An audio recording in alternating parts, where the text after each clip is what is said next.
Hello, check. Um, Hello, everyone. So I just want to inform you if we are about to start the conference. So please take your seat, and those who are still outside, please enter the room because we are going to start the event in a moment.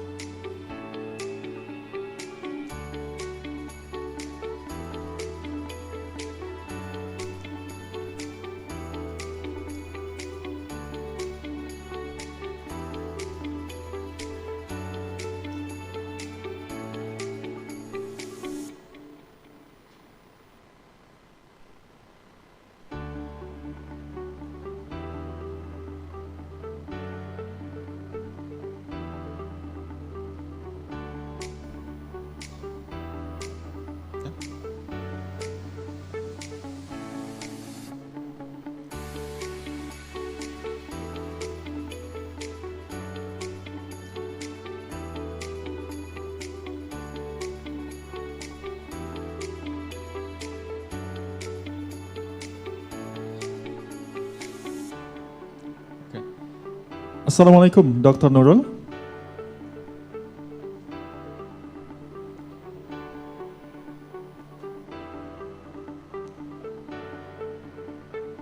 Good morning, Dr. Nurul. Can you hear me?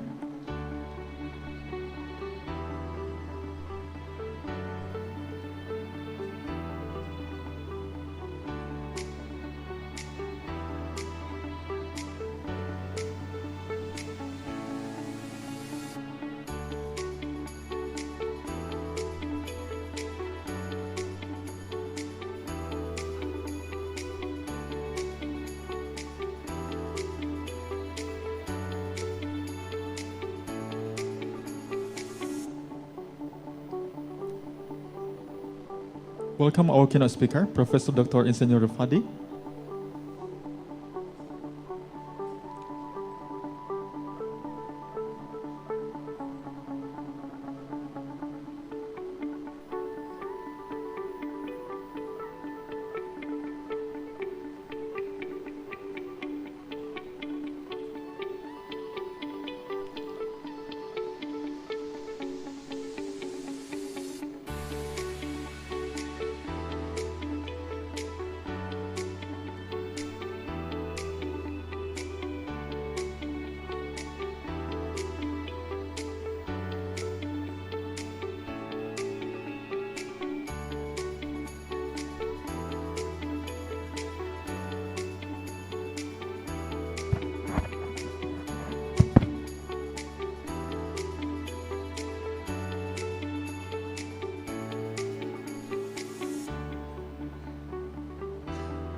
Bismillahirrahmanirrahim.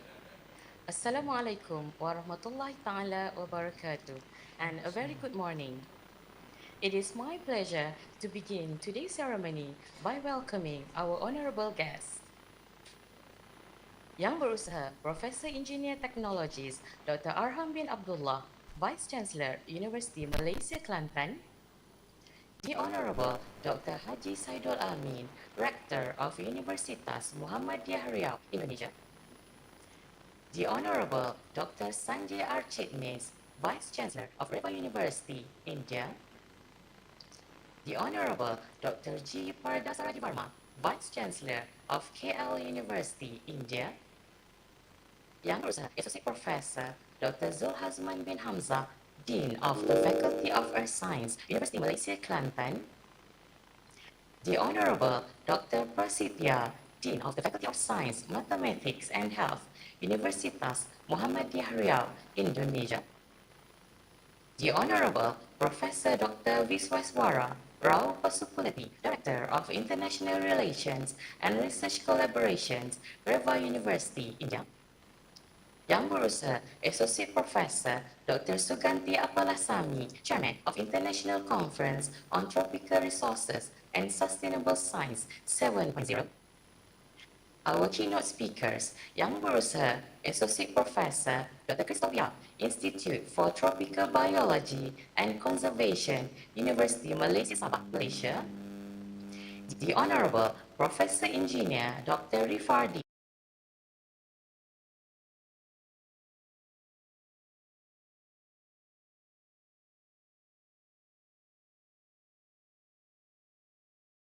distinguished academicians,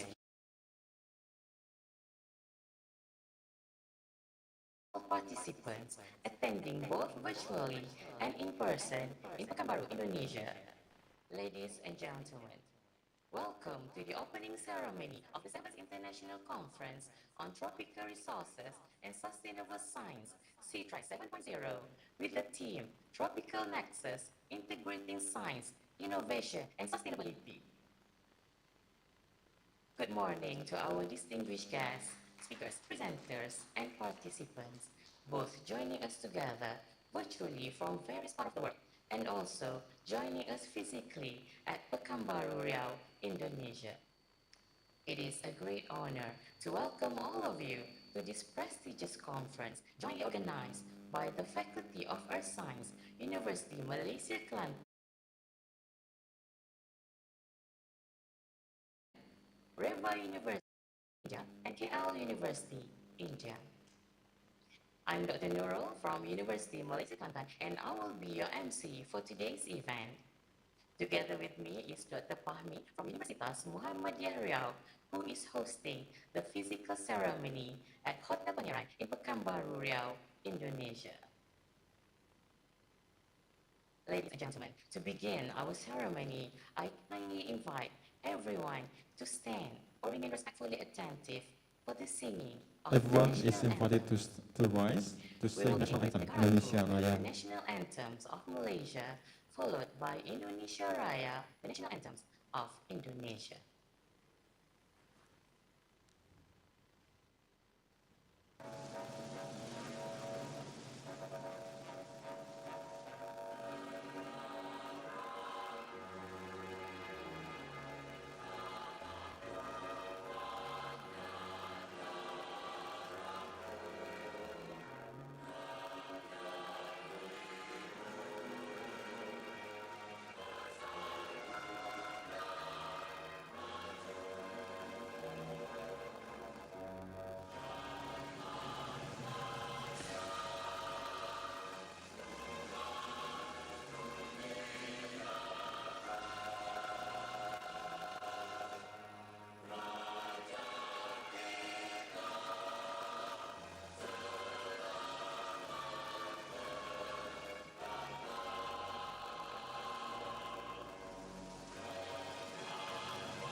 Thank you. Please be seated. Ladies and gentlemen, to learn more about our collaborating institutions, we will now proceed with a short corporate video from University Malaysia Kelantan, followed by a presentation video from Universitas Muhammadiyah Riau.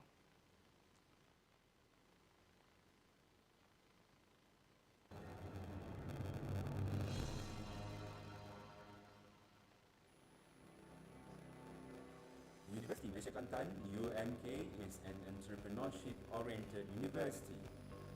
We aim to fulfill the government's aspiration to produce a young generation that is not only well-educated, but also possesses entrepreneurial spirit in their heart. UMK is an entrepreneurial university in Malaysia and aspires to be one of the world's best. This is in line with the National Entrepreneurship Policy, which seeks to make Malaysia an entrepreneurial nation by 2030. UMK also ensures that the entire university operates within an entrepreneurial ecosystem, includes faculties, and is supported by institutions and centers of excellence implemented with innovation-based entrepreneurial disciplines. By implementing this ecosystem, UMK Entrepreneurship Institute, UMKEI, is leading 4 other centers. The Center for Entrepreneurship Education and Development, CEED, Institute of Small and Medium Enterprises, ISME, Global Entrepreneurship Research and Innovation Center, GARI, and Ignite Venture Lab, IVL. The Faculty of Entrepreneurship and Business, which spearheads this structure, successfully expanded collaborative entrepreneurial networks such as UMK Frontier Street, the Entrepreneurship Advisory Council, and proudly led the KPTM Guideline Committee for Integrated Entrepreneurship Education. From the academic aspect, UMK offers 32 undergraduate programs and 20 postgraduate programs in the fields such as business and management, tourism and hospitality, science and technology, veterinary medicines, communication, languages, architecture, as well as creative technology and heritage. Additionally, UMK provides foundation programs in science, foundation in information technology (HUFAS), and pre-degree in science. The university continuously enhances its teaching and learning systems to ensure that the learning process occurs creatively and innovatively through My Academic Integrated System, MyICE, massive open online courses, MOOCs, and blended learning. UMK is committed to cultivating top-notch graduates to become industry leaders. Collaborating with globally recognized local corporate sectors and regional educational institution networks aim to strengthen UMK comprehensive. This commitment is evidenced by the increase in graduate employability percentage and graduates who create job opportunities through entrepreneurship. Research, innovation, and commercializations are pivotal aspects of UMK. Research funding and the number of innovations and commercialized products increase annually. UMK has showcased excellent performance in various prestigious competitions. With hashtag UMK for Society, UMK also actively engages in various media activities. We at UMK believe that our presence will offer a fresh perspective on knowledge advancement. Indeed, our core focus, entrepreneurship, will continuously make University Malaysia Kelantan relevant, unique, and distinctive.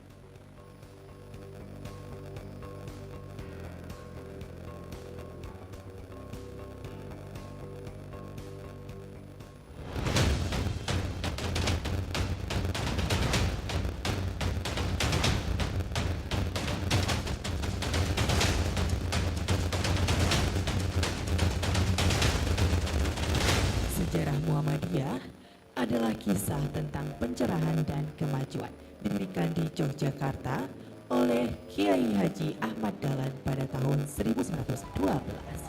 Muhammadiyah tumbuh menjadi organisasi Islam modern yang menjalankan semesta. Di tanah Minangkabau, Syekh Abdul Karim Amrullah Buya Air Sultan Mansur dan Buya Hamka menjadi 3 pilar penting Muhammadiyah. Dengan kearifan dan keteguhan hati, mereka meniupkan ruh Islam ke jasad adat Minangkabau. Melalui orasi dan tulisan mereka, menyemai benih pembaruan, meninggalkan legasi abadi bahwa Islam dan kemajuan dapat berjalan beriringan. Riau juga melahirkan banyak bintang gemintang Muhammadiyah, di antaranya Mahmud Marzuki, pemimpin visioner yang meniup bara pembaruan menjadi api pekan. Tokoh yang syahid di gelanggang perjuangan ini adalah mentari yang mencerahkan semesta dengan nilai-nilai Islam yang berkemajuan. Muhammadiyah lahir di Yogyakarta, tumbuh di Minangkabau, dan bersinar di bumi lancang kuning. Dan disinilah kita, di Universitas Muhammadiyah Riau, sebuah wujud nyata dari cita-cita para pendahulu untuk mencerdaskan dan mencerahkan. Di jantung Provinsi Riau, berdiri sebuah institusi yang tak hanya menjadi tempat menimba ilmu, tapi juga menjadi rumah bagi mimpi dan harapan ribuan mahasiswa. Inilah Universitas Muhammadiyah Riau, atau yang kita kenal dengan UMRI. Setiap hari, ribuan langkah kaki melintasi koridor-koridor kampus ini. Mereka bukan hanya sekedar mahasiswa, tapi adalah masa depan bangsa yang sedang ditempa. Dengan 9 fakultas dari 31 program studi serta program pasca sarjana, UMRI memberikan kesempatan kepada mahasiswa untuk mengembangkan potensi diri di berbagai bidang. Fakultas Teknik memiliki 4 program studi. Fakultas MIPA dan Kesehatan memiliki 6 program studi. Fakultas Ekonomi dan Bisnis memiliki 4 program studi. Fakultas Ilmu Komputer memiliki 2 program studi. Fakultas Ilmu Komunikasi memiliki 2 program studi. Fakultas Hukum memiliki 1 program studi. Fakultas Keguruan dan Ilmu Pendidikan memiliki 4 program studi. Fakultas Studi Islam memiliki 3 program studi. Fakultas Kedokteran memiliki 1 program studi. Selain itu, UMRI juga memiliki sekolah pasca sarjana. Di balik setiap prestasi dan pencapaian, ada sosok yang tak kenal lelah yang terus berjuang. Mereka adalah para dosen UMRI yang tidak hanya mengajar, tapi juga menginspirasi. UMRI terus berkomitmen untuk memberikan yang terbaik, dari laboratorium berteknologi tinggi hingga sarana dan prasarana yang lengkap. Semua ini adalah investasi kami untuk masa depan para mahasiswa. Namun, pendidikan di UMRI tidak terbatas pada ruang kelas. Di setiap sudut kampus, Anda akan melihat diskusi hangat antara dosen dan mahasiswa, menunjukkan bahwa proses pembelajaran tidak pernah berhenti. Namun di UMRI, kualitas pendidikan bukan hanya tentang pencapaian akademis. Sebagai universitas yang berakar pada nilai-nilai Islam dan kemuhammadiyahan, UMRI berkomitmen untuk membentuk insan yang tidak hanya cerdas secara intelektual, tapi juga memiliki akhlak yang mulia. Di UMRI, kami memadukan ilmu pengetahuan modern dengan nilai-nilai Islam yang universal. Melalui mata kuliah Al-Islam dan kemuhammadiyahan, kami membimbing mahasiswa untuk menjadi profesional yang berintegritas dan memiliki kepedulian sosial yang tinggi. UMRI bukan hanya sebuah universitas. Ini adalah tempat di mana mimpi-mimpi dibentuk, potensi-potensi digali, dan masa depan cerah dipersiapkan. Dengan semangat yang tak padam, kami di UMRI akan terus berjuang, memastikan bahwa setiap mahasiswa yang bakal keluar dari gerbang kampus ini siap menjadi pemimpin masa depan yang berkualitas. Universitas Muhammadiyah Riau membentuk generasi berkualitas, membangun masa depan yang gemilang.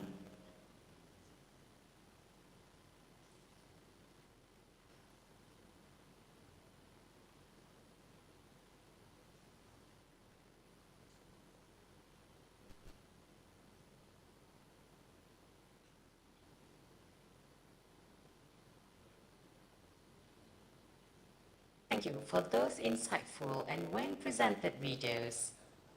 Ladies and gentlemen, to seek blessing for our conference, I would like to invite Yang Berusaha Ustaz Zulfikri Saidina Ali to lead us in a prayer recitation.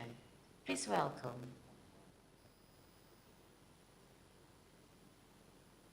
الله الرحمن الرحيم الحمد لله رب العالمين والصلاة والسلام على أشرف الأنبياء والمرسلين وعلى آله وأصحابه أجمعين.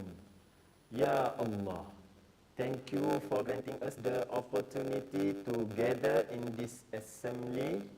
We ask you to bless this event from its beginning to its end. Guide us in our discussions and decisions so that they align with your will. Ya Allah, Ya Rahman, Ya Rahim, strengthen the bonds of unity among us and make this gathering a means for us to achieve goodness and success in this world and the hereafter. Ya Allah, Ya Aziz, Ya Jabbar, make this gathering full of blessings and mercy. Protect us from any harm and keep us under your care always. Rabbana atina fid dunya hasanah wa fil akhirati hasanatan wa qina adzaban nar. Wa sallallahu ala sayyidina Muhammad wa ala alihi wa sahbihi wa sallam. Walhamdulillahi Rabbil Alamin. Amin, amin, amin, ya Rabbal Alamin. Thank you, Yang Berusaha Ustaz Zulfikri, for the prayer recitation. Ladies and gentlemen, it is now my privilege to invite the Honorable Dr. Haji Saidul Amin, Rector of Universitas Muhammadiyah Riau, to deliver his welcoming remarks. Please welcome.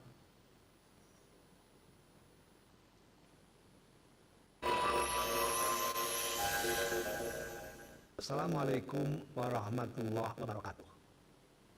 Distinguished guests, ladies and gentlemen, as Director of Universitas Muhammadiyah Riau, I would like to extend my sincere appreciation and full support for the 7th International Conference on Tropical Resources and Sustainable Science 2025, organized by the Faculty of Mathematics, Natural Science, and Health. Indonesia, as one of the world's richest tropical countries, holds immense biodiversity and natural worlds, starting from rainforests and peatlands to marine ecosystem and unique endemic species. These resources are not only of national significance, but are also global assets in the pursuit of sustainable science and development. As a higher education institution based on Islamic values and scientific spirit, UMRI is committed to actively contribute to the development of science and technology, particularly in addressing strategic issues such as climate change, environmental conservation, food security, and renewable energy. From our perspective, the scientific and sustainable management of tropical natural resources can be achieved through several key strategies. First, a scientific-based approach to research, innovations, and environmentally friendly technology. Second, sustainable management by prioritizing ecological principles. Third, community empowerment, especially those who live there. Fourth, supportive policies and regulation. And the last one, multidisciplinary and international collaboration. Distinguished guests, ladies and gentlemen, this esteemed conference serves as a vital platform for the exchange of knowledge, ideas, and experience across various disciplines, which will strengthen collaboration in addressing the complex challenge of sustainable tropical resource management. Look, this conference embodies the spirit of tropical nexus by integrating science, innovation, sustainability, and local wisdom. It is our hope that this forum will serve as a catalyst for cross-border research collaboration and development of real impactful solutions. We envision that this conference will not only generate high-quality academic publication, but also foster long-term institutional partnership and produce tangible outcomes that address pressing environmental and social issues in tropical regions. I extend my heartfelt congratulations to all committee members, participants, and supporters. May this conference be a source of inspiration and motivation for all involved and contribute significantly to elevating Universitas Muhammadiyah Riau, especially in the field of research, so that the knowledge and innovation produced here will benefit all of humanity. On behalf of Universitas Muhammadiyah Riau, I am honored to officially open the 7th International Conference on Tropical Resources and Sustainable Science 2025. Wassalamualaikum warahmatullahi wabarakatuh.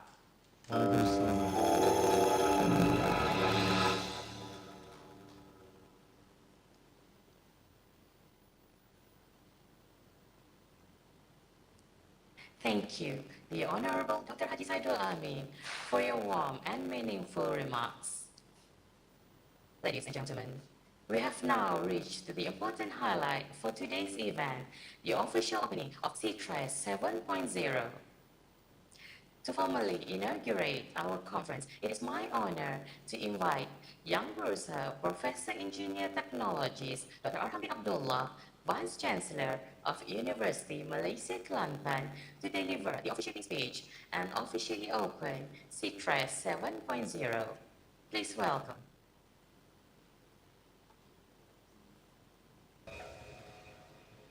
Distinguished Master of Ceremony, the Honorable Dr. Haji Saidul Amin, Rector of Universitas Muhammadiyah Riau, Indonesia, the Honorable Dr. Sanjay R. Chitnis, Vice Chancellor of Reva University, India, the Honorable Dr. G. Parda Saradi Varma, Vice Chancellor of KL University, India, the Honorable Dr.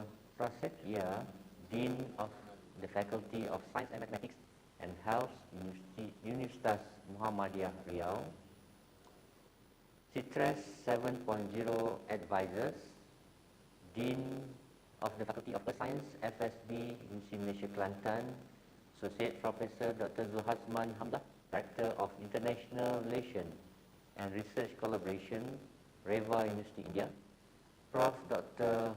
Visweswara Rao Pasupuleti, Associate Professor Dr. Suganti Apalasamy, Chairman of International Conference on Tropical Resource and Sustainable Science 7.0. Our keynote speakers, Prof. Dr. I.R. Rifardi, Faculty of Fisheries and Marine, Universitas Riau, Pekanbaru, Indonesia, Dr. Christoph Wiat, Institute for Tropical Biology and Conservation, University Malaysia, Sabah. The invited speakers, Dr. Pankaj Kumar, Head of the Department of Earth and Environmental Science, Faculty of Applied Science, Parul University, Vadodara, Gujarat, India. Prof. Dr. Engineer Adi Maulana, Vice Rector for Partnership, Innovation, Business and Entrepreneurship, Hasanuddin University, Indonesia. Prof. Dr. Shiroi, Vice Dean, College of Forestry, Southwest Forestry, University, China. Associate Professor Dr. Suganti Apalasamy, Chairman of International Conference on Tropical Resource and Sustainable Science 7.0, members of the CITRES 7.0 Organizing Committee, distinguished academicians, researchers, industry leaders, experts, and professionals, all participants attending both physically and virtually, ladies and gentlemen. Assalamualaikum warahmatullahi wabarakatuh, and greeting to all praise to be Allah Almighty for His grace and blessing that we are able to gather today, whether physically in Indonesia or virtually, to officiate this much anticipated conference, the 7th International Conference on Tropical Resource and Sustainable Science, CITRES 7.0. Firstly, allow me to extend my highest appreciation and gratitude to the entire organizing committee, especially the Faculty of Earth Science, University Malaysia Kelantan, for their continuous dedication and commitment in making this prestigious conference a success. Since its first edition in 2014 and through 6 consecutive editions, CITRES has been a consistently important platform, demonstrating UMP's unwavering commitment and sustainability and tropical resources. This year, CITRES 7.0 adopts a highly relevant and progressive theme, Tropical Nexus, integrating science, innovation, and sustainability. This theme is more than just words. It is a call to action and integrated thinking in addressing the increasingly complex global challenges related to natural resources and sustainability. It underlines the urgent needs to combine scientific discoveries with pragmatic innovation to achieve comprehensive sustainability. CITRES 7.0 marks a new milestone and a new chapter for this conference. We are proud to announce our strategic collaboration with 3 esteemed universities as co-hosts: Universitas Muhammadiyah Riau from Indonesia, as well as Reva University and KL University from India. This collaboration not only enriches the conference experience but also strengthens our international collaboration networks, broadening the reach of knowledge and expertise in tropical resource management. The choice of Universitas Muhammadiyah Riau, Indonesia, as the host for the physical conference is highly appropriate. Its strategic location within the tropical corridors offers a unique and relevant perspective for our discussion.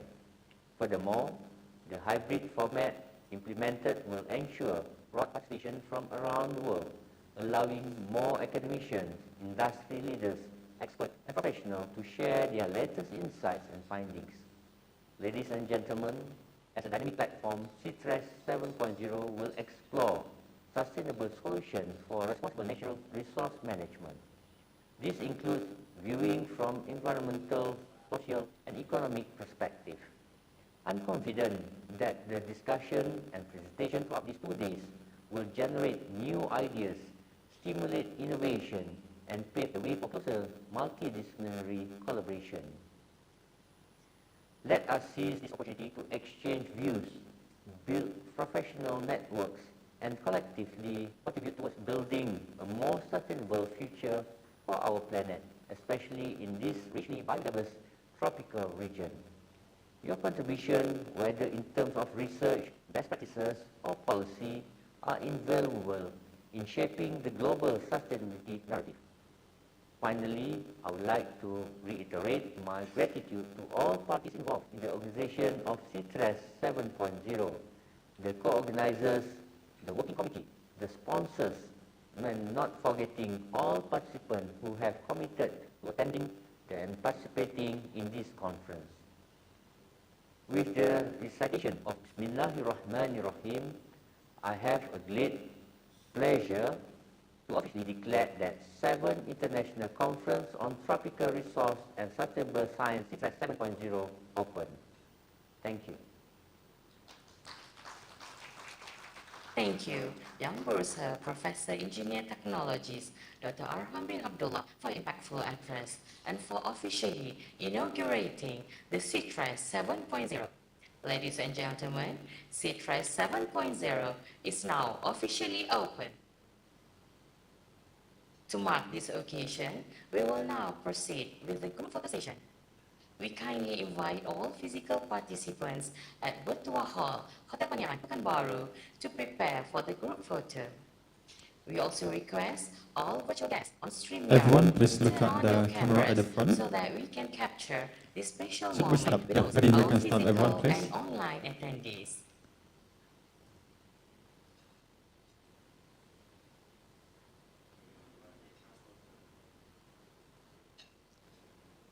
If everyone can get closer to the front, please, to be in frame of the camera.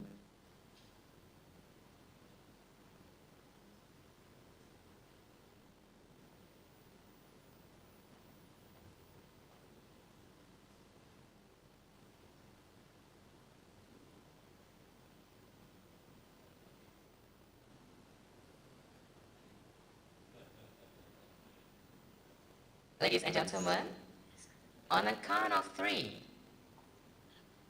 3, 2, 1.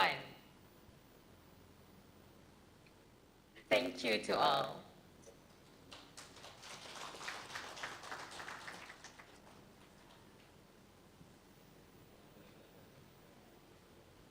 Ladies and gentlemen, following the official opening of CITRA 7.0 a moment ago, we will now proceed to the core of our conference, the keynote session with two distinguished speakers who will share their profound expertise and global perspective. For this keynote session, we are honored to have Young Barusa, Associate Professor Dr. Christo Wea from the Institute for Tropical Biology and Conservation, University Malaysia Sabah, Malaysia, and the Honorable Professor Engineer Dr. Rifardi from the Faculty of Fisheries and Marine, University Riau, Indonesia. For your information, both of the keynote speeches will be delivered in parallel mode and will take place in a hybrid format. The online keynote address will be delivered in person by Professor Engineer Dr. Rifardi at Bertua Hall, Hotel Pangeran, Pekanbaru, Riau. This offline keynote session will be moderated by Dr. Fahmi from Universitas Muhammadiyah Riau, while the online keynote address will be delivered virtually by Associate Professor Dr. Christo Wea and will be moderated by Dr. Nivarani Arumugam from University Malaysia Kelantan. This keynote address will be streamed live on this current channel. Ladies and gentlemen, to begin the in-person keynote session, I am pleased to hand the floor over to Dr. Fahmi at Bertua Hall. Please welcome Dr. Fahmi. Thank you very much, Dr. Nurul, for the kind introduction and warm handover. It's an honor for me to be the moderator for this physical keynote speech here in Pangeran Hotel, Pekanbaru, Riau, Indonesia. We wish you an engaging and inspiring keynote session live at Bertua Hall. Thank you, Dr. Fahmi. Thank you very much. Ladies and gentlemen, now I would like to invite Dr. Nivarani Arumugam to moderate the online keynote session with our keynote speaker, Associate Professor Dr. Christo Wea. Dr. Nivarani, the floor is yours.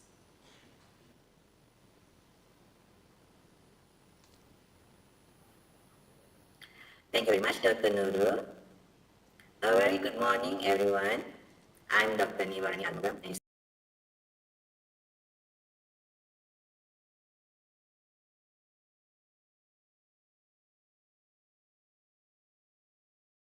Plant Research Associate Professor Dr. Christo Wea.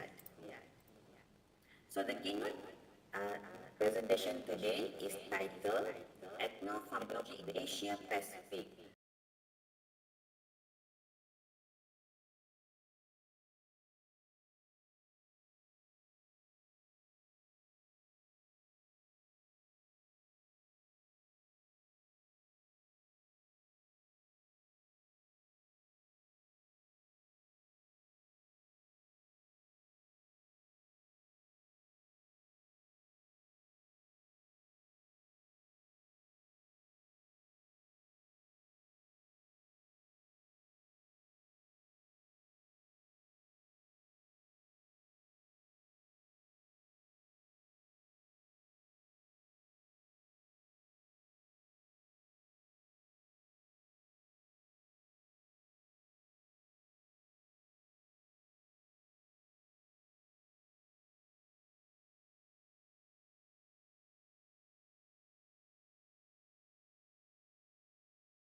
His research has made significant contributions to understanding how sediment dynamics influence marine ecosystems and how this knowledge can be applied to ensure sustainable fisheries. Today, he will deliver a keynote speech on sustainable fisheries from a marine environmental sedimentology perspective. Of course, this topic offers a critical scientific viewpoint in line with our theme of promoting sustainability through interdisciplinary knowledge. The presentation by Professor Rifandi will be for 30 minutes, Prof, followed by Q&A sessions for another 15 minutes. So to everyone, please get ready with your questions when we have Q&A session later on. Ladies and gentlemen, without further ado, please join me in welcoming Professor Rifandi. The stage is yours, Prof.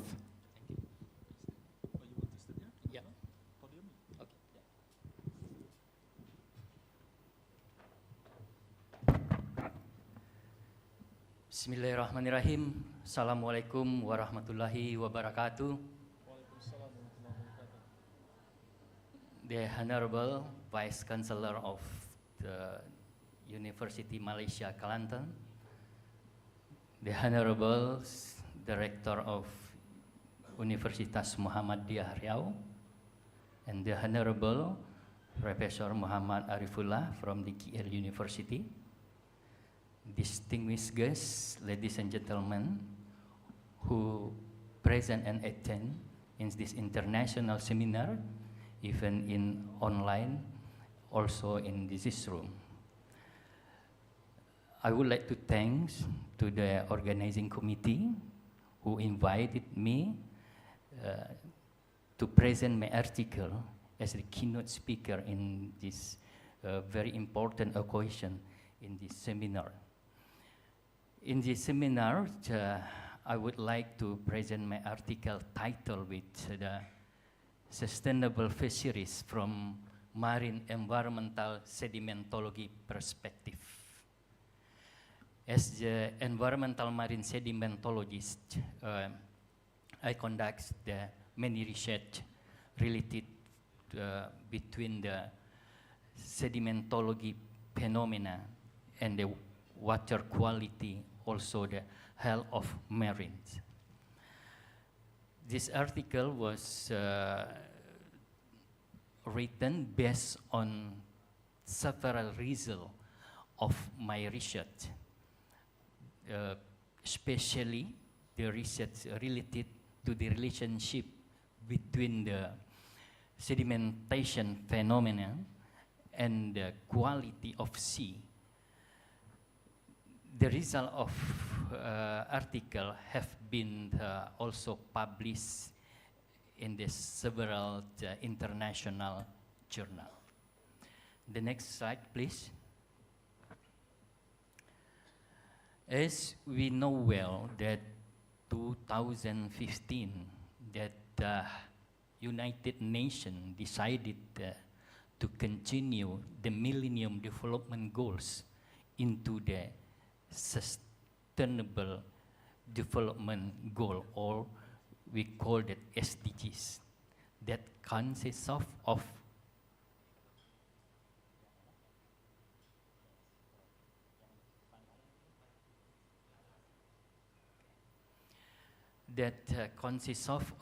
the 17 goals. One of goal is the goal 14, namely that to conserve and sustainability use of the ocean, sea, and marine resources for the sustainable development that must be achieved by 2030. As we know well that the situation is our ocean now, the condition, our ocean tend to decline due to the two main factors. The first factor is the climate change, and then the other is the human behavior. Talking about the sustainability, meaning that we talk about the human behavior, as the anthropogenic activity. So, to achieve our goals in orders that the sustainable fisheries can be achieved by the 2030, we must be focused in the environmental awareness. It means we have to be focused for the human behavior. In the goals 14, there are the 10 targets. One of the targets is the preventing and reducing the marine pollution. Now with the material that come from the other source through to the ocean, many material can make the ocean to be pollution. One of them is the sediment discharge. Sediment discharge can be come from as the result of the human activity, also the natural process. In this article, I focus talking about the sedimentation as resulted from the human activity. Of course, there is a question to our mind, what the correlation between the sedimentation process and the quality of marine. And I am sure that we agree that the sedimentation process is the one of factor can make our ocean to be polluted, because the sedimentation is a process of settling down heavier material. So before the material settle, there will be in the column of the water. Consequently, that total suspended material or suspended sediment will be higher than natural contents. Consequently, at that time, the quality of the water will be polluted. So I want to let me step down. Because I cannot see the slide. Excuse me. So I want to remind us all that the sedimentation is the process. This is the one pays very urgent to the quality of the water. If the material settle to be sediment, there is no effect to the water quality. That's why the sedimentation process is the very, very important process, give the negative impact to the water quality.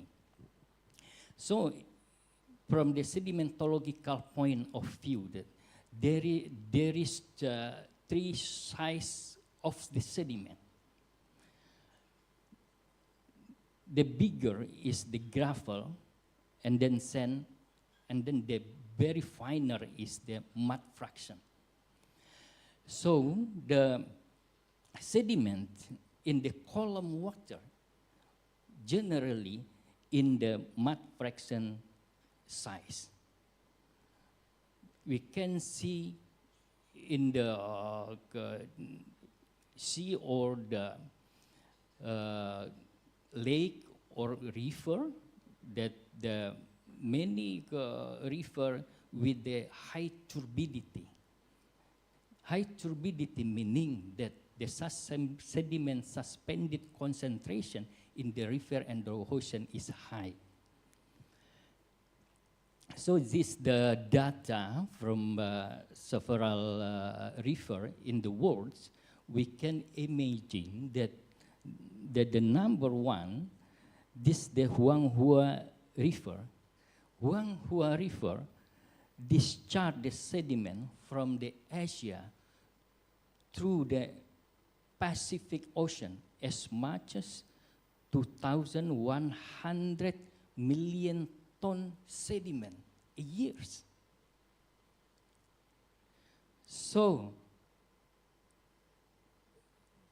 we can calculate how higher the particle and suspended in the Pacific Ocean, especially for the shallow ocean in the Pacific Ocean. So generally, the sediment come from to the ocean is delivered by the river as much as 84%. So this the some example that how the sediment discharge give the impact to the shallow waters. Yeah. This the Huanghua Dam on the Yellow River. They account the sediment about the 30 million ton a year. And then this the sediment come from the river and then deposited into the Hood River Delta and make the delta in the mouth of the river. So I conducted the small research that try to make the clarification between the sedimentation and the biota. Also, how the sediment can distribute only by the weak current and to the distribute to a huge area in the shallow marine water. This in the 2022, I published my article about the sediment distribution model in the Masjid River estuary in Indonesia, that we conclude that even though that the current is very weak, it can play important role to distribute in sediment. We can see in this data that the current velocity 1.2 to 1.45 meter a second can distribute the sediment as far as 3.3 kilometer from the source. This from the south to this area, this the Rupat Masjid River estuary. And then this the one of the famous research area for us in Riau province in Indonesia is the Rupat Strait. We can see that the color of the Rupat Strait is very different with the color of the Malacca Strait. This the Malacca Strait, this the Rupat Island, this the Rupat Strait, in this is the Sumatra Island, and the upper side is the Malaysia. So we can see the color, this the Malacca Strait, in this the Rupat Strait. So the color indicate the high total suspended sediment due to the sediment discharge from the hinterland of the Sumatra, also from the hinterland of the Rupat Island. We know that the normal marine water condition, total suspended sediment, should be 20 ppm or milligram per liter. But in this situation, based on the result of my research, that the total suspended sediment in the Rupat Strait is the 35 to 355 milligram per liter. Why this happen? Because this strait receive the sediment from the Masjid River as much as 926 tons a day, equal to the 338,000 ton a year sediment only come from the one river. So we can see the color of this strait, brown, not blue, like as the normal marine. This article also published in the 2017. And then I also conducted the research in the estuary area. We call that the Bagan estuary area, also in the eastern coast of the Sumatra Island, face to the Malacca Strait.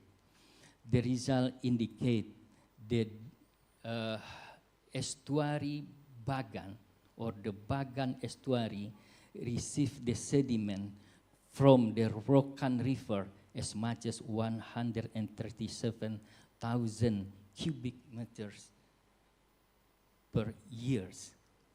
So the total suspended sediment, or we call it SSG, suspended sediment concentration in this estuary, to be 2,700 milligram per liter in the high tide. And then at the low tide, SSG, or suspended sediment concentration, 1,800 milligram a liter. Now, we know that the normal marine condition only the 20 milligram per liter. This, the sedimentation process, give negative impact to the quality of the marine. So I try to calculate the correlation between the sedimentation process and the loss of ability of the estuary to absorb the carbon. As we know well that the phytoplankton and microphyta productivity is estuary water reaches 500 gram carbon square meter a year. If we use this formula, this the molecular weight of the CO2, 44 gram mole, and carbon 12 gram. So I can conclude that the Bagan estuary, due to the high suspended sediment concentration, the Bagan estuary lost its ability to absorb the carbon as much as 18 ton per hectare per year. Yes. So the last my research article that was published in 2023, I tried to make the clarification between the effect of sediment accumulation rate and coral cover in the water of the Setan Island, West Sumatra, Indonesia. The result indicate that based on the regression analysis, we can reach that the coefficient correlation is 1.9. It means the higher of sediment accumulation rate, the lower of percentage of living hard coral cover. So we can see the impact of sedimentation. The negative impact of sedimentation, we can divide it into the three categories. The first category is the negative impact to aquatic biology. So why they can give negative impact to the aquatic biology? As I saw in my last research to you, that the strong correlation between the sedimentation rates and the coral cover or live coral. And this also that gives negative impact to seaweed ecosystem, coral reef ecosystem, because the ecosystem need that water to the clear water with the low suspended sediment concentration or low the total suspended material concentration, not more than to 20 milligram per liter. And then also give negative impact to the physical and chemical, also the geological of the water. Due to the high total suspended solid concentration, can be declining the water quality. And then, of course, will give it negative impact to the social economic of the community, because decreasing of the result of fishermen catch, of course, this one the result of due to the low of the quality of the marine, the result of the catch of fishermen will be low. That will give the impact to the social livelihood for the society. Of course, and then the fishermen welfare also decline. So we can get to the conclusion to achieve the sustainable fisheries, to achieve the life below water, the goal 14 of sustainable development goal that must be achieved by 2030, the human awareness is needed to utilize the aquatic resources or human behavior in order to conserve and sustainable use ocean, sea, and marine resources for sustainable development. Thank you very much. That's all.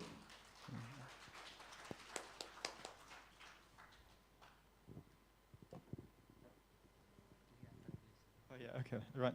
So, thank you very much, Professor Rifadi, for such insightful presentation, talking about sustainable fisheries from a marine and from a sedimentary perspective. So we have heard lots of insight from Professor, also the factors of sedimentary and also the impacts to the community as well. Now, ladies and gentlemen, we now open the floor for question and answers. So we have around 15 minutes for this Q&A session. Please raise your hand and wait for the microphone. When asking your question, don't forget to mention your name and also your affiliation. So please, from the audiences, and please help the committee to bring the microphone to the person asking questions.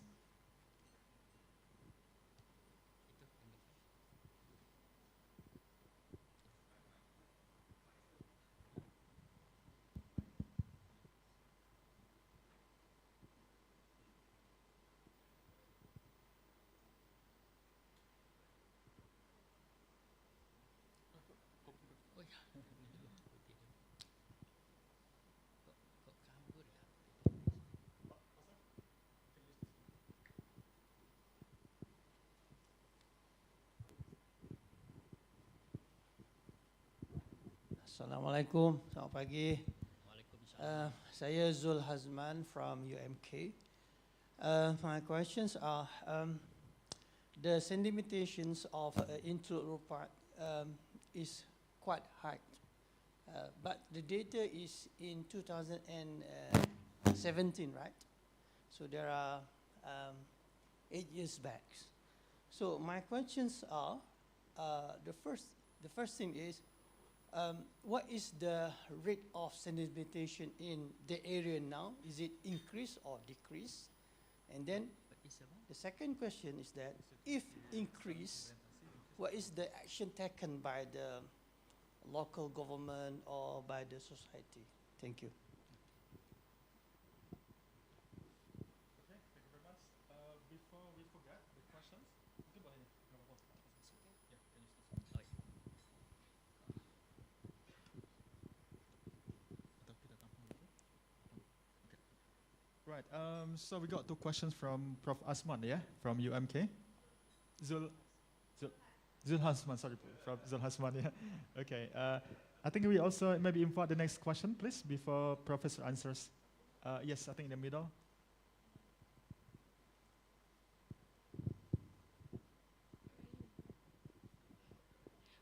Bismillahirrahmanirrahim. Assalamualaikum warahmatullahi wabarakatuh. Thank you for the opportunity.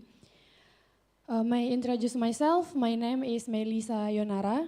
I'm a student from Muhammadiyah Riau University. I'm from physics pure measure.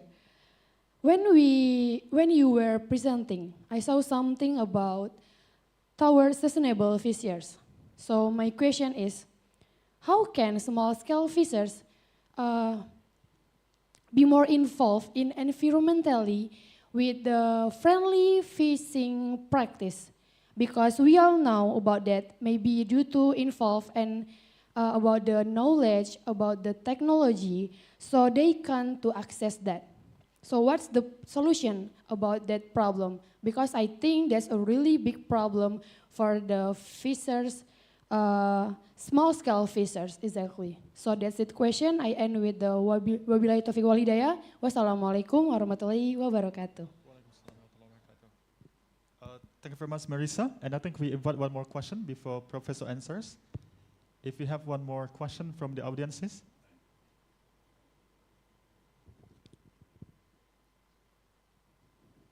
I think I see somebody at that side.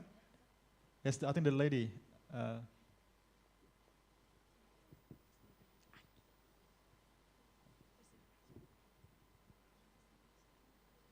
Bismillahirrahmanirrahim. Mohon maaf, saya menggunakan bahasa Indonesia. Perkenalkan, nama saya Ramadhani Susanggraini dari Prodi Fisika Universitas Muhammadiyah Riau. Sebelum saya bertanya, saya ingin memastikan pemahaman saya. Tadi Prof menjelaskan bahwa sedimentasi di Bagan City berdampak pada penurunan hasil tangkapan ikan sejak tahun 1970-an. Nah, bagaimana hubungan langsung proses sedimentasi tersebut dengan penurunan produktivitas perikanan di wilayah itu? Terima kasih, Prof. Okay, thank you very much. So we got 3 questions already. The first one is from Professor Zul Hasman. I think that's correct. Oh yeah, sorry. From University Malaysia Kelantan, 2 questions from Prof. The first one is whether the sedimentation increase or decrease at the moment. And I think there's another question is related to the participation of the government, Prof, yeah? To solve this issue. And the second question from, the next question is from Marisa. Sorry if I spell your name incorrectly. From P6 Umri, the question is related to what should be done in relation to the small-scale fishers, yeah? In order to solve the issue as well. And the last question from Ramadhani from Umri. I think the question related to the, I think the fishermen as well. Yeah? So now over to Professor to answer the question. How many? 1, 2, 3, 4. Yeah. Thank you very much. Can we come to the slide number? Sorry. My slide. I will show the map that in order I can explain easily to Pak Zul. Okay. Pak Zul.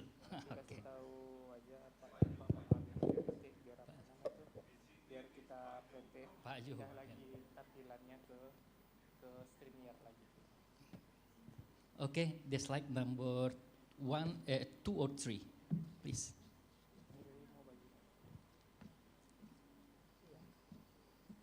Okay. Oh, no, no. Number more. Okay, more. Again. Okay, this one. Mr. Jul, Prof. Jul. Pak Jul. Okay. This is the Rupat Strait. The Rupat Strait, there are 2 mouths. West mouth connect directly to the Malacca Strait. And then the northern mouth. Okay.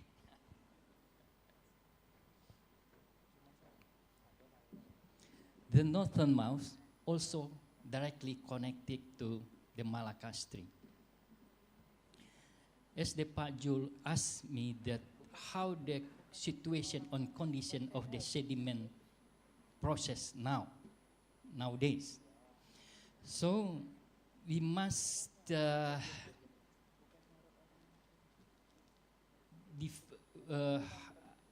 I mean that there are 2 terminology with the very, very different meaning. Sedimentation process and sedimentation rate. Okay. The brown color is due to the sedimentation process.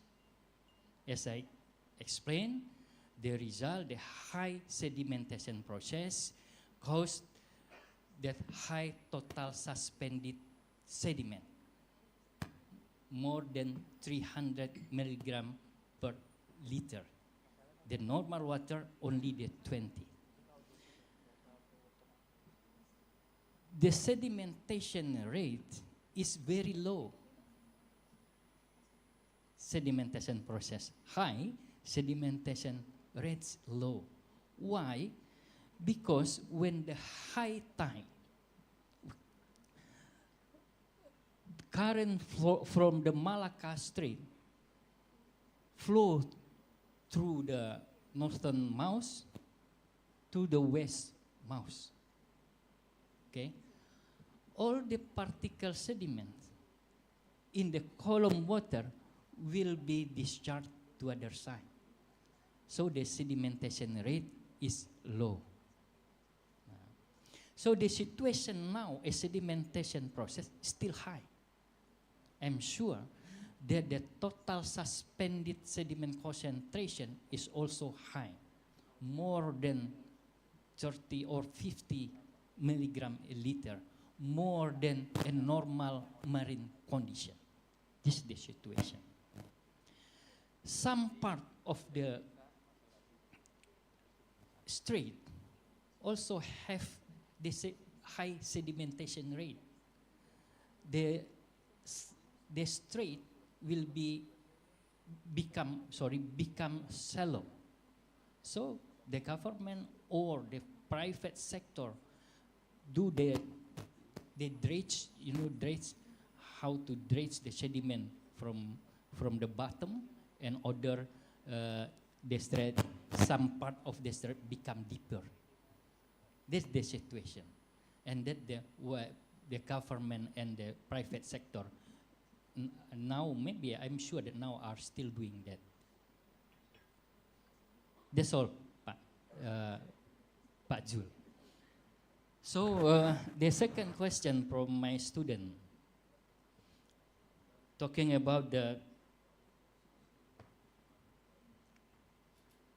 traditional fishermen or the small fishing. So the problem is now, due to the high sedimentation, now the water quality in the Rupat Strait, also the Bagan estuaria, is become lower or declining. So we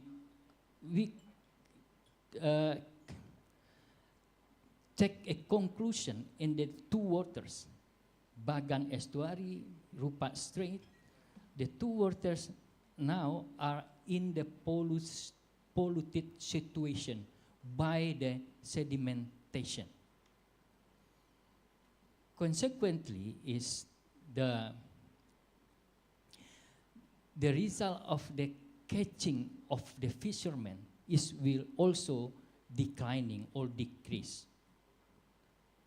So, and then the fishermen welfare also will be decreased as the consequently. That I think that's all, yes? What you mean, your question to me? Yeah? Okay?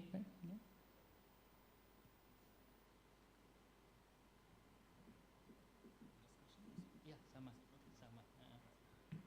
Okay, thank you very much, Professor Rifandi, for answering the questions from our audiences today, Professor Zulhasman, and also the students from P6. Yeah? Since we still have time, actually, we invite one more question, if any. Oh, one question, okay. Special question from Professor Aweng, right?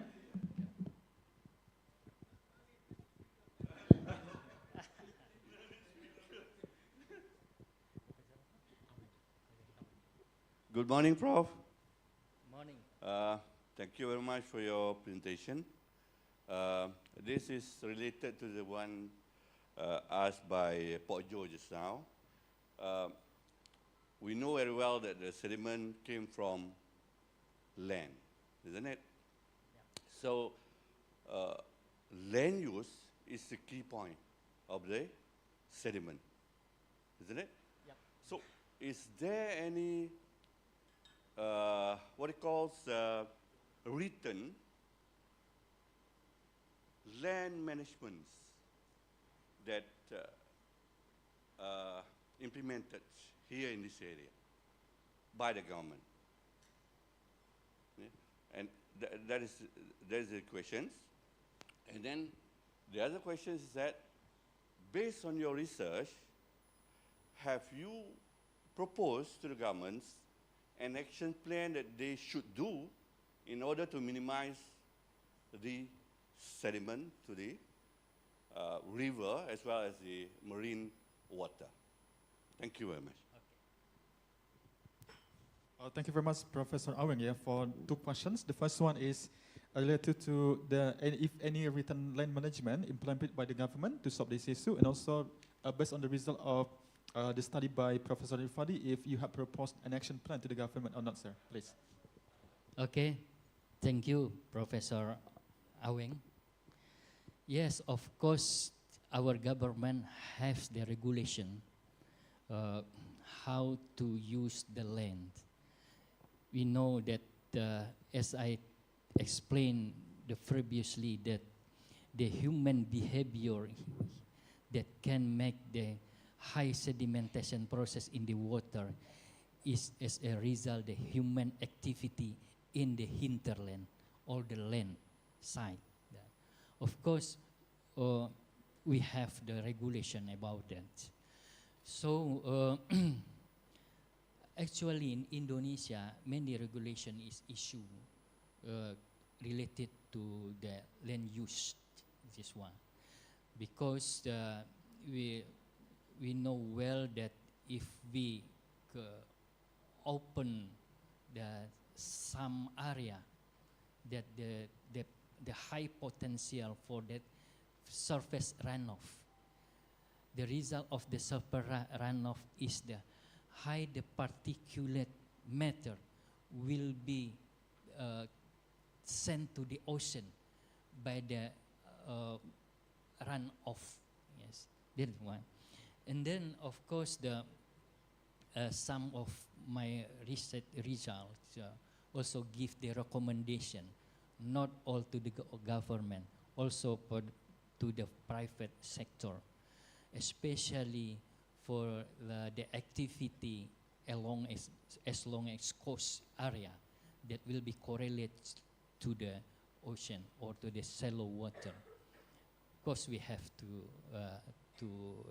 recommendation how to maintain and order the sediment discharge through the river to the ocean can be decreased in the volume, also in the quantity. That's all. Thank you. Okay, thank you very much, Professor. I want the question and also a very well elaborated response from Professor Rifadi. Ladies and gentlemen, since the time is limited, so we would like to thank everyone for engaging questions, and then also thank you once again to Professor Rifadi for the enlightening answers and discussion. Please, one more time, give a round of applause to Professor Rifadi, and also for everyone who is present today. Ladies and gentlemen, the insights we have gotten today, especially on the vital connection between sedimentology and sustainable fisheries, will surely enrich our perspectives and future research directions. We believe this session inspires further discussion, collaboration, and innovation in the field of sustainable tropical resource management. Let's now proceed to the next part of our conference, but before that, there's a request in which we would like to request all audiences to wave their hands because somebody will take our photo to be sent to the online friends in UMK. So if everyone, all audiences, if you could just, after this, not yet. Okay, I'm sorry about that. Right, everyone, so now we come to the next part of our conference, which is giving token of appreciation. I would like to invite Professor Rifadi to stand there, please, sir. And also, we would like to invite as well Professor Aweng and also Professor Zul Hasman, including Pak Dekan, Pak Pras, to take the place, please. So please stand.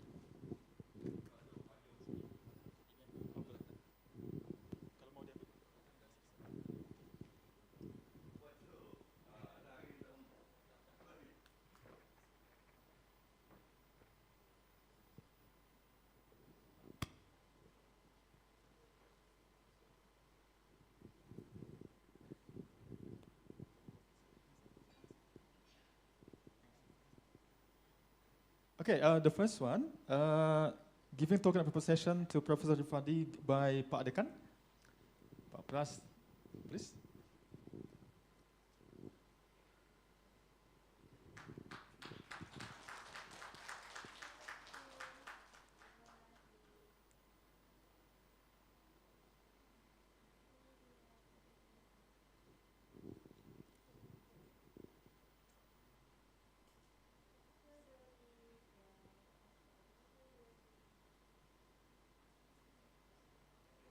Okay, after that, giving token of appreciation to Pak Dekan by Professor Zul Hasman.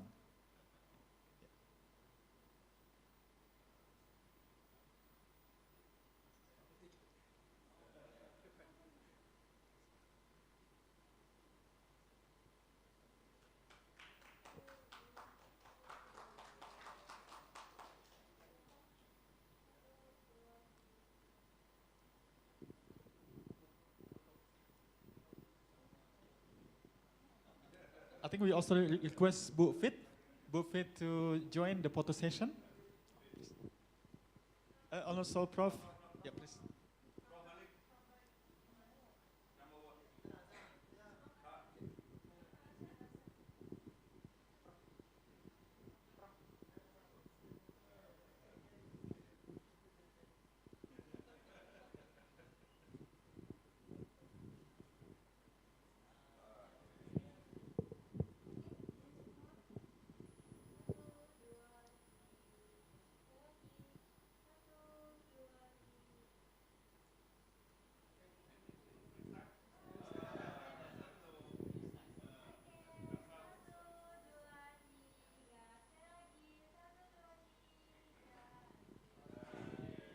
And one more photo session with all audiences. If you could just stand facing the front and with all audiences. Yeah?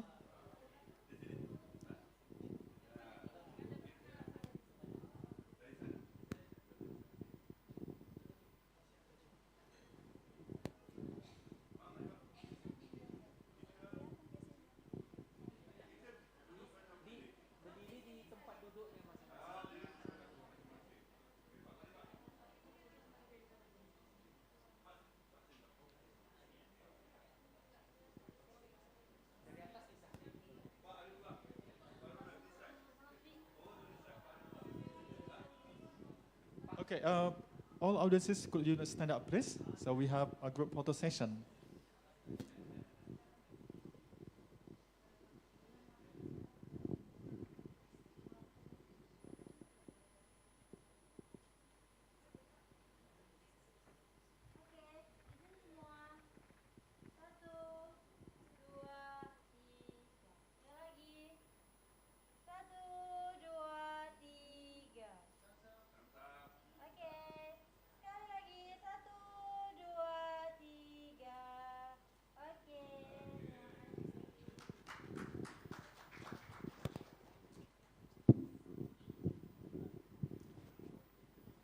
Thank you very much, everyone. We kindly request everyone to return to their seats.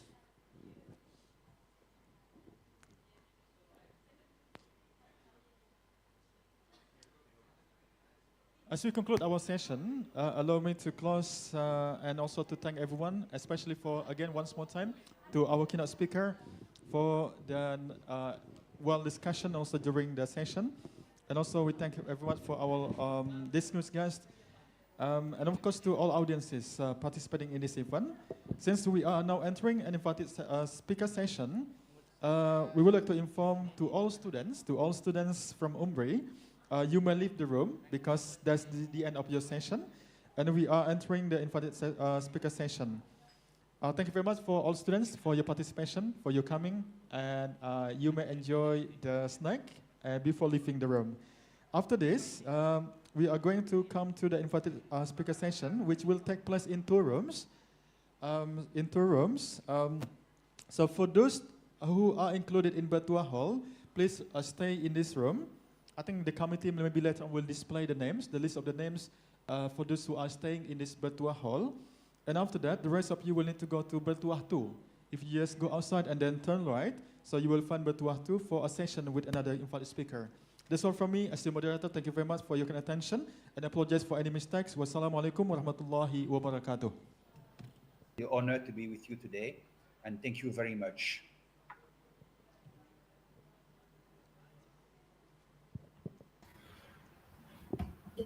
Thank you very much, Doctor, for that highly insightful and thought-provoking presentation. So it's really fascinating to learn about the medicinal potential hidden in the forests of Southeast Asia. So I think, Doctor, on behalf of audience, I would like to ask one question. Yes, please. Okay, Doctor? Okay. Yes, carry on. So, Doctor, so what will you recommend for young researchers who are interested in ethnopharmacology as their career path? I think the best formation for researchers is to go for course of pharmacy. They need to become pharmacists. They need to enroll school of pharmacy, okay? Because pharmacy is the only discipline of science which gives you a complete intellectual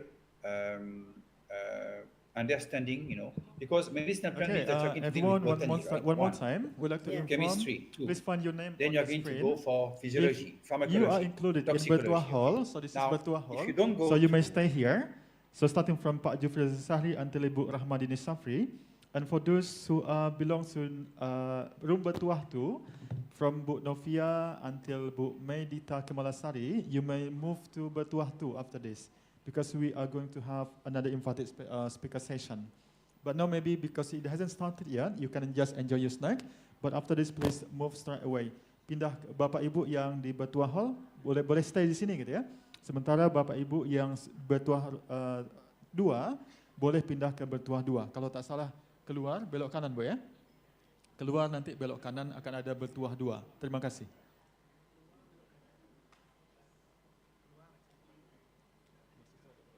Okay. Dan juga untuk mahasiswa karena sesinya sudah selesai, boleh meninggalkan ruangan karena ini sesi khusus bagi presenters. Terima kasih banyak atas mahasiswa kehadirannya.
No. You see, for instance, opium, right? You know opium, Papaver somniferum album, which was used in the Middle East thousands of years ago for magic rituals. Okay, if you take opium, you know what, a poppy of opium, if you swallow it, you get poison. Okay, you may die. Okay, but in opium, you've got morphine, and morphine used in hospital to assuage the pain of cancer patient. So if it's poisonous, no problem. You can go do for the phytochemistry, isolate the compound, and make some tests with animals, and you can have a drug into that. You see, for instance, Taxus baccata. Okay, Taxus baccata was used by, I think, the Celts, or in Europe, or I think in a cold country, to make some blow gun dart. Okay, it's poison. And what do you have in Taxus baccata? You've got a molecule which can cure cancer, like periwinkle. Periwinkle, Catharanthus roseus, it's poisonous, but it contains alkaloid that treat cancer. So it's a good question, you know. It's poisonous, doesn't matter. You work on it, but you don't use it to develop, you know, herbal remedy or herbal tea or whatever, or shampoos or cosmetics. Okay, Doctor, thank you. Thank you again for addressing those questions You're welcome. so thoughtfully. So, Doctor, we truly appreciate your time and valuable insights for today. So, Thank you very much to you. yeah, thank you, Doctor. Your work serves as an important reminder of the wealth of knowledge and healing potential present in our natural ecosystem. So, and also I would like to thank our online audience for actively engaging with us this morning. So that's Yeah, conclude our. Yes, I have Doctor. another thing is that if Yes, any of Doctor. the young people want to contact me by email, they can, okay? Okay, don't be shy. Young researchers, master students, PhD, if you want to discuss, I mean, I asked the honorable committee to share my email address, okay? Sure, Doctor. And We will share. I'm willing to help and to discuss with young people. Thank you very much for giving me the honor to be here today. Thank you. Thank you, Doctor. Later we will share your email in our Facebook and also in our website. Thank you. Thank you, Doctor. So, has been a privilege to moderate this talk for this morning. So now I pass the section back to our MC, Dr. Nurul. So stay tuned for the next part of our program. Thank you. Thank you, everyone.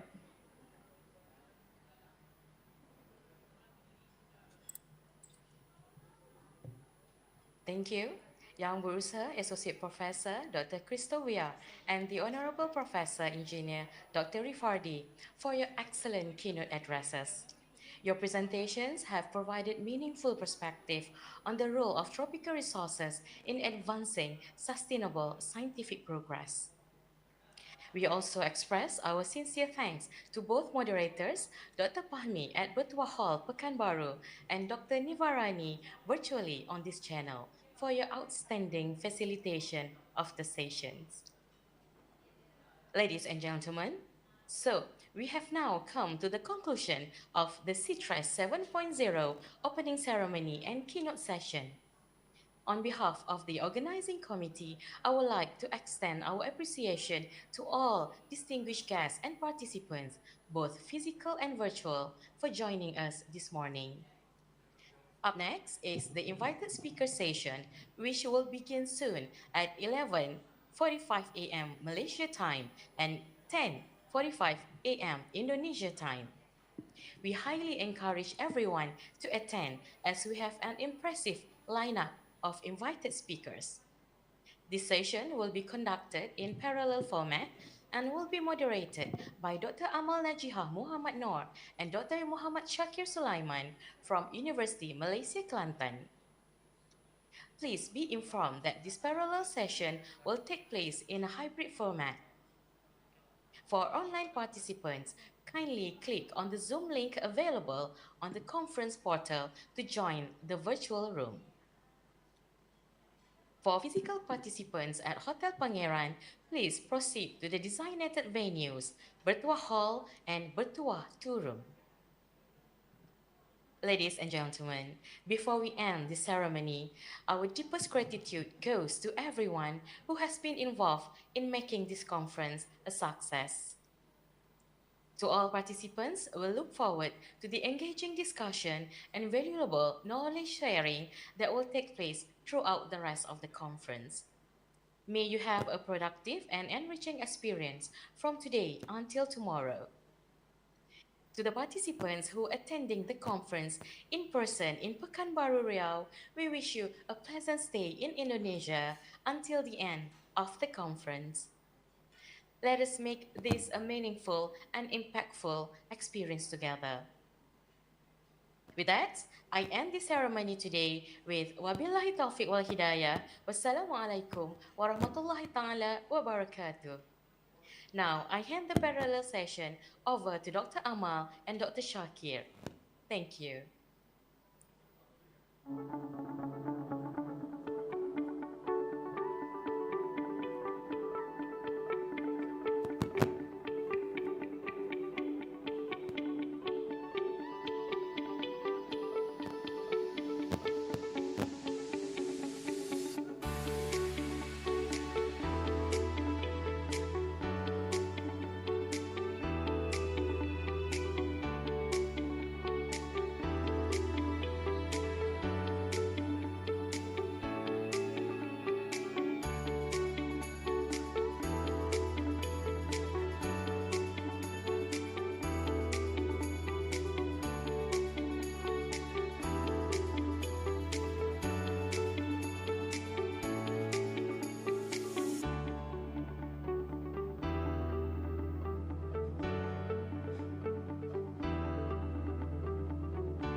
Recording in progress.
Hello, Assalamualaikum from Umri. Do you hear me?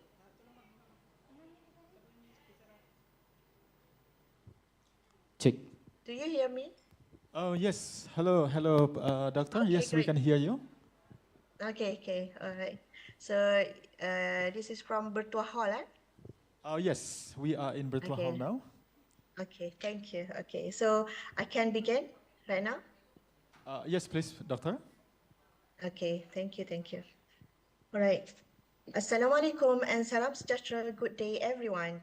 Welcome to all of you who join us virtually and to those attending physically at UMRI for International Conference on Tropical Resources and Sustainable Science CITRES 7.0. This conference is organized by Faculty of Earth Science, University Malaysia Kelantan, with the three co-hosts, Universitas Muhammadiyah Riau, Rewa University India, and KL University India. So I'm just specialist Dr. Amal Najah Muhammad Noor will be your moderator for this session. If you are joining us from Malaysia, Indonesia, Southeast Asia, India, and anywhere across the globe, please remember to click the registration link in the comment section to register for your e-certificate and stay informed about our future events. So now, let us move to our first session. For today, our first invited speaker is Dr. Pankaj Kumar, Head of Department of Earth and Environmental Science, Faculty of Applied Science, Parul University, India. Let me brief introductions. Dr. Kumar is recognized for his expertise in environmental pollution monitoring, sustainable waste management, bioremediation, and water soil quality assessment. Dr. Kumar holds a PhD in Environment and Sustainable Development from the Central University of Gujarat, MPhil in Environment and Sustainable Development, MSc in Ecology and Environmental Science from Pondicherry Central University, and Bachelor Honour in Biotechnology from Bandar Khan University. He is appointed as a scientist at the Ministry of Environment, Forest, Climate Change, Government of India and a project associate at CSIR National Environmental Engineering Research Institute, Hyderabad.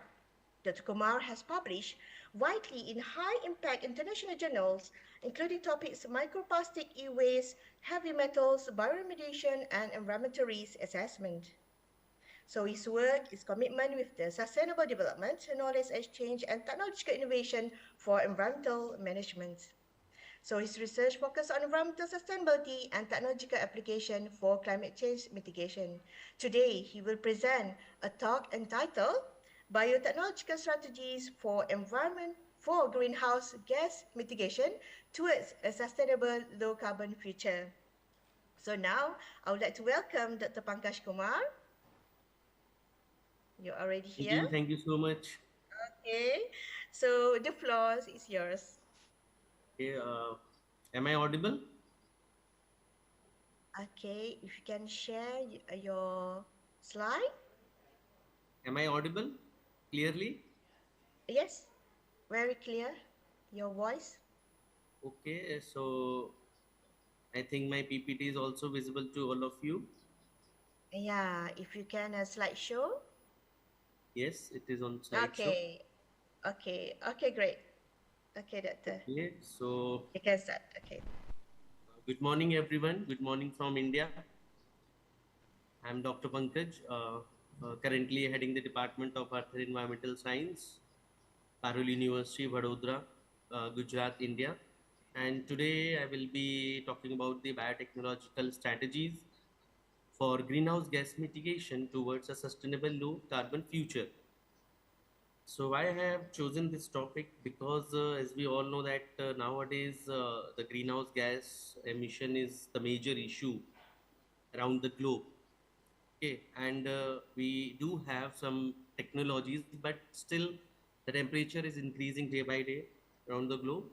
So as we know that if we talk about like global climate change challenge, so climate change is a challenging thing in current scenario. Like climate change refers to the long-term shift in temperature, precipitation, wind patterns, and other aspect of Earth climate system. Okay, so according to IPCC sixth assessment report 2023, now global temperature has increased by around 1.1 degrees C above pre-industrial level from 1850 to 1900. And at the current emission rate, we definitely could exceed 1.5 degrees C warming between 2030 to 2052. Okay, so it is a challenge for us because of the climate change, the temperature of the earth is increasing on the daily basis. So what are the observed impact of the climate change? We can observe like extreme weathers, like more frequent and intense heat waves, flood, wildfires, and storms. And also the cryosphere decline, like rapid melting of glacier, Arctic sea ice, and Antarctic sea ice shelf, leading to sea level rise. So these are the issues we are observing in the current scenario. Also the ecosystem stress like coral bleaching, shift in the species ranges, and also the biodiversity loss. And there are human related impacts also, like threats to biodiversity, food security, health risk, displacement, and economic losses. So these are the like impacts that we can observe in the current scenario because of the climate change. So what are the drivers of climate change? Like energy system like coal, uh, oil, natural gas, combustion of power, heat and transport, agriculture aspects like industrial processes, waste management. So these are the drivers of climate change. These are the drivers by which the temperature is increasing.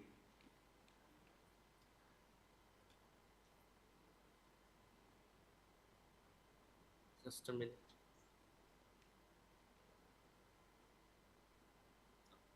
So, what are the major greenhouse gases? Like major greenhouse gases are like carbon dioxide, methane, and N2O. So, CO2 is the largest contributor to global warming, mainly from fossil fuel burning and deforestation. And methane, another greenhouse gas, that is potent greenhouse gas, that is approx 28 times more warming than carbon dioxide.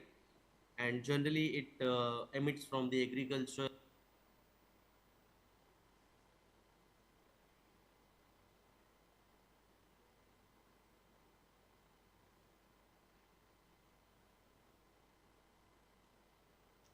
Doctor, yeah, okay.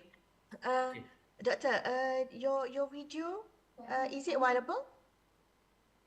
okay, wait.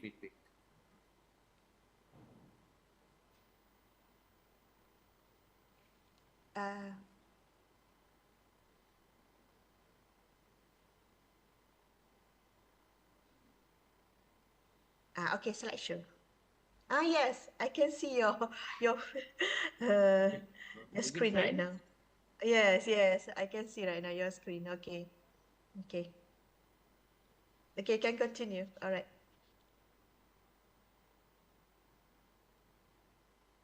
Is it visible? Yes, clear. Okay, so Okay. if we talk about the methane, it is the potent greenhouse gas that is 28 times more warming than carbon dioxide, and generally it emits from agricultural lands, landfills, and fossil fuel extraction. And two, that is approximately 265 times more warming than CO2 emitted from the fertilizers and industrial processes. So all these three gases have different lifetimes and impact on the climate system. So these are the major greenhouse gases which mainly contributes to the climate change. Now, what is the need for sustainable and innovative mitigation strategies? We do have different types of technologies in current scenario, but definitely we need to move to the sustainable and innovative strategies. So, why we need conventional approaches are insufficient to meet Paris Agreement targets. Integration of renewable energy with emission reduction technologies. So, whatever the renewable energy technologies we have and whatever the renewable energy sources we have and other emission reduction technology, we need to integrate them. Promotion of carbon neutral and circular economy practices, utilization of biotechnology to address multiple emission source sustainably. And why we need sustainable innovative technologies? Because it generally we need to focus on the long term resilience and co-benefits for the ecosystem and the society. Now, what is the role of biotechnology in reducing emission and enhancing carbon sink? So, biotechnology, as we know that biotechnology is a tool, is a branch of science, using biotechnological tools for like combat the environmental issues. So, we are using biotechnology. So, what is the role? Like bioenergy with carbon capture and storage to produce energy while removing CO2. Whenever we are using like bioenergy with carbon capture and other storage processes, it can produce energy and it can also remove the carbon dioxide. Use of genetically engineered crops to improve carbon sequestration in soil. As we all know that there are various types of plants and trees which can which can sequestration which can help us in the sequestration of carbon. So we need to modify those crops, those plants genetically, so that we can improve the carbon sequestration in the soil. Methane reducing feed additive and engineered microbes for livestock management. Then we can also use algal-based carbon capture system for industrial emission and bioremediation for degraded lands to restore ecosystem carbon sink. So by using biotechnology, by the help of biotechnology, we can also restore the ecosystem. That process is called bioremediation. Now, what are the sources of greenhouse gases? Anthropogenic sources like fossil fuel combustion, agriculture and livestock, waste management, and other industrial processes. And some natural sources are there like wetland, permafrost, and volcanic activity. So these are the sources of greenhouse gases which are directly emitting the different types of toxic gases. So this is the carbon dioxide emission as a result of fossil fuel combustion. Like 2019 means these are the different sectors by which carbon dioxide can be emitted when we are burning the fossil fuel.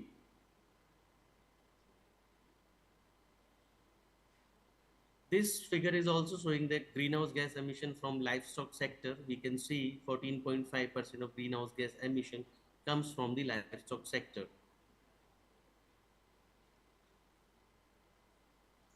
This figure is showing the global greenhouse gas emission by different sector. Means we can see this is like the latest report of 2024, like global greenhouse gas emission by different sector. Like we can see the residential, commercial, and what are the other industry, how much percentage they are releasing the greenhouse gases into the environment globally. Why biotechnology in the greenhouse gas mitigation? So biotechnology in GHG mitigation refers to the application of biological system, organisms or their derivatives to develop solution that reduces greenhouse gas emission and help combat climate change. Okay, so we can utilize the application of different biological system like microorganisms and other their derivatives to develop those types of solution that can, like by integrating different types of technologies with the biological system, we can reduce the greenhouse gas emission and also we can combat the climate change. What are the advantages? So there are different types of advantages like sustainable and eco-friendly. So biotechnology, like using biological system, we can say that these are sustainable and eco-friendly, and because it uses natural or engineered biological process with minimal environmental impact. It is eco-friendly because generally it won't create any kind of environmental impact. Potential for large scale deployment. So using biotechnology, we can say that it has a potential for large deployment and it can meet industrial or global demands. Integration with circular economy principle, like waste converted into valuable products. So whenever we are using biotechnology whenever we are using the biotechnological tools for converting the waste material, it can produce the valuable products. So what are the key applications? We can see biofuel and biogas, like by using biotechnological tools to mitigate the waste. It can generate renewable fuels from crops and waste. Biological carbon sequestration, like we can utilize plants, algae, other engineered microorganisms to capture carbon dioxide, and biodegradable materials like bio-based alternatives to the plastic, and waste to energy, microbes breaking down waste to produce energy. This is the circular economy models whenever we are using the microorganisms or other biological derivatives to minimize the waste. Now we'll talk about the carbon capture and utilization. So carbon capture involves like capturing carbon dioxide from the industrial domain or other atmospheric sources and converting into the valuable products. Okay, so how we can capture and how we can utilize the carbon, how we can convert the carbon dioxide, like using biofixation. What is biofixation? Biofixation, it is the process. It can use microalgae and cyanobacteria to biologically fix carbon dioxide. Thus, this process helps into turning into the biomass through photosynthesis processes. Now, there is importance of like biofixation. It can reduce the greenhouse gas emission while creating renewable resources for fuel, materials, and chemicals. Bio-based approaches and biotechnological innovation, like biofixation using microalgae and cyanobacteria. So uh, there are different types of microalgae and other cyanobacterial species. These organisms can absorb large amount of CO2, growing rapidly under suitable light and nutrient condition. So these organisms can be deployed in the open ponds or closed photobioreactor for the capturing of carbon dioxide as well as the converting it into the valuable products. Genetically engineered microorganisms. So by using DNA gene sequencing method, we can like modify the different types of microorganisms to improve the increase of carbon dioxide uptake, and it's to improve the efficiency or to produce specific end products. So this process can also improve conversion rates and product yield compared to the native strain. Now resource conversion. So what we can do by converting carbon dioxide, like whenever we are capturing the carbon dioxide, and those microbial and plant biomass can be converted into biofuels. So we can convert the carbon dioxide after capturing using microorganisms and other plant biomass into the biofuel, like for example biodiesel and bioethanol, bioplastic like polyhydroxyl and platform chemicals like succinic acid. So carbon dioxide can be converted in to these valuable byproducts. Then algal bioreactor for flue gases. So algal bioreactor, like we can utilize the bioreactors using algae. Like algal bioreactor capture carbon dioxide directly from the industrial flue gas emission. We can utilize the bioreactors into the like industry, whatever the carbon dioxide is generating from the industries. So these algal bioreactors can capture carbon dioxide directly from the industrial flue gas emission, and these produce algal biomass for biofuel production and other applications. Algal bioreactors have demonstrated to effectively reduce CO2 emission from power plants and factories. Means I've gone through some case studies. Some industries, they are using the algal bioreactors, and these algal bioreactors have shown the effective reduce of carbon dioxide emission from different power plants and the factories.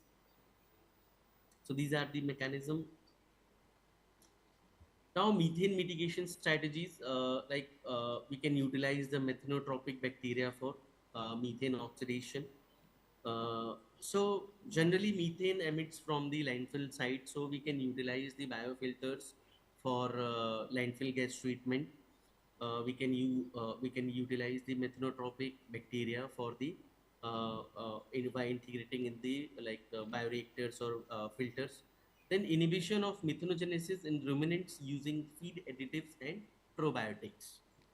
Then anaerobic digestion optimization for methane capture and energy recovery. So we can also utilize the anaerobic digestion for methane capturing, and we can also recover the energy from this. Now we discuss about the nitrous oxide reduction, like microbial denitrification enhancement in agricultural soil. So this gas also emits from the agricultural soil, so we can utilize the different types of microorganisms for the denitrification enhancement in the agricultural area. Then biofertilizer to reduce synthetic nitrogen input. So now people are using the synthetic nitrogen fertilizer, so we can replace this synthetic fertilizers with the biofertilizers.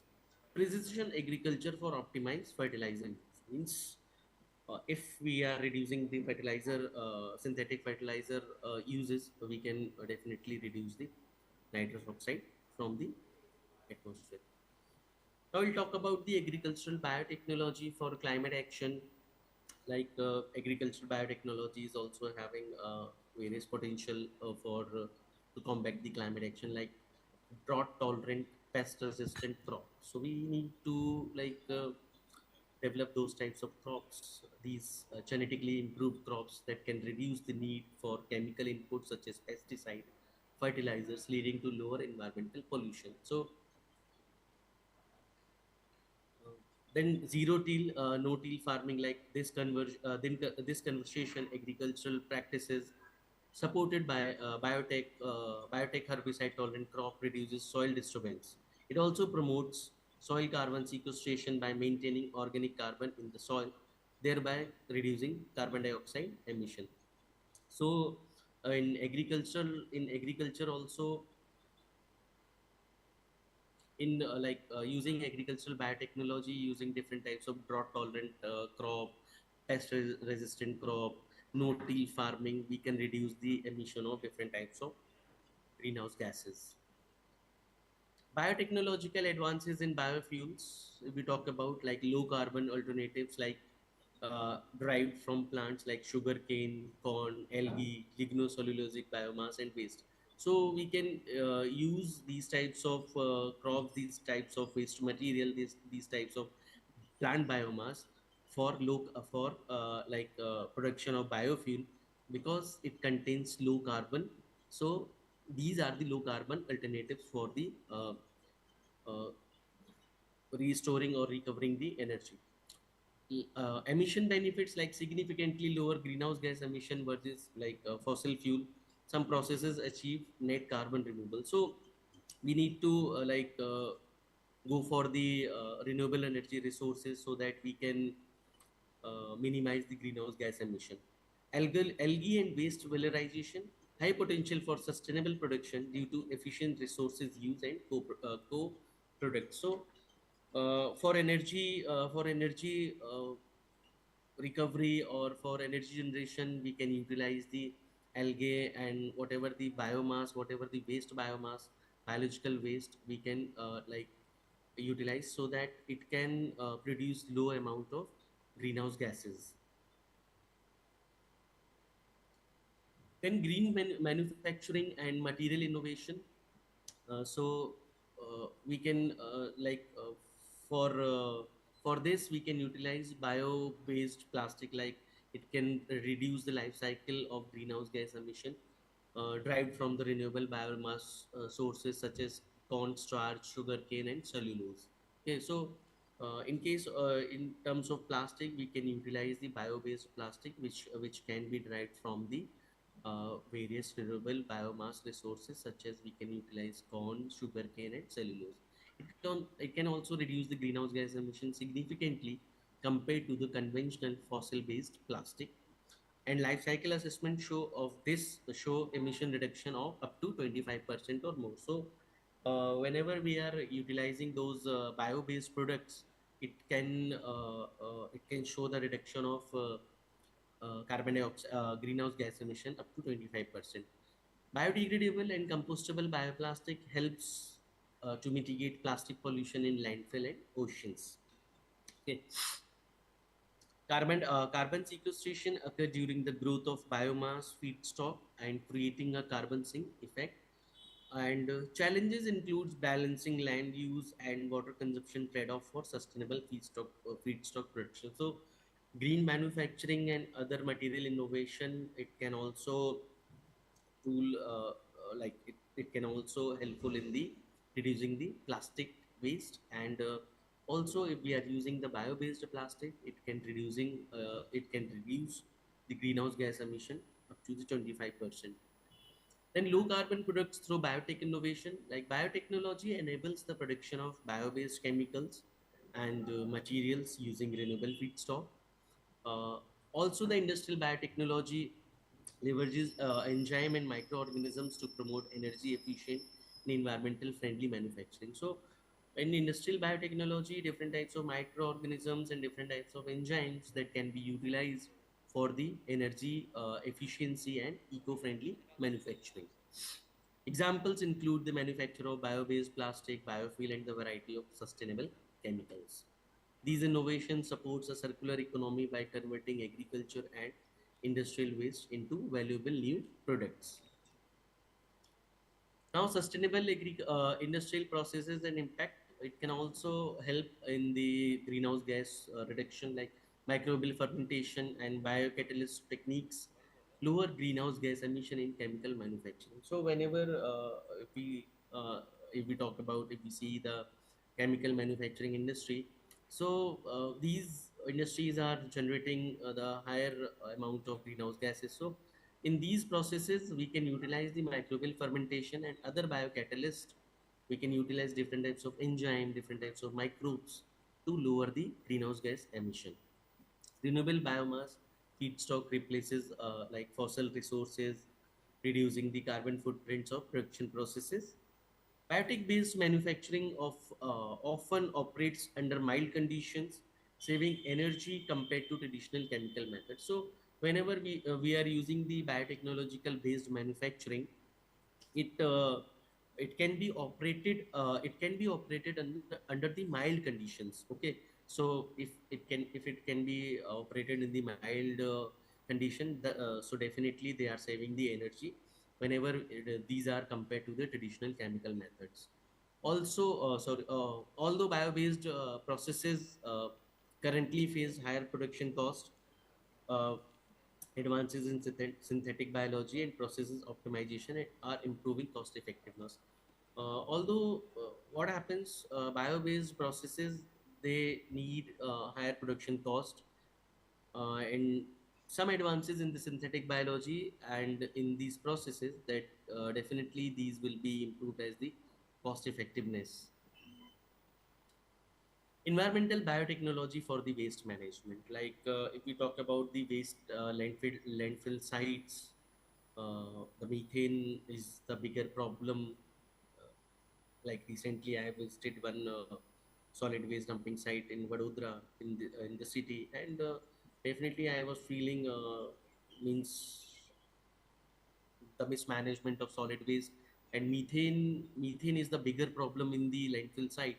So methane eating bacteria in the landfill site, one of the study of my with of my one of my professor, they have isolated some microorganisms from the solid waste dumping site. Those bacteria can lower the emission of methane in the landfill site. So methane is a potent greenhouse gases emitted from decomposing organic waste in the landfill sites. So some specialized bacteria like methanotropes consume methane as their energy source, significantly reducing its release into the atmosphere. So deployment of these bacteria through bioaugmentation or biocover system can mitigate landfill methane emission effectively.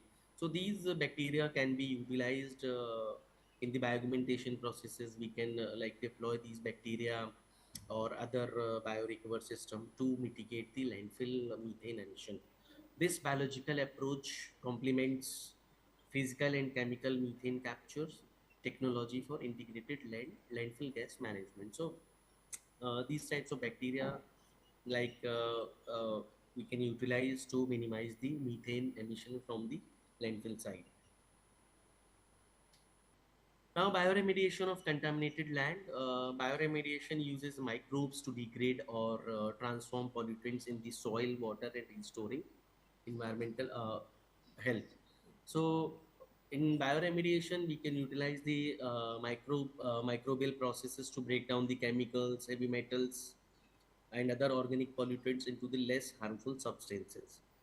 And this approach also restores the natural carbon cycle by enabling contaminated soil and sediment to regain carbon storage and biological activity. So wherever any soil, any like agricultural soil or any land that has been contaminated by different types of contaminants, we can utilize the bioremediation processes to restore the natural carbon cycle. It is a cost-effective and environmental sustainable method for restoring industrial, agriculture, and urban contaminated site. So now impact on climate and sustainability. As we know that environmental biotechnology reduces methane emission, a greenhouse gas with a global warming potential 25 times than of that of carbon dioxide over 100 years. Okay, so restoring contaminated site enhances soil carbon sequestration and biodiversity, contributing to ecosystem resilience.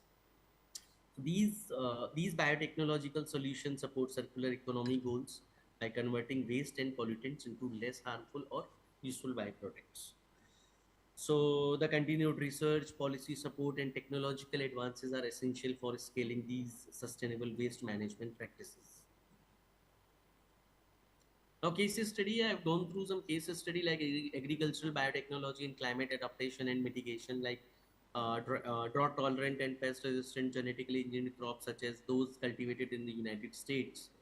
and Argentina and Brazil have contributed to reducing greenhouse gas emission by lowering the need of chemical inputs and supporting stable yields under increasingly erratic climatic conditions. So, US, Brazil, and Argentina, they are using the drought tolerant and pest resistant genetically modified crops to combat the climate change. And this has helped farmers to reduce fuel uses, fertilizers application, and soil disturbance through practices like zero-till farming, leading to enhanced soil carbon sequestration and reduce carbon dioxide emission. Livestock feed additives and genetic improvement aiming at methane reduction in ruminants have made headway as a biological approach to limiting methane, a potent greenhouse gas emission from the agricultural sources. Biofuel and bioproducts innovation. Countries like Brazil have successfully scaled bioethanol production from sugarcane, generating over 30 million liters annually, 30 billion liters annually, and meeting about 25% of national fuel demand while lowering carbon footprints compared to the fossil fuels. Okay. So integrated biorefineries developing biofuel from plants, algae, lignocellulose, biomass, and waste demonstrates lower greenhouse gas emission through advanced biotechnological method like genetic engineering, and synthetic biology for improved microbial performance in the production processes. Carbon capture and green manufacturing. New biotechnologies, including engineered or modified microbes and metabolic pathways like wood Julial pathway, show promise for carbon capture from industrial emission and atmospheric carbon dioxide, converting these gases into more stable form or useful products, which is critical for achieving carbon negative manufacturing. Biotech enabled bio-based plastic and material reduces life cycle greenhouse gas emission and contribute to the circular economy goals by replacing fossil based products. Now, global progress and deployment examples like over 132,000 biogas plants operated worldwide involved in converting organic waste to renewable energy and capturing methane. Agricultural biotechnology solutions have been integrated into national strategies such as India's long-term low-emission development strategies, supporting sustainable agriculture and carbon sink enhancement. The US has seen biotech products supporting reduced emission through improved crop varieties and sustainable production practices. Now, policies and implementation framework, supportive regulatory environment, public for improving the biotechnology for the greenhouse gas mitigation, we need some supportive regulatory environment and public-private partnerships, incentives for adopting biotechnological solution, and global collaboration for the technology transfer. So we do have global collaboration, but these things are need to be enhanced or improved so that we can utilize more and more biotechnological tools to combat the climate change.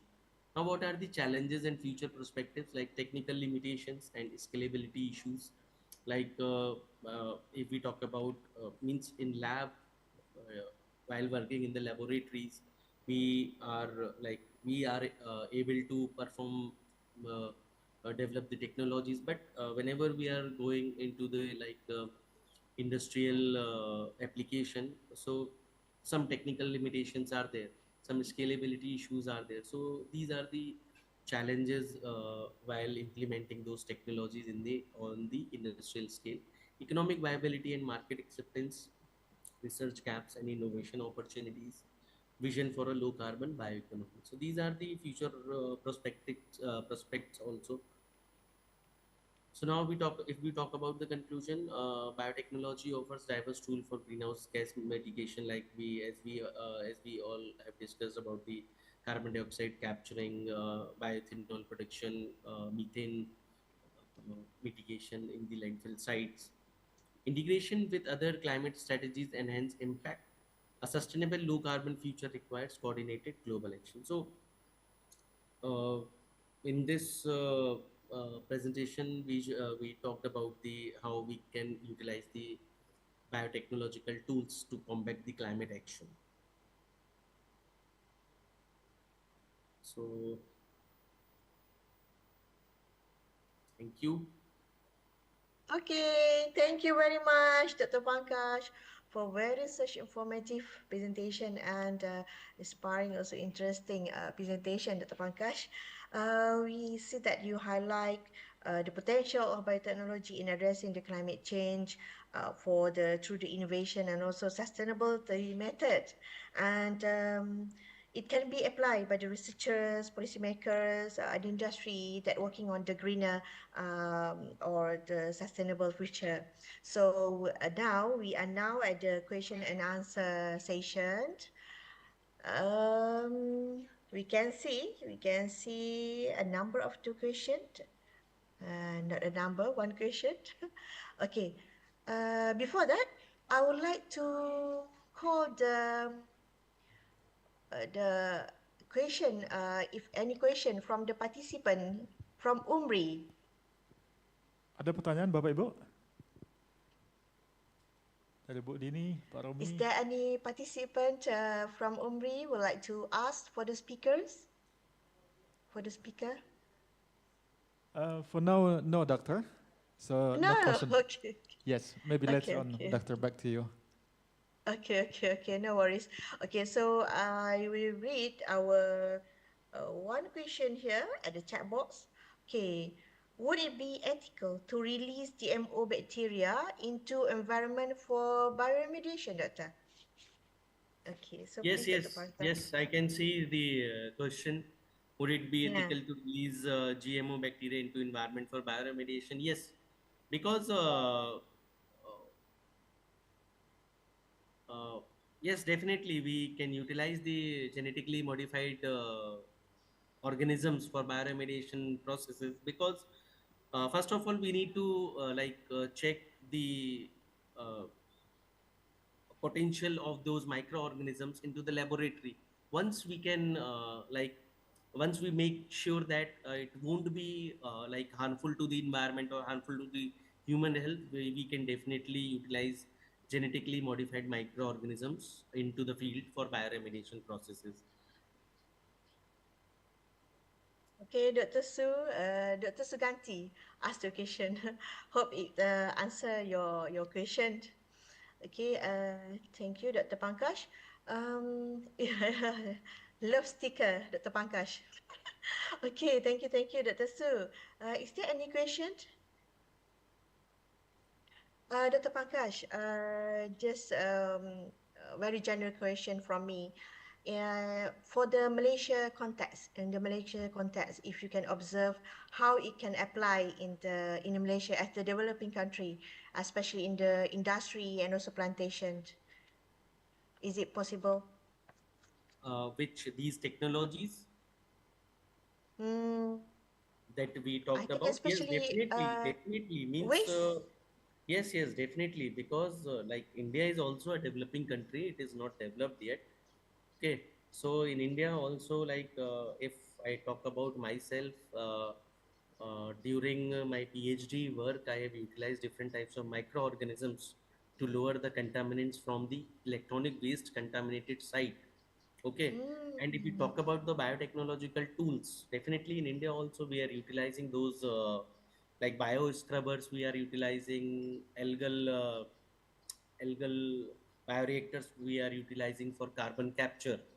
Okay. One of my junior, she has worked like wonderfully. She has done her PhD in this Wow, great. domain. She has developed some bioreactor using microalgae isolated from coastal areas, okay, seawater. So she has patented those bioreactors also. So definitely, at lab scale, we are also doing. Somehow, industrial people are also utilizing those technologies for lowering down the greenhouse gas emission from the industries. Okay, okay, okay. Like for And example, bioscrubbers are nowadays bioscrubbers are using people are using bioscrubbers at the stake. We can see any industry, so they are utilizing the biofilters, bioscrubbers. So those bioscrubbers they just lowering down the toxicity of those emitted gases. So they are capturing the gases and they are releasing the lower amount of greenhouse gases into the atmosphere. Okay, okay, okay. So great. Congratulations to your student too. Okay, is there any question from the audience? From the audience on the floor?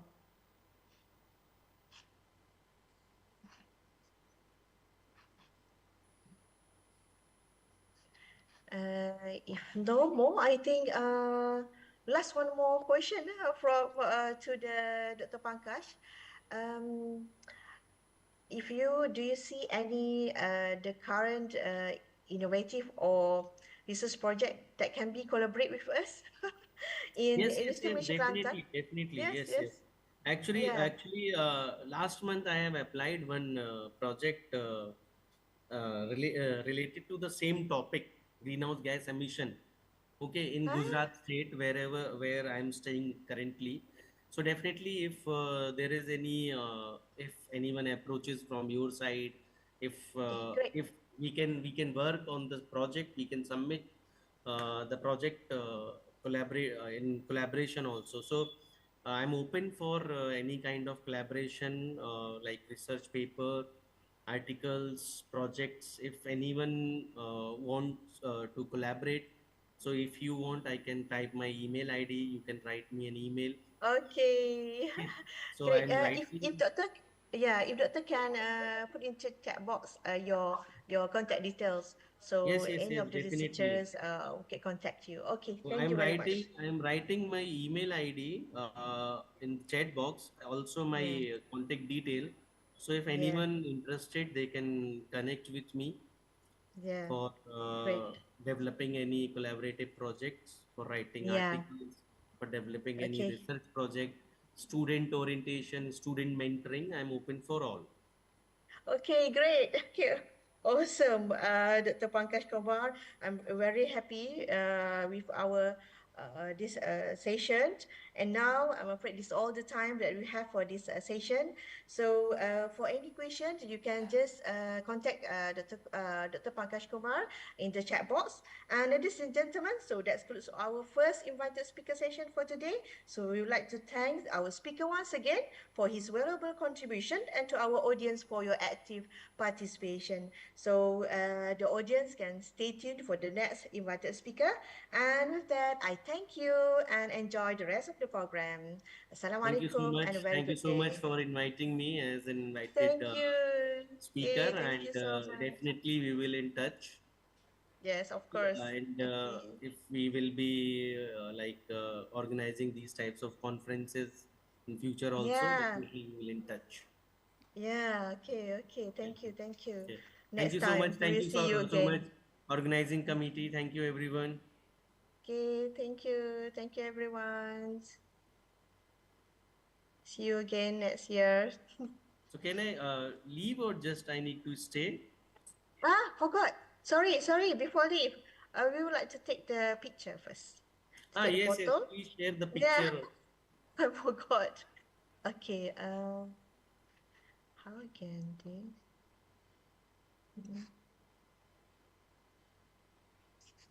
Picture remove pin. Wait. View gallery. Okay, Wait, gallery. wait. Done? Okay. Not yet. We have two Wait, wait, wait, page. wait, wait, wait. Wait, two page. Okay. Bapak Okay. Ibu, diharapkan melihat 1, kamera yang 2, di sana. 3. Wait. Oh wait. Forgot. Yes, you can take now. Yes. Okay. Earlier didn't see your face. Okay. One. Mana print scan? Okay. 1, 2, 3. Okay. This is a first page. We have another page. Okay. Wait for a while. Okay. Okay. For the second page. Okay. 1, 2, 3. Okay, thank you very much Thank you. all. Thank you so much. Please share the Okay, picture. okay. Please be with us until tomorrow. We will Okay. have the closing ceremony. Thank you very much all. Thank you. Okay.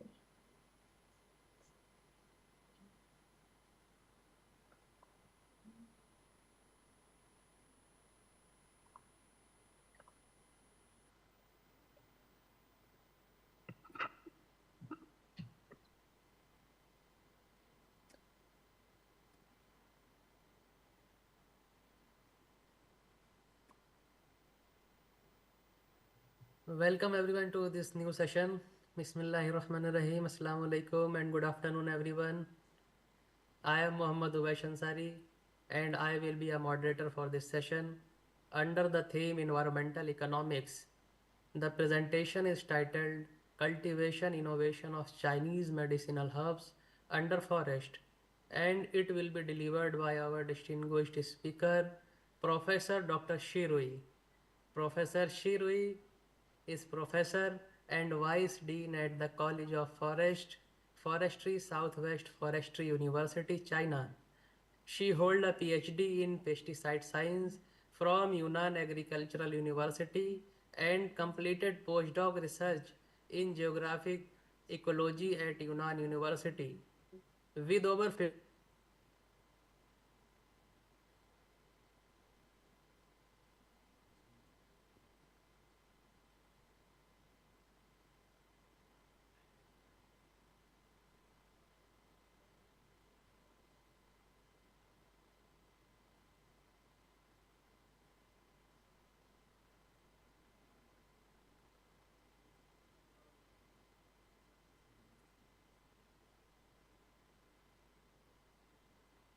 Doctor, can you unmute?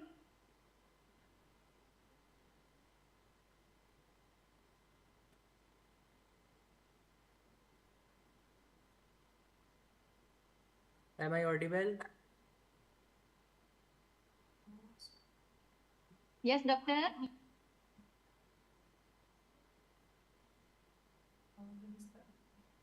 Yeah. Okay, now I'm audible. Yes, doctor. Good. Okay, thank you.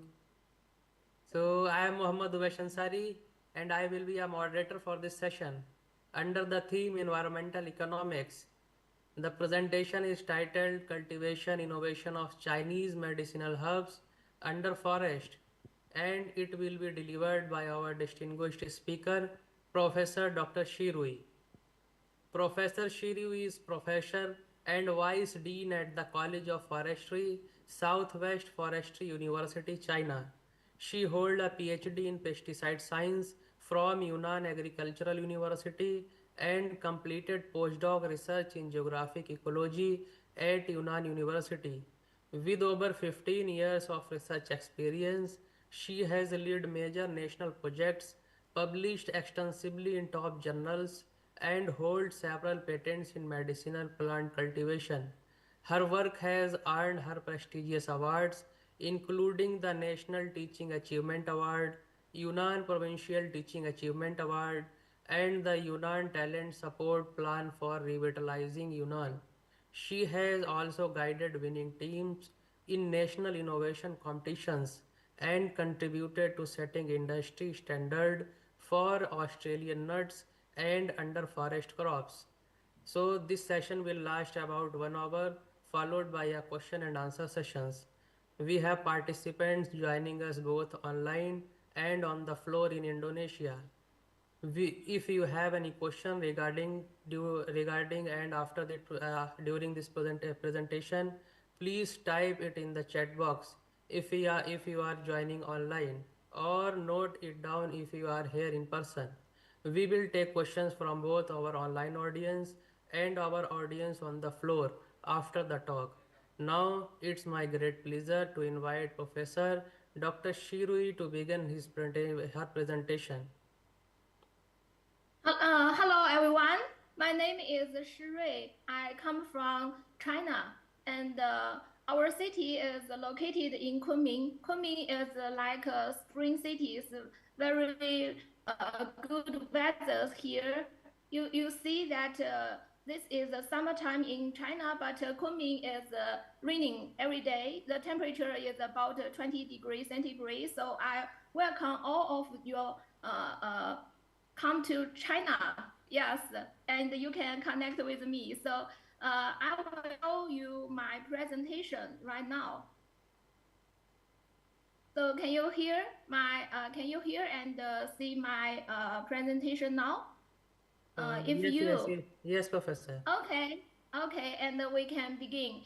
Because my major is phytochemistry, it seems like to extract the ingredient from the herb and made into the medicine and to medicine use. And this is my university and my email and mobile phone. And my today I want to introduce about traditional Chinese medicine to you first. The theory and like this one, Chinese herb. But at the beginning, we want to introduce the traditional Chinese medicine. Then we how to use the natural herb into the medicine use and how to cultivation and how to utilization. So first, I will introduce what is CTM. CTM is traditional Chinese medicine. So a little serious, but very interesting. I think you will be interested about that. So with a history about 2,000 and 3,000 years, traditional Chinese medicine has formed a unique systems to Dao.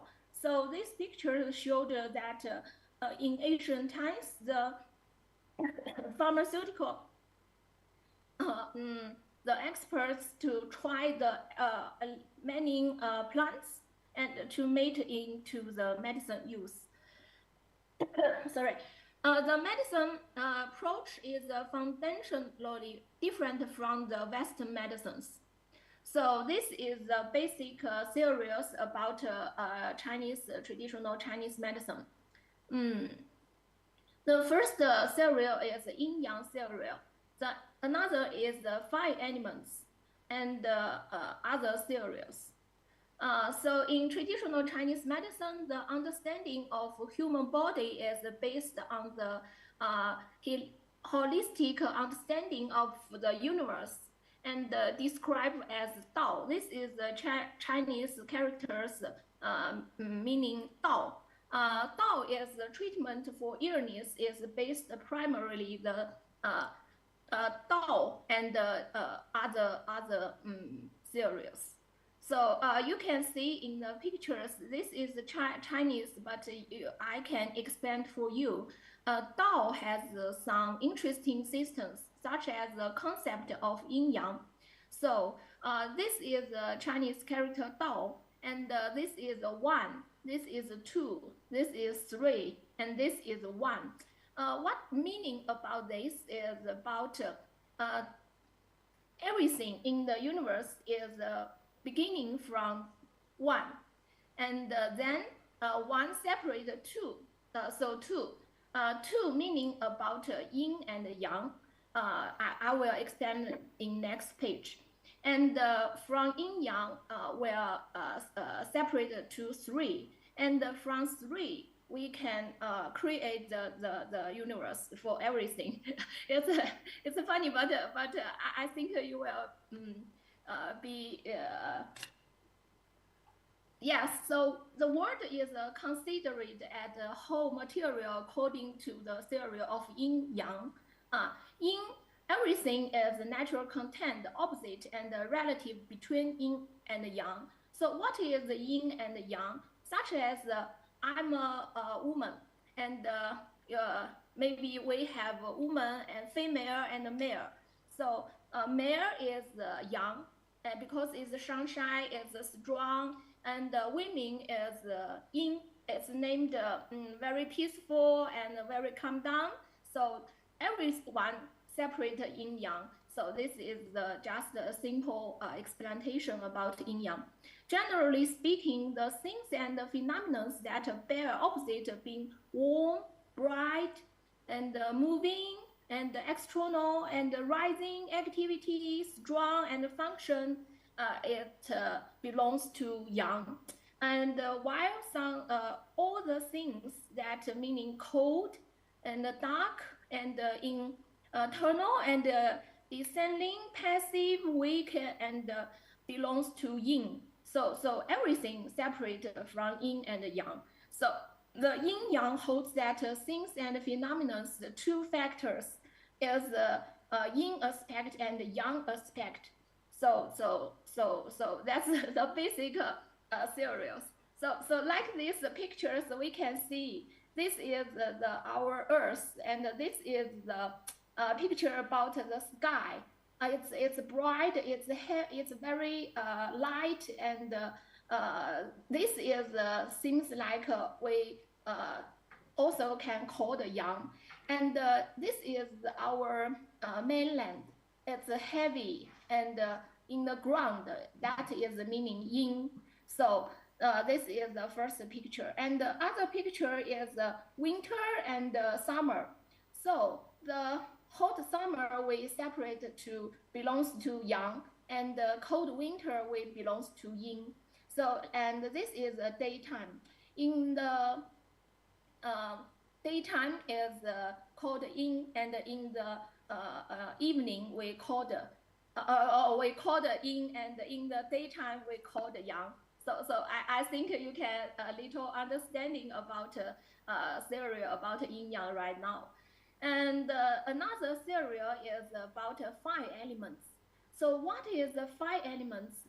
It's meaning that in our stomach, and we have different compartment, things like we 5 elements, meaning is the lung and the liver and the kidney and the heart and the spleen.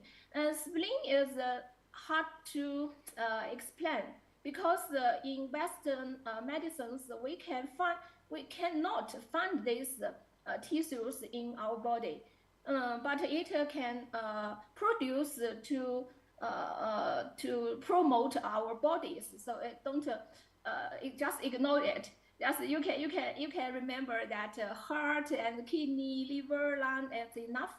So we separate things like heart and this tissue, and we belongs to fire, because our heart is very it belongs to 5. How to say that 5 elements is 金木水火土, and it can belongs to different our tissues. We can see these pictures that we can separate 5 elements: wood, fire, earth, metal, and water. So like our flavors you can see something is sour, something like vinegar or orange, some orange, or some bitter apples. It's taste sour. It belongs to wood, these elements. And something try as bitter is belongs to fire. And some sweet is belongs to earth, and some salted is belongs to water. And for our viscerals, and we can separate things like our livers is belongs to wood, and our heart belongs to fire, and the spleen belongs to earth, and the lung belongs to metal, and the kidney belongs to water. It doesn't matter. Things like our eyes is belong to wood. So if you want your eye is bright and good eyesight, and you can try something like sour things. So it's these pictures shows how we use the medicine, and how we can use the herb and to treating our body in Chinese medicine method. So because we separate different herb to different 5 elements, and to treatment about different illness. Yes. So if we heart, we know our heart is in the left of of our bodies. And if you have something like a heart disease, and you can eat something flavor is bitter. Bitter medicines can treating for your heart attack, heart problems. So that's very interesting, but I cannot explain, but it can work. Yes, for 5,000 years, it always works. And if you have some problems with your kidneys, and you can eat some salted things, things like seafood. Seafood, because seafood have a taste very salty, and it good for your kidney. It just think about that. It's yes, and if you can see this is your tongue. If you find your tongue a little red, become red and ache in your tongue, and that is something problem with your heart. And if you have a good stomach, mouth is belong to earth and belong to brain. So if you have a good taste, and your brain, your body is very good, your stomach is very good, and things like your nose cannot to spray, and something wrong with your lung. Yeah, things like it's just 5 elements belongs to everything can belongs to 5 elements. So that's the picture. If you have questions, we can talk in detail and after the conference. So the other theory is about the Worsery manifestations study about physiological functions and change about their relations. Okay, seems like these pictures is a little complicated, but you can see from the pictures our heart is here, here in the middle, and this is the liver and the kidney and the lung and the spleen. It's for stomach. It's spleen is to your stomach, and then the bad things is out of your body. So this is describe the 5 elements to how to relations and how to works. Yes, to build your bodies and to give you health. So what this is a basic series about traditional Chinese medicine, and how about different between Chinese and the West medicines. For traditional Chinese medicines, they use different ways to organizing the information based same potence. Things like imagine that you have a sore throat, your throat hurt, and Western medicines doctors often consider it as a throat problem, while Chinese medicines doctors may diagnose it as some imbalance of spleen and the stomach. So it's funny, but it works. Yes. So this is the difference between the 2 medicines. So what are the different in theoretical basics?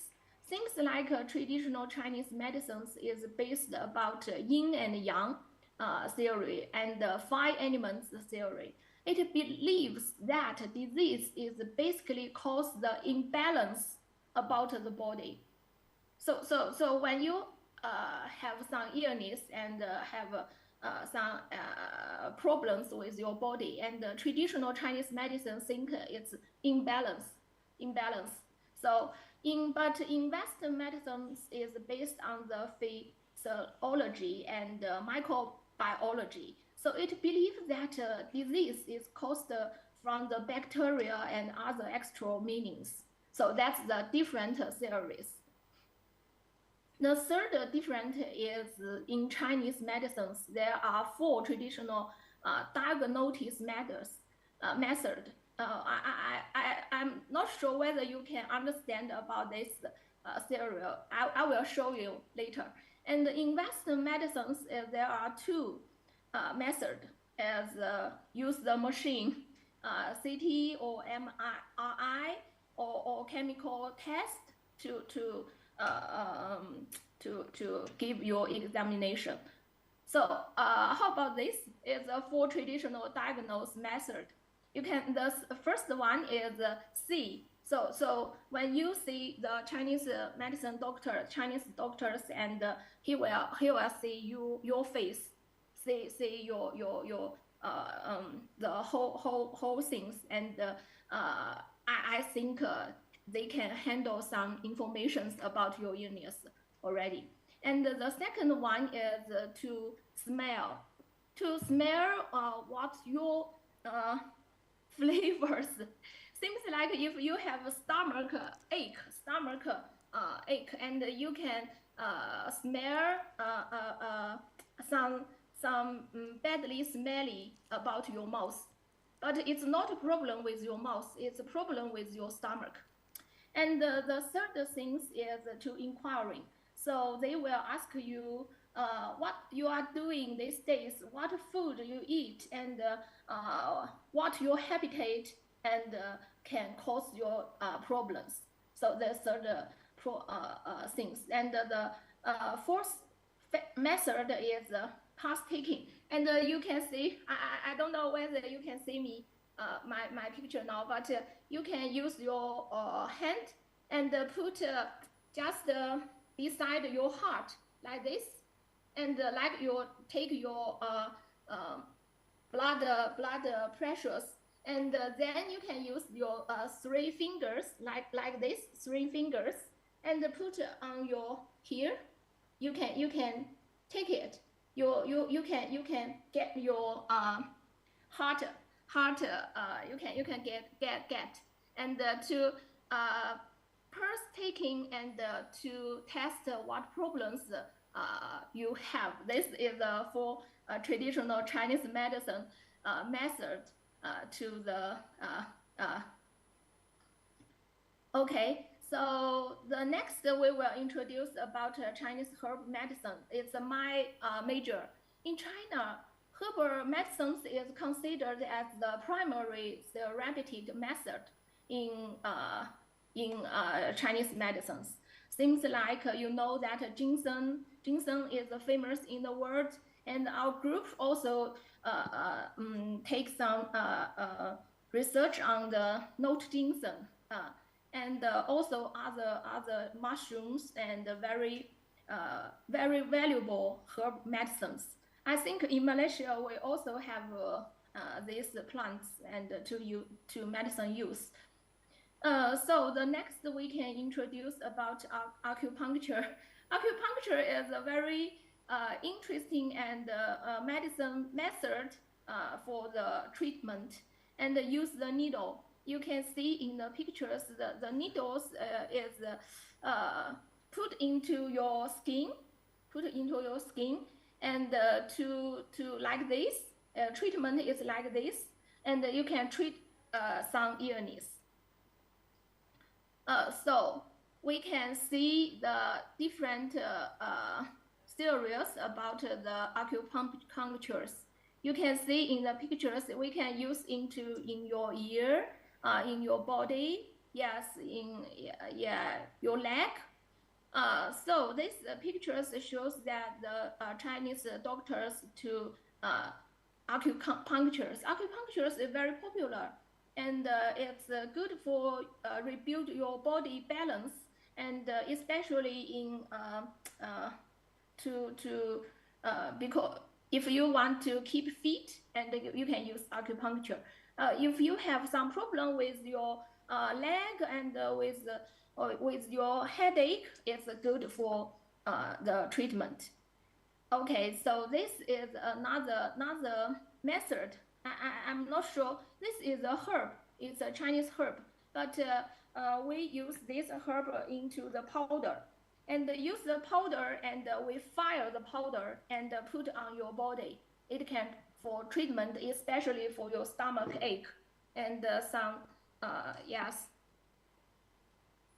Okay, another one is massage. Yes, massage is use hand and for treatment. Yes, like in Thailand, very popular, and everyone to go to Thailand to have a massage. But Chinese massage is different from the Thai. So like this, if you have some problems with your nose, big nose, and you can use this different like this. If you have some cold, and you can use your fingers and to touch this, and just like this, and also you can touch this. Yes, and it's very useful. Yeah. So if you have some headache, you can in these pictures you can touch this acupuncture this way, and this way in the beside the nose. Yes. So it's interesting, and it's serial. We need to have some time to learn about it. And seems like hypertension. If you have some high blood pressure problems, you can also use your Chinese medicines to treatment. The first one is use here in your leg, in the middle of your leg. You can just to touch it and just press and here. So also in your foot and in your hand is very easy to find this point. It's like this, and your middle fingers touch this one is this one. It's this point. It's very, very easy to find it. So the body massage like this. Okay, let's before that we introduce about the theory about traditional Chinese medicine. So right now we will introduce about my works right now. So it's herb. So in China's pharmaceutical copies list over 6,000 different medicine substance. Yes, there are about 600 different herbs. Yes, in common use today. So like this, I'm not sure whether you know this. Ginger is very common. Yes, and this is Panox no ginseng. Panox ginseng. Yes, and so herbs is classified in two major dimensions. The first dimension refers to the temperatures characteristics about hot, warm, and cold, and meteor. So like ginseng belongs to hot. So if you have some problems, how to say that, you get some flavor mations, you have throat ache, and you cannot eat ginseng because it's too hot, and you can have more problems. So if you have some problems with your throat hurt, you need to use some medicines that are cold, and to keep you calm down, not get more fire, so more hot. And so another the mentions is to separate the herb to sour. Some herb it's taste sour, some is taste bitter. Seems like this one. This herb uses its roots. It's very, very bitter. It's I think because there are some chemicals that the biggest things in the world in its roots, but it's good for our liver. If you have some problems with your eye, you can not see to have a good eyesight, and you can use these medicines because it's good for your liver and good for your eye. So that's the traditional Chinese medicine. Okay, And spicy seems like ginger. Ginger is very spicy. So ginger can treat to our stomach ache, yes, to problems. And if you have some ache of your stomach, the ache is very cold. Seems like you always feel cold, and you can eat some ginger. Seems like you catch a cold and drink some water about ginger. So it's interesting. Okay, so next we will introduce this is note ginseng, and we use the roots. And this one is the I think is the #1 traditional Chinese medicine in China right now, because the no ginseng roots can treat about our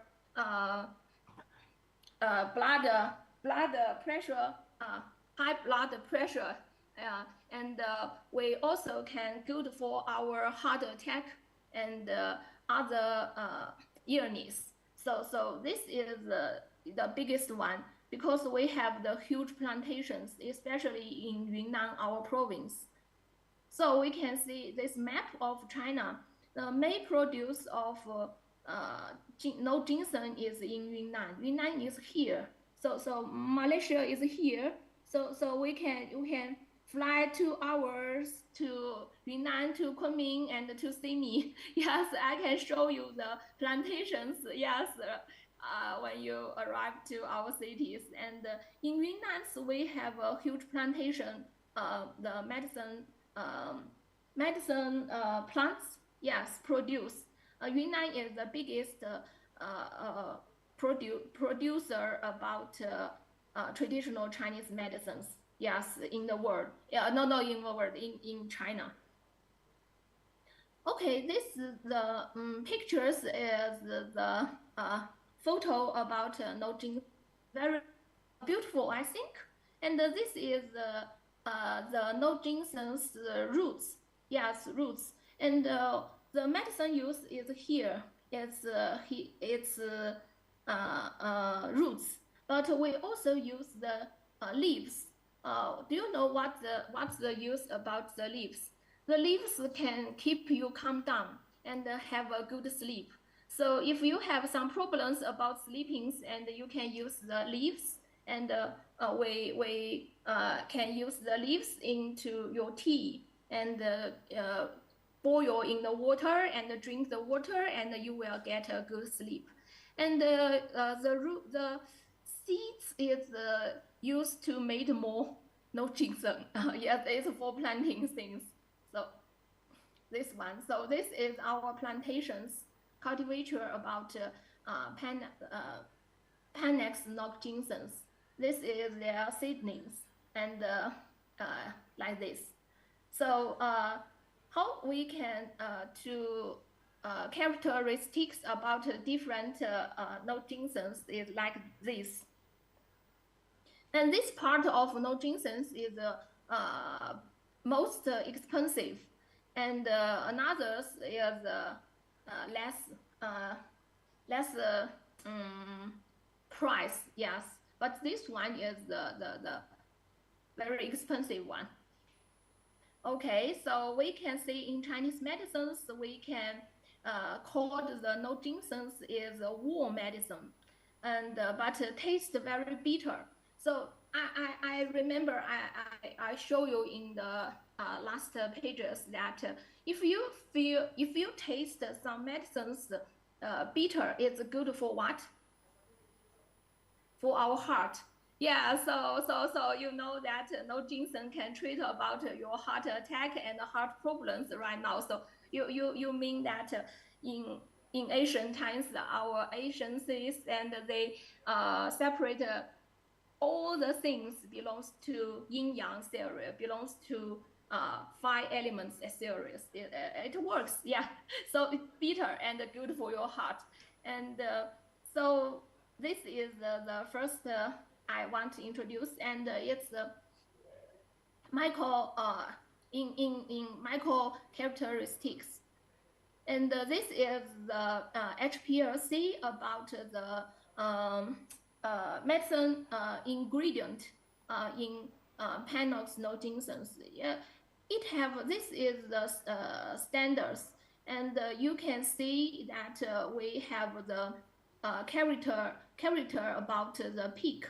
Yes, from the HPLC, and if you can get these photos, and you know that you have a good result. Yeah, it's good. It's a good one because this it can compare with the standard. So this is the pharmacologic actions about the no ginsengs. Yes, it can stop blooding, reduce blood fat, and regulate blood sugar level, and can hair generation. You can use the no ginsengs to wash your hair. You can get more hair, and other things. So this pictures shows the chemicals compositions about no ginsengs. Okay, the next one is the leaf. Yes, from this type of plants. So this plants is very common, and you will say, what this? What they'll use it? It can use different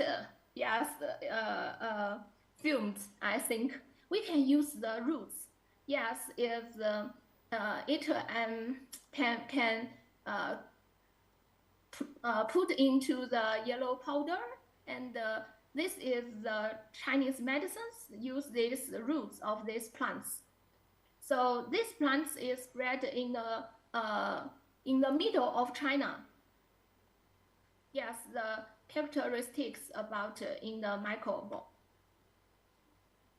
So this method can used into the microbial actions if you have a throat ache. If you can, things like COVID-19 during these times from 2019 to 2022. Yes, the COVID-19 spread the whole world. But use these medicines can treat about the COVID-19. It's a very useful one.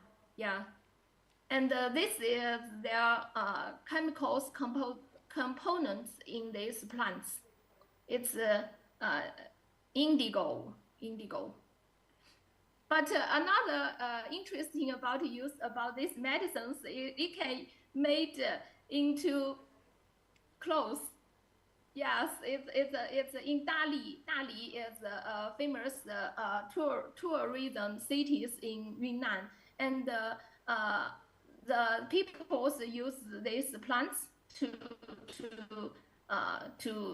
make into clothes. So this is another use. Okay, this another roots, another traditional Chinese medicine. Okay, it works. What's the physiological works? Our research work, I want to introduce about how we use the white plants and how we use the natural plant extract and how we use the natural plant to cosmetics to use. The last part I will finish, so sorry.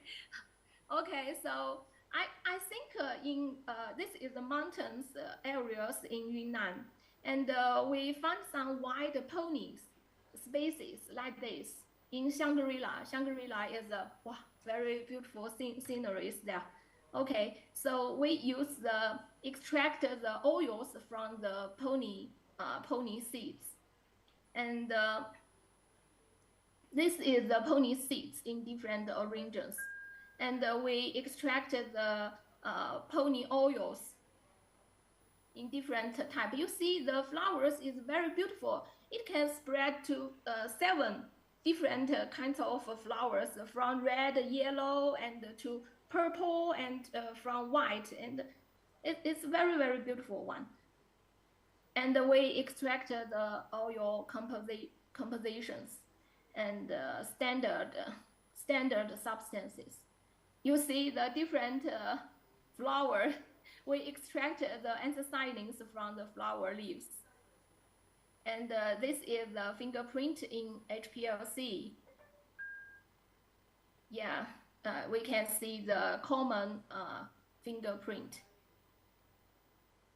So anthocyanins, yes, is made determination about flower colors.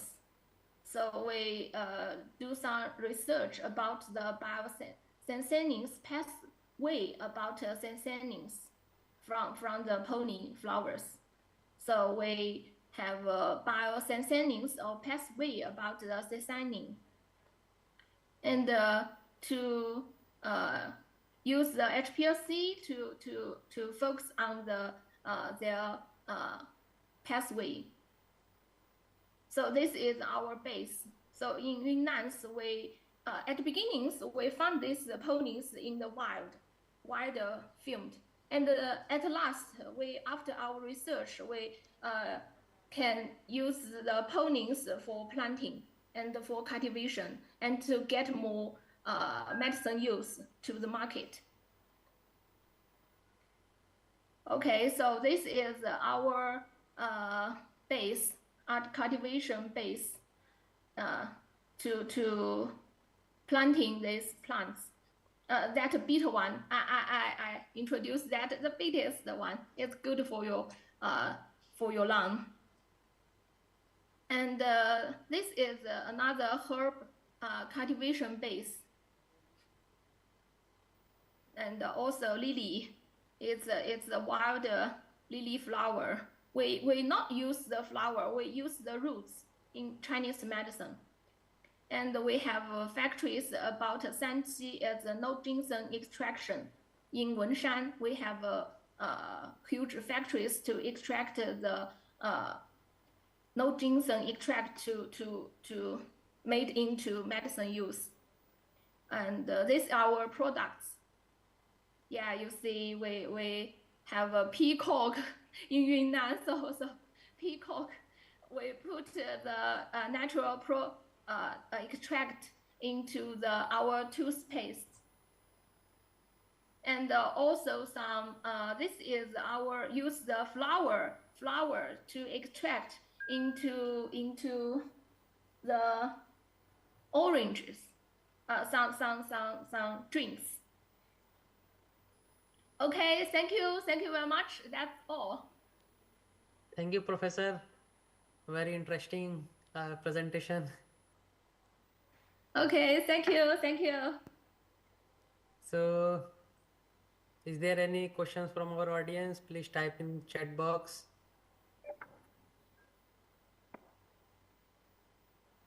First of all, Professor, I want to ask one question.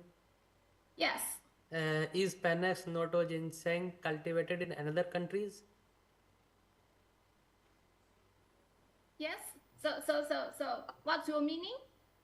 The plant you present in presentation, Panax noto ginseng. Yes.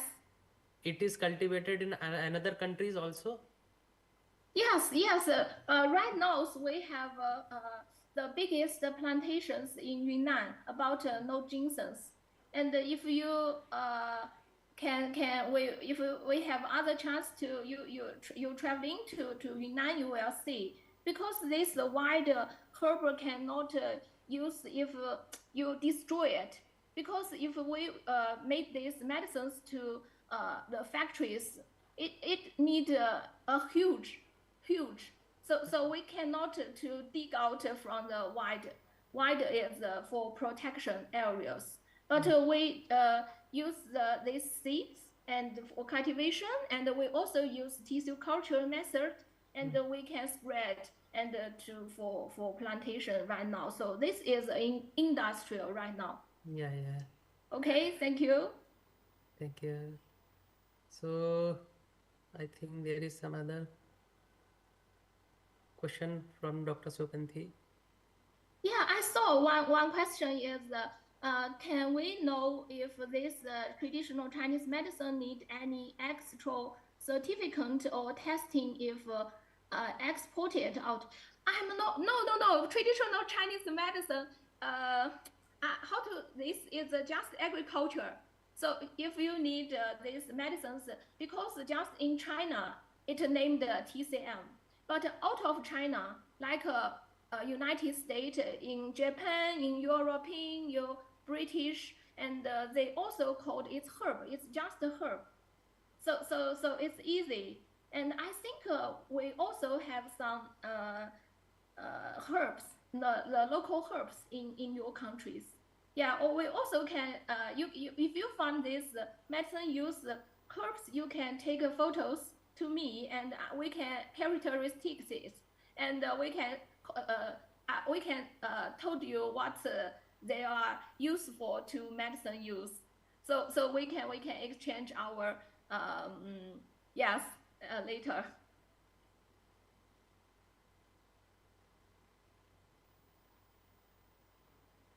So there is another So another question is how can under forest cultivation contribute to rural farmer income? Oh yes, this is a good questions, because in Yunnan you see like our province, and it's mountainous. So we have not many planting space, planting base. We just have mountain. We just have the forest. So we use to cultivations in the forest. No destroy about the tree, but we cultivations under the forest. It's a very interesting thing. Before that, the farmers can get no money from the forestry. Forestry can only be protection, no utilization. But right now, our government take emphasis and to how to utilization about the forestries. So we can cultivation in the forestry on the base about the government, because we need to protect our environment, our forestry systems, biodiversity first, and then we can cultivation in the forestry. So the farmers can get, I think if you grow note ginseng is for 2 years, just for 2 years, and the input about 20,000 yuan, 20,000 yuan for 2 years. But you can get more than 100,000 yuan. 100,000 yuan. Yeah. So it because this is a medicine herb is valuable. It's much high price for wheat, for rice, for corn, for agriculture things, because this is a medicine. So it's more valuable. So if you growing the medicine plants, the farmers can get more benefit. Yes, compare with the local some agricultural things. Thank you very much.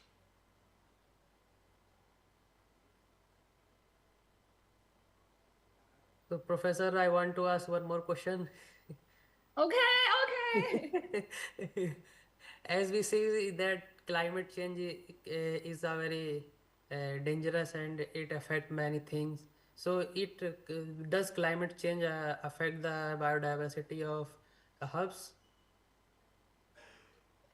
So you mean that if the climate change and to how we can protect our biodiversity? Yeah, like that. Okay. So this is another field. Yes, but I want to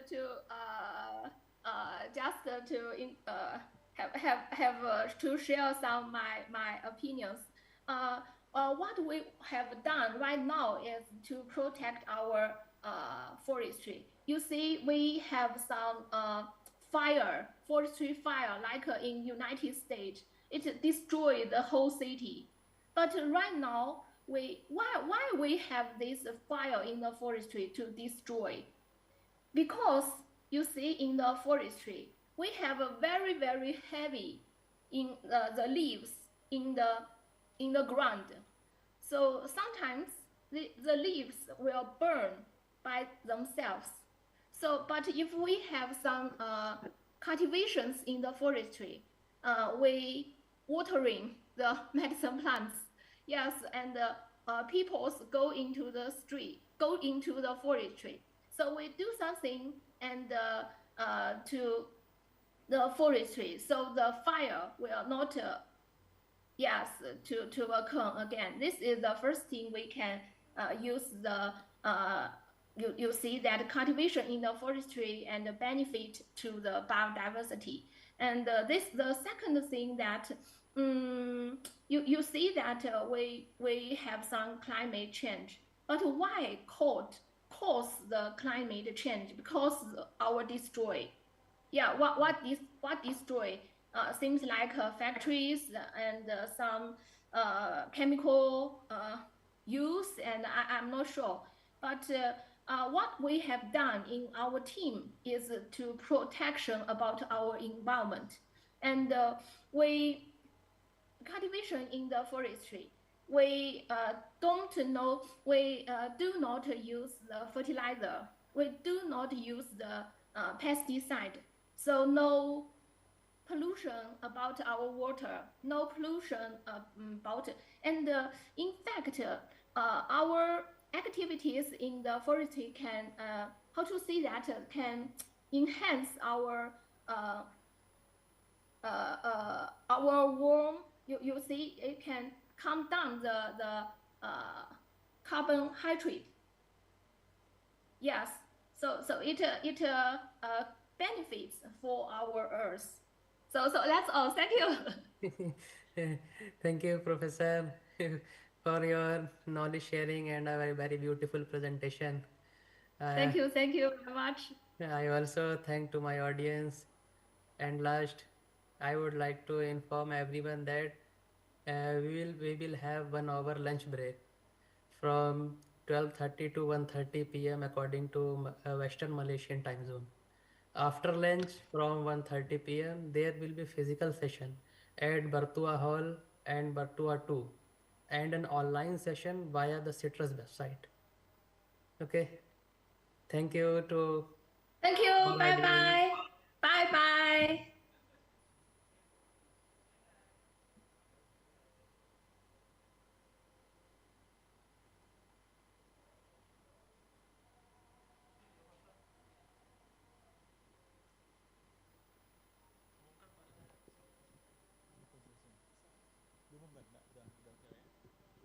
Halo cek, baik Bapak Ibu sekali lagi kita waktunya istirahat, makan siang dan sholat. Recording stopped. Kembali lagi ke ruangan masing-masing untuk sesi paralel jam 13.30 di ruangan masing-masing di Bertuah Hall dan juga Bertuah 2. Terima kasih. Wassalamualaikum warahmatullahi wabarakatuh.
akan selalu pilih.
Assalamualaikum Bapak Ibu yang akan presentasi di Virtual Hall. Dimohon untuk segera standby.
Bapak Ibu mohon untuk memenuhkan kursi ke bagian depan, terutama yang Bapak Ibu presenter.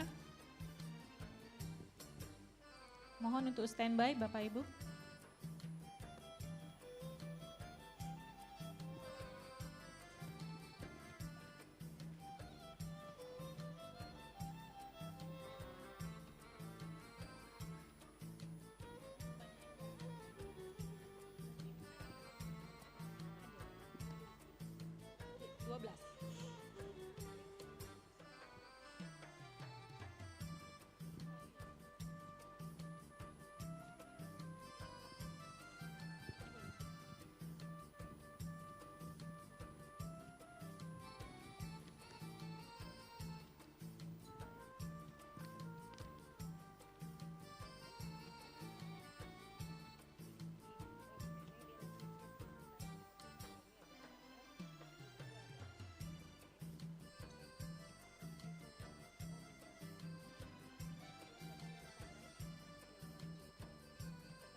Ibu Nazlina Ibrahim, oke.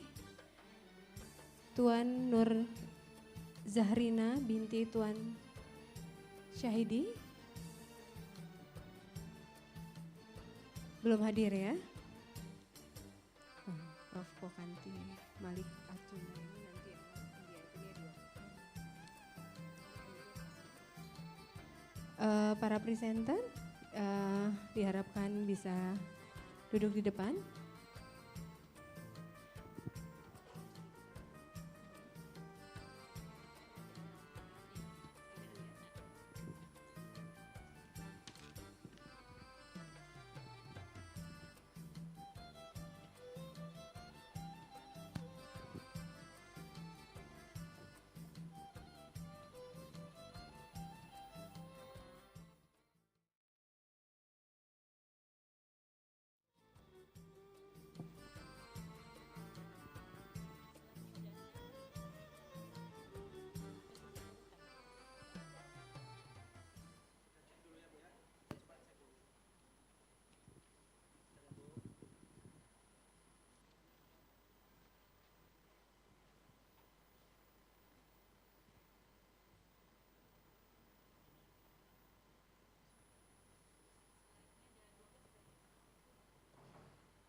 Assalamualaikum warahmatullahi wabarakatuh.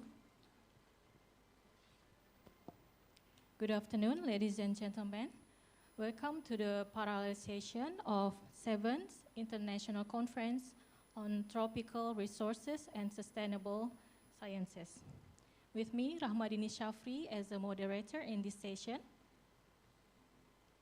Before we begin, I would like to read the rules and guidelines for all the presenters. Please, the slide of the rules will be presented. Okay, number 1. Okay, I just read it. Number 1, general conduct. The first, all participants are expected to maintain professionalism, mutual respect, and academic integrity. The second, disruptive behavior, including talking during presentation, is not allowed. The third, please wear your name badge all the time during the seminars. Number 2, presentation time. The first, each presenter is allowed a maximum of 10 minutes to their presentation and followed by 5 minutes question and answers. The second, I will give a sign when there are 2 minutes remaining and presentation exceeding the time limit will be kindly stopped. Number 3, punctuality. All presenters are expected to be in the room at least 10 minutes before the session starts to ensure all the technical aspects are ready. I'm sorry, the technical aspect still a problem. Number 4, presentation media. The first, please use a PowerPoint or PDF file for your presentation. The second, ensure that your file has been submitted to the committee or tested in advance in the provider computer. Number 5, Q&A session.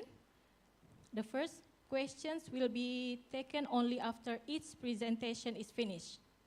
And the second, audience members are kindly requested to state their name and affiliation before asking the questions.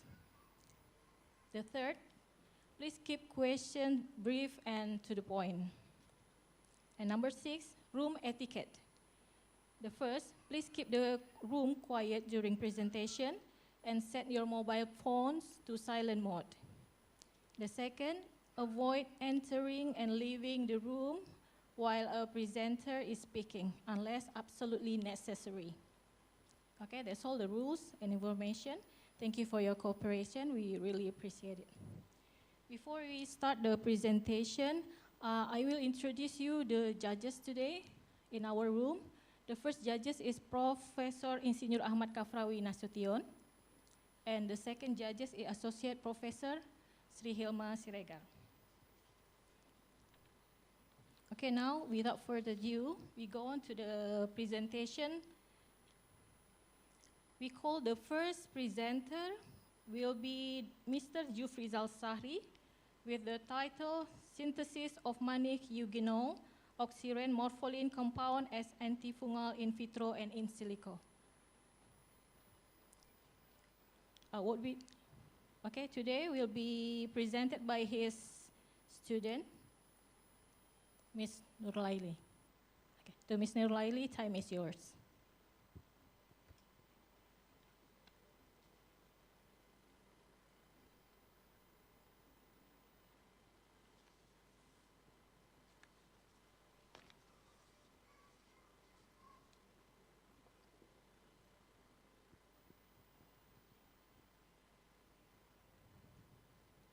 Slide Jufrizal Sahri.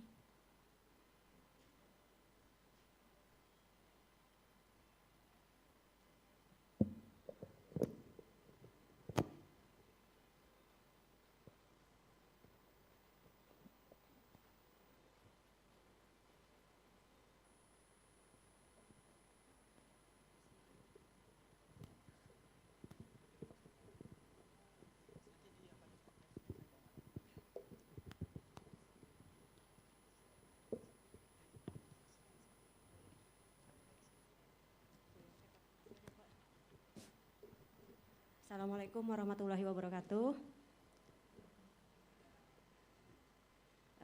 Thank you for the opportunity. I'm sorry I'm wearing the mask because I have a cold. Good afternoon, ladies and gentlemen, respected speakers and fellow participants. It is truly an honor for me to be here today to have the opportunity to share our research to you. I hope you all in good health and high spirit. My name is Nuraili. Today my lecturer, Dr. Jibril Syahri, has given me the responsibility to present our research. I'm sorry, my English is poor. Well, I will present our research entitled Synthesis of Managed Agonal Oxidant Morpholine Compound as Antifungal in vitro and in silico. This the research team, Dr. Jibril Syahri, MSI, Siti Khotimah Nurlaili, Mrs. Nurbaiti, and Mrs. Rahmiwati Hilma. We are from Department of Chemistry and Pharmacy, Universitas Muhammadiyah Riau. Okay, next. We go to introduction. Fungal infection are particular concern in many tropical countries. 1.5 million deaths from invasive fungal infection occur a year. High fungal infection rate occur in tropical climate with high humidity.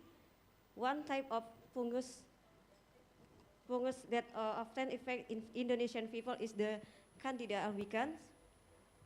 Candida albicans can cause, which is an acute and subacute fungal infection that can attack the skin, nails, lungs, mouth, and other. As we know, based on several cases that have occurred, 70% of patients are women. Mortality rate can reach 80% in severe cases. Next. This is the current antifungal treatment. Topical medication that have been used to treat these skin candidates include nystatin, chlorotrimazole, miconazole, and others. However, these antifungal drugs have limitations such as side effect and resistance. Next. This agonal or 4-allyl-2-methoxyphenol agonal compound. We synthesize agonal from managed reaction. We use formaldehyde and amino secundar is morpholine. Next, we reaction with epichlorohydrin. This mechanism of synthesis of managed agonal oxidant morpholine, we use for step 1, we use agonal and formaldehyde and morpholine. This reaction with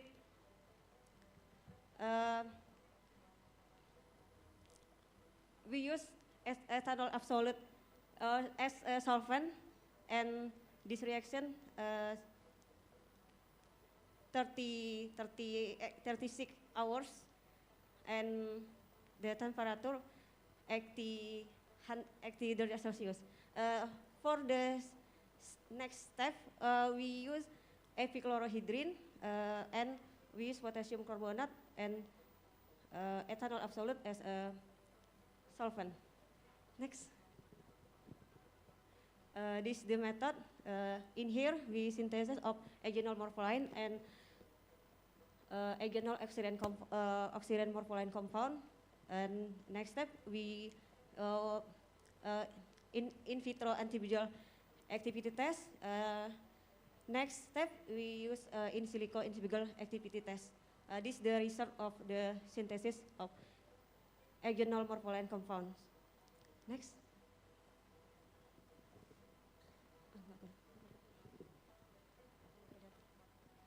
This is the result and discussion.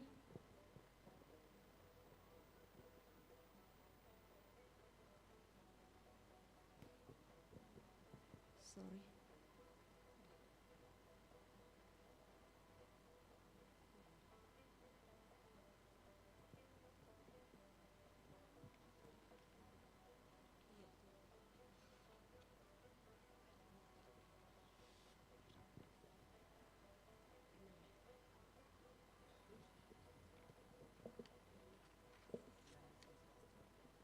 Soalnya hasilnya di situ. Sorry for the result and discussion. This is the result from HNMR spectrum of agenol morpholine compound and CNMR spectrum of agenol morpholine compound. Actually, we have a result for anti-visual activity, but in my slide, lost. For anti-visual activity, we have the agenol oxirine compound. We have yellow color and molecular weight 35.21. Next. This is the result for HNMR spectrum of agenol oxirine morpholine compound. This the CNMR spectrum of agenol oxirine morpholine compound. Next. This is the anti-visual activity test. From here, we know we get information, but we use compound concentration for 8%.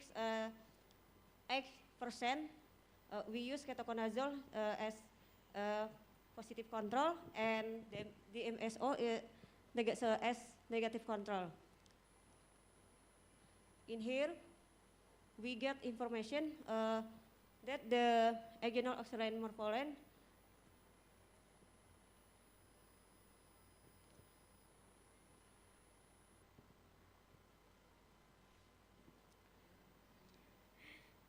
based on the encephalographic test result, it was found that the agenol oxirine morpholine compound had better antivisual activity than the agenol morpholine compound. And the agenol morpholine compound had the better antivisual activity test than agenol compound. Next.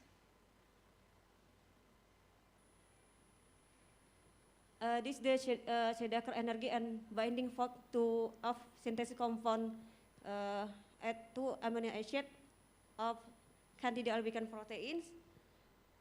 Based on the result of in silico test, it was confirmed that the agenol oxirine morpholine had the best antivisual activity because it had the lowest Schedacker energy value, namely minus 38.5537 kilocalorie per mole. Next. This is the Habon for standard ligand agenol morpholine compound. Next. For Habon for agenol compound, agenol oxirine morpholine compound. Next and ketoconazole as a positive control. I think that's all for my presentation. I'm sorry if any question. Still 3 minutes left. Terima kasih, Bu. Okay. Thank you for Ms. Nurlaili. We open the Q&A session. Please, ladies and gentlemen, if you want to answer the question, just raise your hand. Any questions from the floor?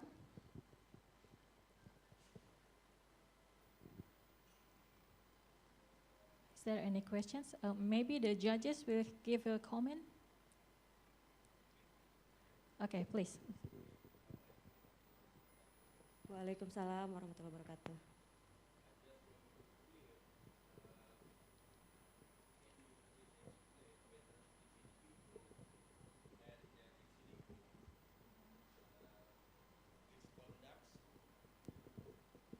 which conduct the simultan or separated. Thank you.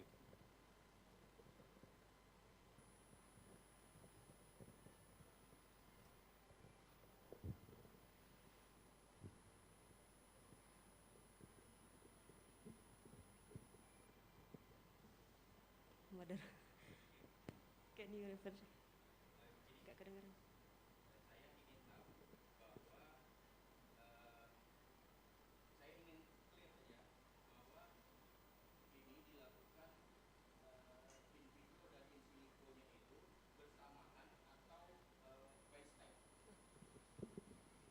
Mohon maaf Pak, saya jawab dengan bahasa Indonesia ya Pak. Untuk uji aktivitas in vitro dan in siliconya tidak bersamaan. Jadi kalau di penelitian kami ini yang dilakukan eksperimen dulu. Setelah itu baru kita lakukan secara in silico menggunakan molecular docking dengan kimia komputasi. Jadi tidak bersamaan Pak. Setelah ini lebih kepada pembuktian yang kita lakukan secara eksperimen, kita buktikan dengan molecular docking. Terima kasih Pak. Okay, thank you for judges. Any questions? Another questions from the floor? About molecular docking? Enough? Okay, maybe it's enough. We go on to the next presenter. Please give applause to Ms. Nurlaili.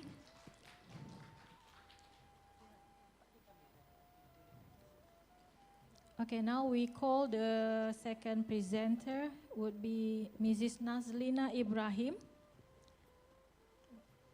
with the title Exploring Plant-Based Antiviral Agent from Malaysian Medicinal Plant Biodiversity. To Ms. Nazlina, time is yours. Okay, Bismillahirrahmanirrahim.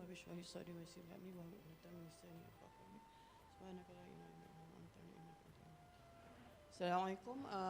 Very good afternoon, everybody. I'm Dr. Nazlina Ibrahim from University Kebangsaan Malaysia. This is the title of my presentation. Next. These are the points that I'm going to present. Next, please. Thank you. Next. All right. So, what is the problem? Okay, the problem is that we have herpes simplex virus type 1, which causes symptoms like cold sores, keratitis, ocular, sequelae, encephalitis, and it can also cause some cold sores, birth defects, and cancer. So this virus has no vaccines at the moment, and there are also some topical microbiocides. And it causes infection in around 3.7 billion people under the age of 50, and it is it's not really it is like not very nice, not very good to get the infection, okay, especially when you see that there are cold sores at the end of your mouth here, okay? So it has a very global impact, and it can also cause latency. So it does not go away easily. So because it can go in and go out of the nerve cells, okay? So it can be in an inactive form and also active form according to the ability or the how the person is having, either they are having some immune response reduction or something like that. Right, so so there is also a problem. Next, please. Okay, where it is not curable, all right, but it is treatable by having some nucleoside analog to treat the disease, okay? So we have acyclovir, valaciclovir, and also famciclovir. The the problem is that acyclovir, which is being used as the drug, it has the mutants. Yeah, there are a lot of mutants developed in the past 20 years. So we need something to help in treating HSV1. Next, please. So what is the rationale of us having the medicinal plant from the Malaysian biodiversity? Next. So because our, I think the Indonesian also have a lot of medicinal plants, okay? So we are quite a rich country with medicinal plant biodiversity. And also a lot of our medicinal plants have been known for their folklore knowledge, okay? So they are already documented in Berkil and also in Saleh and Latif, okay? So we know a lot about medicinal plants and the activities in the traditional folklore. So from that knowledge, okay, we can find which is the most suitable plant that we can try and use for exploring new antiviral agents, okay?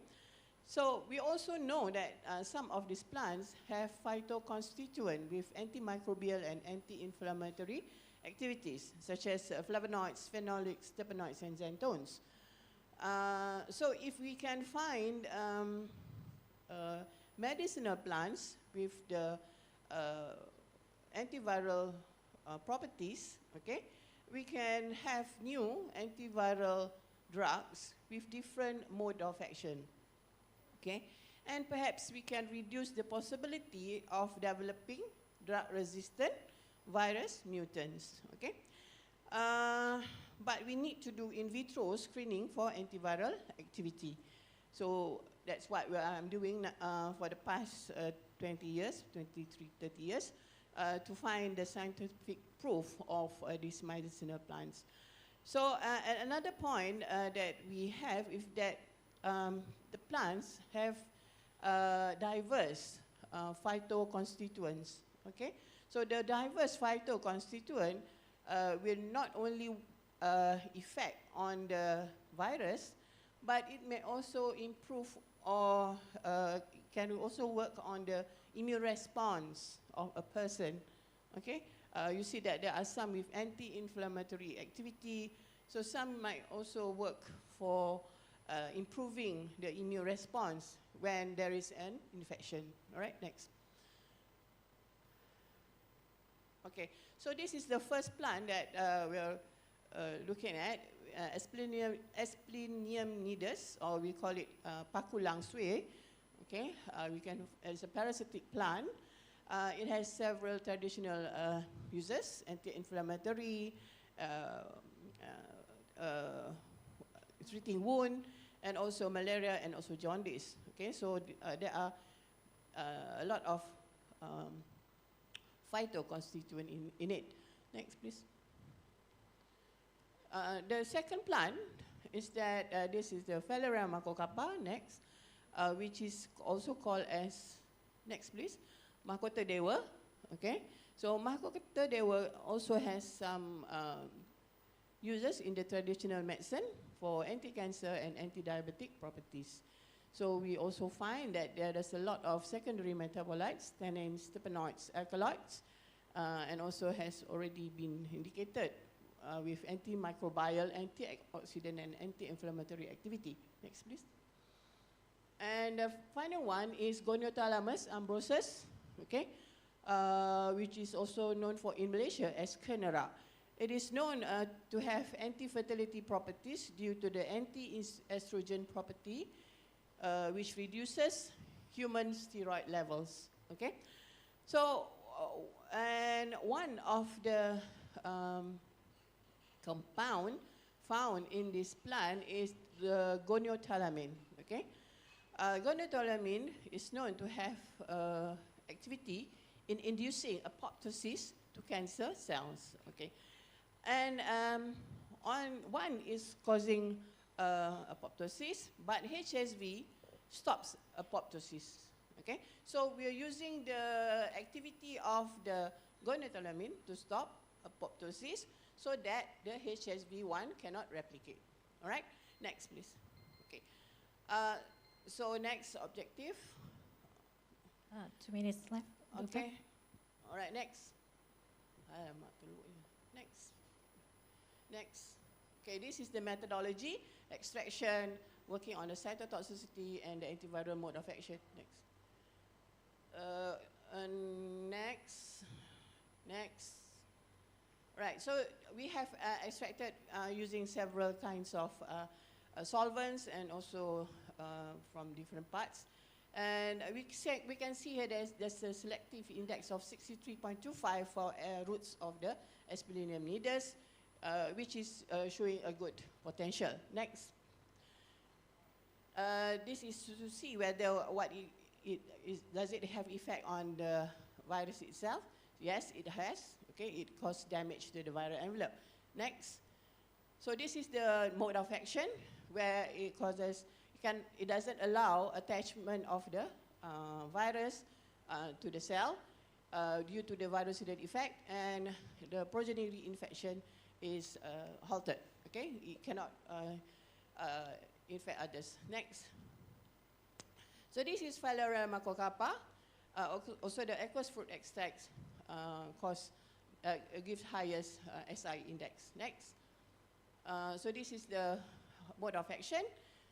Again, it causes, it stops attachment because of the virucidal activity, and also it also has some activity against the protein synthesis and the gene expression. Next.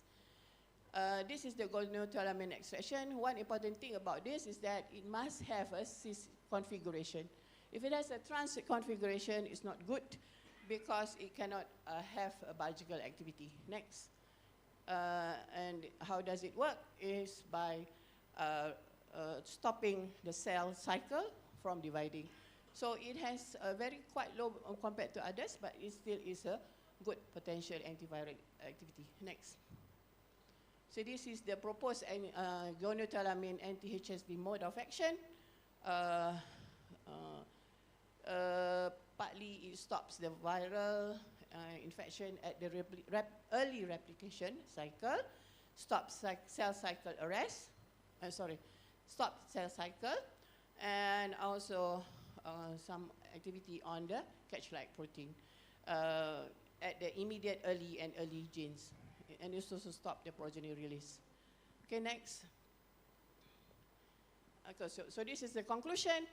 We have good antivirals from the plant sources that I've showed you just now, which has different activity from ACV. We also find that there are multifaceted activity, only that we did not show anything on the anti-inflammatory activity. And okay, so we can proceed with in vivo activity, and also at the moment we are looking at the metabolomic activity to see the cell-host interaction. With that, thank you. All right, thank you, Dr. Nazrina. Very interesting presentation. We open the Q&A session for 5 minutes. Please raise your hand, ladies and gentlemen, if you want to ask questions.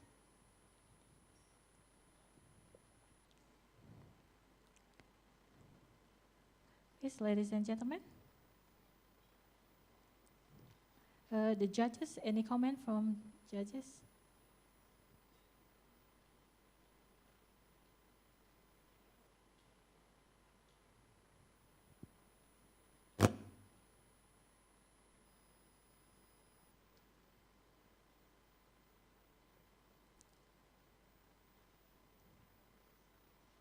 Is there any? Okay, please.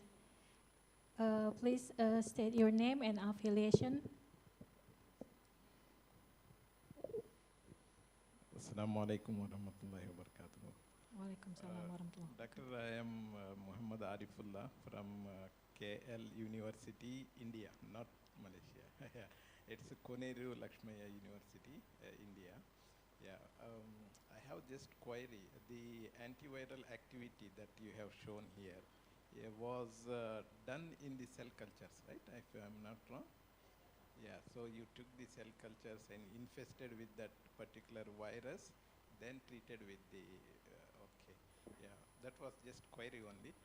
Prof, do you know there is one plant, medicinal plant, which is available in Malaysia also, that is called Andrographis paniculata, Hempudu bhumi. That also is having lot of, has been reported for a lot of antiviral properties. Did you check that one? You didn't include here, right? Okay, thank you. Okay, yeah, yeah.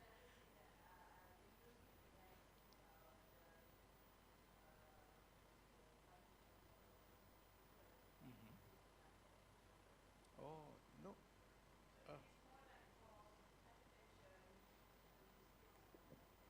But antiviral properties also is reported. It is, but yeah, hepatitis, it has been already studied for hepatitis B. Okay, okay. Thank you, that's all. Thanks for the nice presentation, Prof.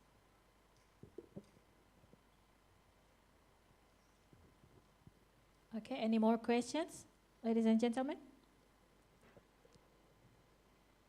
Enough? Okay, maybe that's all. Give applause to Dr. Nazrina Ibrahim. We call the third presenter, Tuan Nur Zahrina binti Tuan Syahidil Akma, with the title, Sustainable Eating Begins with Young, Exploring Organic Food Consumption, Intention Among Young Adults in Malaysia. To Tuan.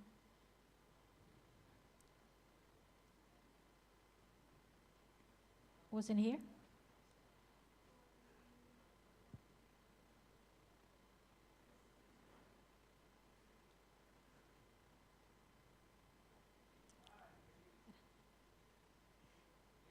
Oh. Okay, we go on to the next presenter. Tuan Nur Zahrina is not ready yet. Okay, the fifth presenter, Prof. Kokanti Malikarjuna. To Prof. Kokanti, with the title Microalgal CO2 Concentration Mechanism and their Role in Sustainable Green CO2 Sequestration Potential. To Prof. Kokanti, time is yours. Okay. So, good afternoon, everyone. This is Professor Malikarjuna from India. I would like to thank my friends from UMK and University. Especially, I would like to thank Professor Arifullah and Dr. Wang, Dr. Rahmat Garu for giving me this chance. Okay, so my title of talk is Microalgal Carbon Dioxide Cancellation Mechanism and their role in sustainable green sequestration potential. Though the title is on microalgal carbon dioxide concentration, I will be speaking more about Chlamydomonas carbon dioxide cancellation mechanism, because Chlamydomonas is a model organism that is widely used for studying the photosynthesis process. Okay, so I've been working on this particular problem for the last 15 years. I would like to give brief introduction about the carbon dioxide cancellation mechanism in Chlamydomonas. So followed by that, I will give my own results, my lab results. Next, please. Next, please. Next. Next, please. Yeah. So coming to the introduction, so we all know very well that carbon dioxide is very important for the plant because it acts as a substrate that leads to the production of carbohydrate through the photosynthetic process. Any changes in the carbon dioxide in the local environment and global environment will have an effect on the photosynthetic process. This will have concurrent effect on other trophic levels or carnivores like that. So carbon dioxide concentration, carbon dioxide stress is very serious problem for the plant. it goes on changing very often in the terrestrial climate as well as in terrestrial climate, aquatic climate. In the aquatic climates, there are more problems for the aquatic plants like aquatic algae and hornworts, bryozoates like that. Aquatic plants place burdens due to the low solubility of the carbon dioxide in the water. It is 10 times lower than the terrestrial environment. And in addition to that, rubisco, the enzyme that fixes CO2, is having low catalytic activity and catalytic turnover. So because of all these reasons, microalgae and other aquatic plant, bryophyte, they have developed evolutionary adaptation mechanism known as carbon dioxide conservation mechanism. So by using carbon dioxide conservation mechanism, plants rapidly sense CO2, uptake CO2 and transport CO2 either in the form of CO2 or bicarbonate into the rubisco site. So this essentially carbon dioxide conservation mechanism deals with the intracellular transport of carbon dioxide. So this is very, very important because till now we do not know how carbon dioxide transportation takes place from the periplast membranes into the site of its utilization. So our research is more into this one. Next slide, please. So this is the flow chart. This is the diagram that shows the carbon dioxide conservation mechanism in Chlamydomonas. So the adaptive mechanism, the adaptation of cells to low CO2 environment is precipitated by suite of adaptive changes like there are changes that happen at the cellular level, physiological level, molecular level and genetic level.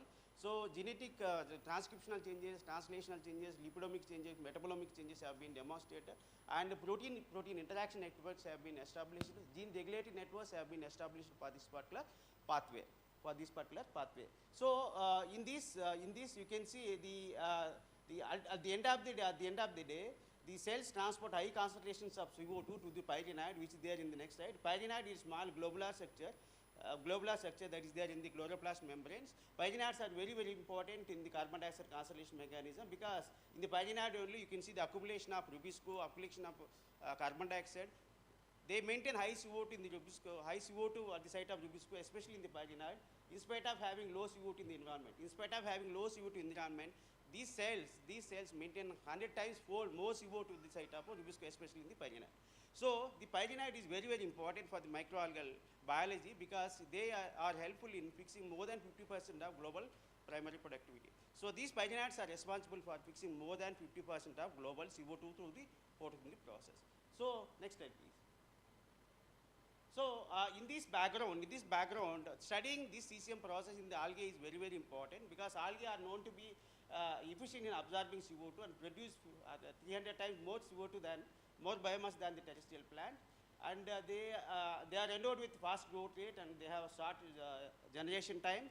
They can absorb CO2 from the atmosphere, industrial exhaust gas, and they can also absorb CO2 from the atmosphere. They can be grown anywhere. They can be grown in municipality water. They can be grown in many climate, harvested year around, can be used, absorbed near emission sources also. Because of that, they can be good source for drying down of the environmental CO2, pulling down of the environmental CO2, and they are very ancient. Algal systems are very, very ancient. They are very robust. They are very strong because they are the single cell CO2 enriched mechanism that are facilitated by the multiple CO2 accumulation states, multiple CO2 bicarbonate transporters, CO2 channels. So in this background, if one could utilize algae for drying down of CO2, environmental CO2, then it will lead to the generation of sustainable carbon dioxide sequestration technology. Next, please. So this is the structure of the pyranid because this is very, very important. Nowadays, people are trying to engineer pyranid into higher plants because pyranid is formed by a special process known as liquid-liquid phase separation event. So this is nothing but an organelle. It's not an organelle, cell organelle. It is a simple liquid-like droplet formed by the phase separation event. It is formed by the aggregation of connection of several rubisco units by the linker protein known as essential pyranid factor. Essential pyranid factor connects several rubisco molecules to form a protein concept known as pyranid. So now scientists are trying to engineer this in higher plant so that higher plants will have more amount of CO2. Next slide, please. So in this direction, we can see some papers that are being reported recently. Next slide, please.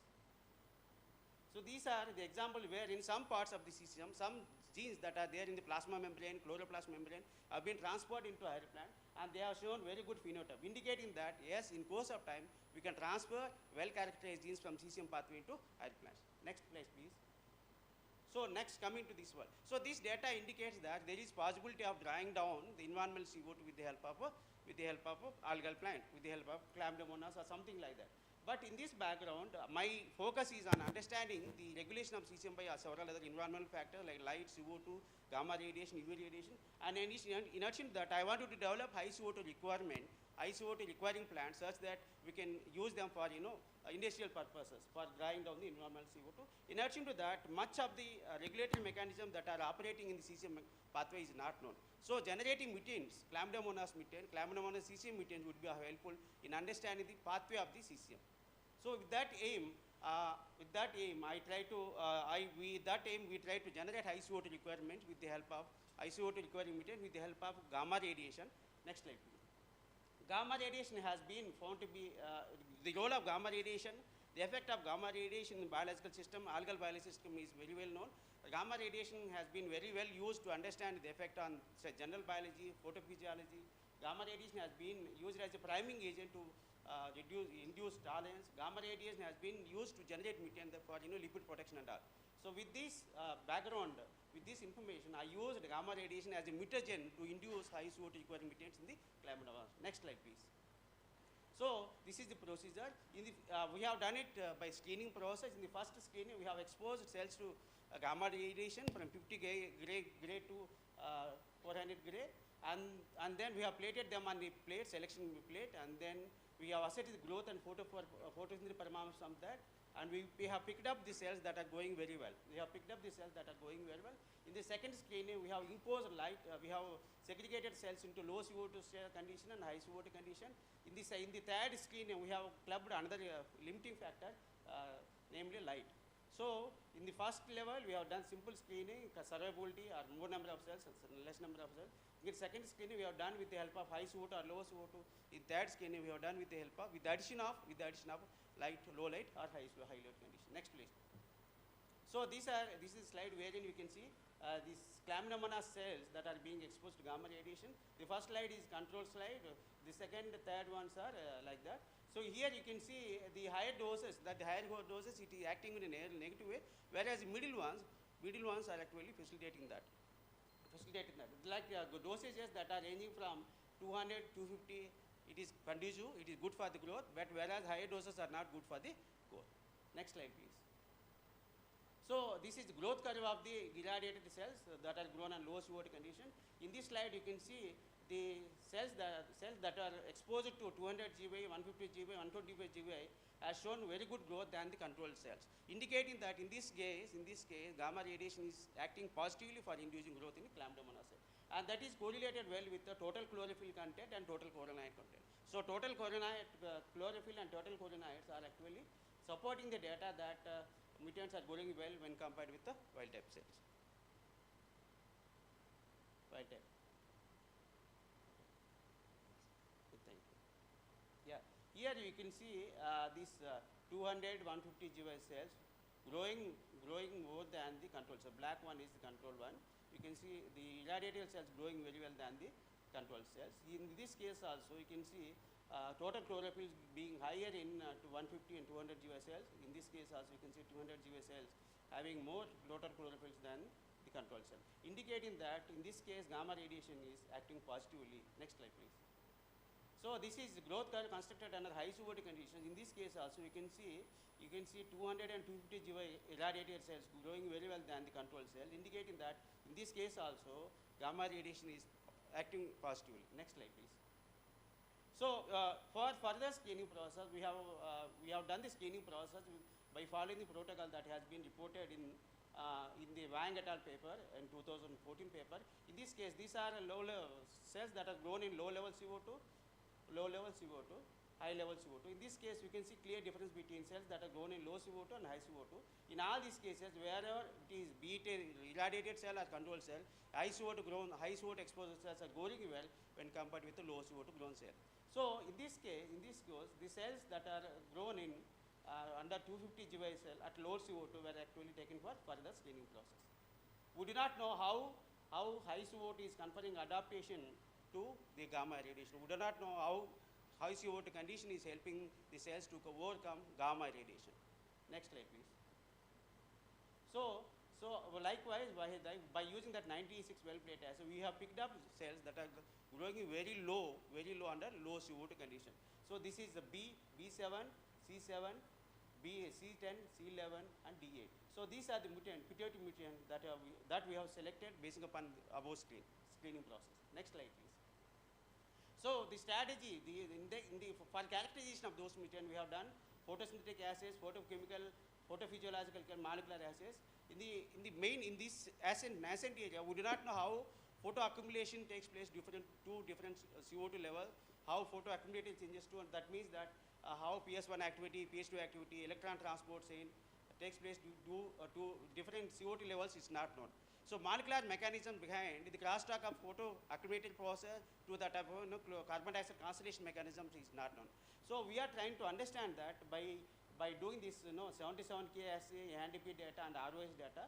So these are meant for understanding photo accumulation to that. In addition that we have done confocal microscopy to understand the protein expression, and TEM for understanding cellular molecular cytological changes, CT spectra for understanding thylakoid membrane changes, starch membrane changes, and carbonic anhydrase assay for understanding the conversion of carbon dioxide to bicarbonate and bicarbonate to carbon dioxide. In addition to that, so as to support this growth, photophysiological data, we have done molecular assays by using Western blot and real-time data. But I'm not going to show all these data to you because this data is unpublished data. I'm going to show you very little data only. Next slide, please. So for characterization, we have taken these cells, mutant cells, putative mutant cells, and then we have exposed them to low CO2 and low light and low light and low CO2 condition. Here we can see D8 cells and C7 cells growing more than the white type cells under low light, low CO2 condition. Likewise, in high light and low CO2 conditions also, you can see D8 cells and C7 cells growing more than the control cells. Next slide, please. So this is about a low light and high CO2 condition. Herein also you can see mutants growing on very well when compared with the white type cells.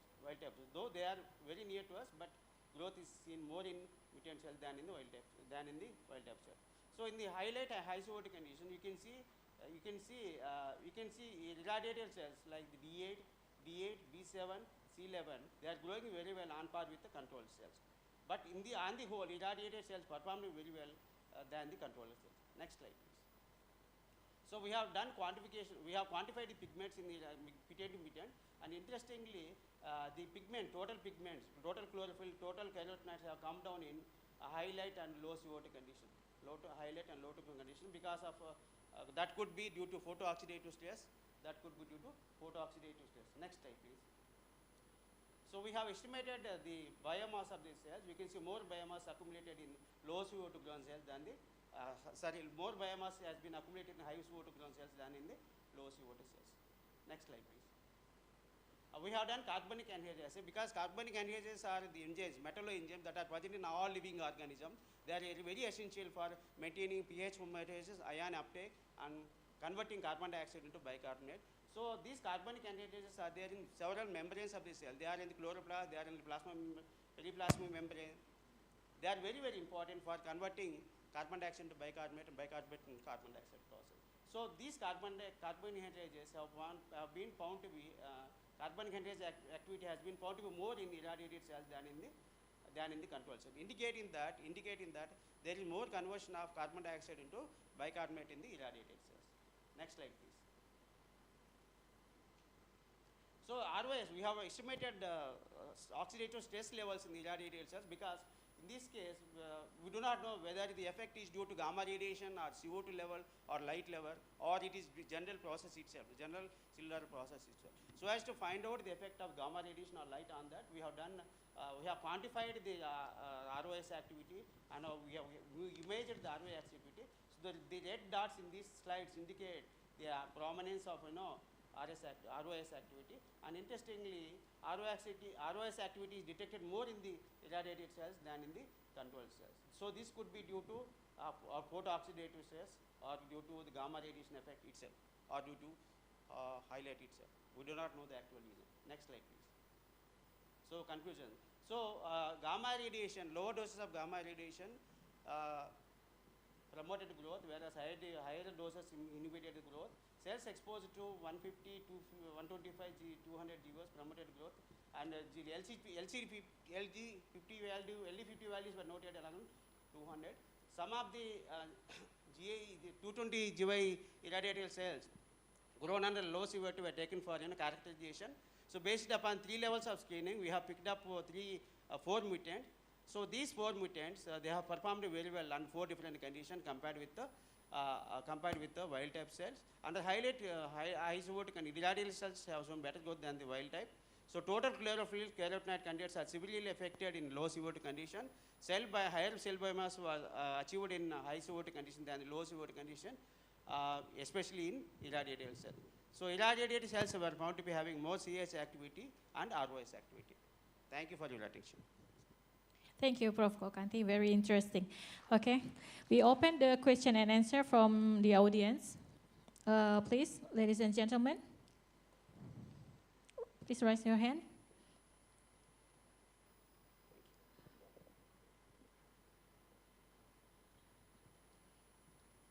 Any questions from the floor?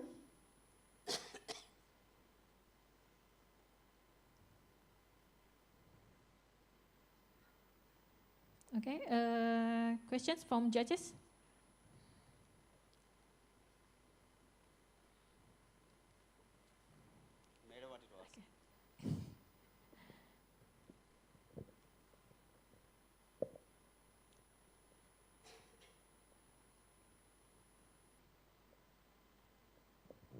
Okay. So actually, what does the radiation does to the metabolism of the algae?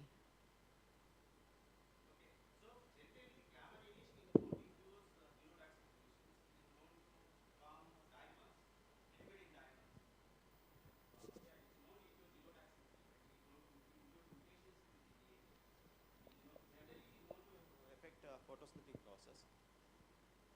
Yeah. Okay. But how?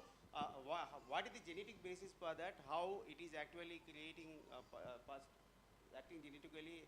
We do not know, because we are planning to do sequencing work. We wanted to do resequencing work and compare it with the wild type genome, so that we will be knowing why or how it could give this kind of phenotype.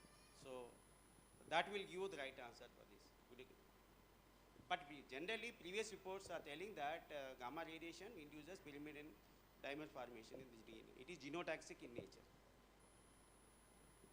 But the positive effect of these, especially at the lower levels, has been very well demonstrated. There are 5-6 papers that I have shown you.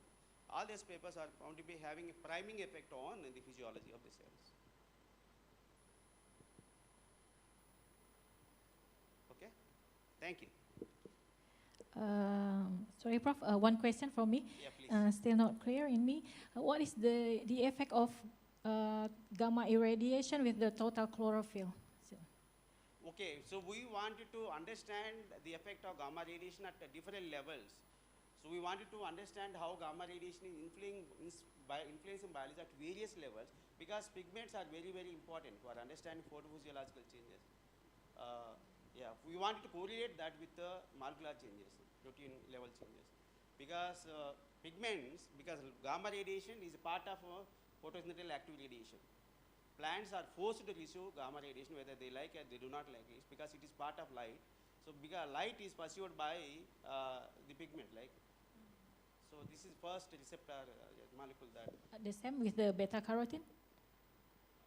Could be. Thank you. Okay, thank you. Any questions from the floor? No, enough? Okay, thank you for Prof. Kokanti. Give applause.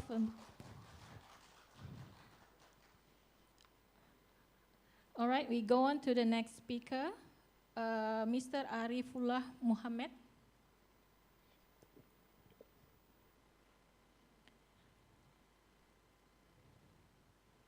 Okay, with the title, Phytochemical Characterization and Wound Healing Potential of Alocasia longiloba milk extracts in excision wound red model. To Mr. Arifullah, time is yours. Thank you, Chairperson, for giving this opportunity.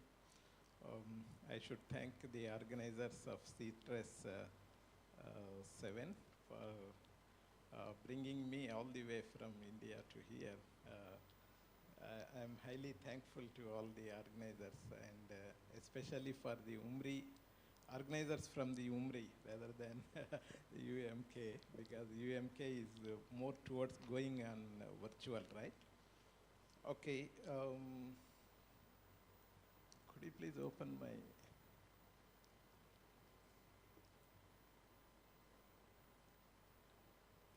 Is it available?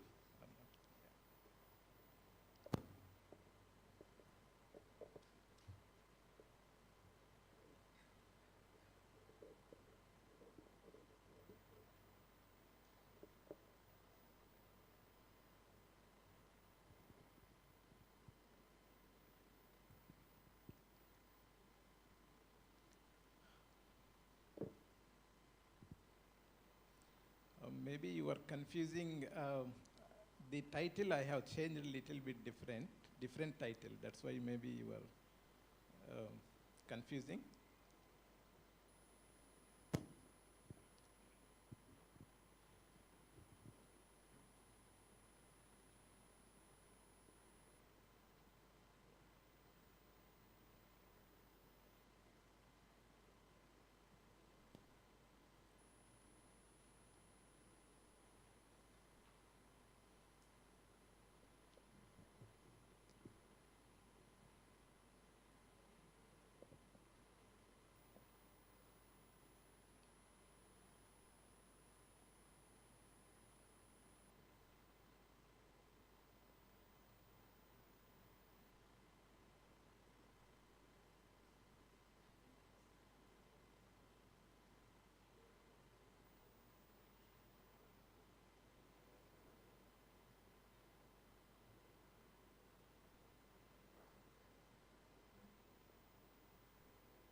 Okay, Bismillahirrahmanirrahim. Assalamu alaikum wa rahmatullahi wa barakatuhu. A very good afternoon to everyone here. As you can see, my name is Muhammad Arifullah. I'm a professor at Koneru Lakshmaya University, India. I'm going to talk about a small bit of research that has been done by one of my students, a PhD student. That's about the anti-hyperuricemia potential of a local plant. It is called as Alocasia longiloba. Locally, it is known as the clady chandik in Malaysia. I'm not sure whether in India also, in Indonesia also says same thing or not. But I have to inform two things before I proceed with my presentation. Number one, I changed my presentation on, so I gave the abstract on wound healing, but due to some publication problems, I had to change that topic to the anti-hyperuricemic activity. So I'm presenting on the different topic, not the same that given in the abstract book, number one. And number two is currently I am working in India. Before few months ago, I was with UMK, University Malaysia Kelantan. I was working there. So the research work that I am presenting here is done in UMK, not at KLU. You got my point, what I am telling? The work that I am presenting was carried out in Malaysia, not in India. Yeah? So that's why I am telling the name of this plant, the Alocasia longiloba, is in Malaysia. It is known as the clady chandek. This one, the clady chandek. Okay, maybe later I will show you the pictures also. Maybe you will get to know more about it. Can I change by using the slides? This is working or not? Here, up and down, no, okay. This is for just pointer only, right? Okay, it's clear. Okay, as you know, I told the title itself is the anti-hyperuricemia. I don't know how many of you know about the hyperuricemia. Hyperuricemia is the high levels of uric acid in the blood, is known as the hyperuricemia, that lead to the formation of the gout that you can see here. The gout formation means you can see some swellings on the hands or the leg joints, which causes via the uric acid, high uric acid levels. The uric acid, when it is higher in the body, it will form the urate crystals. Those all urate crystals will be accumulating in a particular place, in particular joints, that will give the inflammation. As a result of that inflammation, the tissue nearby that inflammation will be forming gall-like structure. The swellings are known as the gout, right? So this gout is, if we see next slide, please. This gout is a big risk nowadays, worldwide also. If you see, the 55.8 million population per year is getting this disorder and this risk, right? And day by day it is increasing. It is expected in 2030, it will go up to the 95.8 million population may be affected with this kind of disorder, right? Next slide, please. So little bit I want to give you the idea, the mechanism or the metabolism regarding the high uric acid levels. The high uric acid levels comes through the, not from the uric acid cycle, but it comes from the purine metabolism. During the purine metabolism, if you see the guanine as example, when combined with the xanthine oxidase, will be producing the xanthine. That xanthine will be converted into the uric acid by an enzyme which is known as the xanthine oxidase. Xanthine oxidase is the key role player in this the high uracemic condition, right? So if we can inhibit this xanthine, then there won't be any formation of the uric acid. So most of the medicines that are available for the hyperuricemia as well as the gout condition, gout disease, is nothing but targeting to the xanthine oxidase enzyme. So those all are known as the xanthine oxidase inhibitors. So what are the popular medicine for this gout is allopurinol nowadays.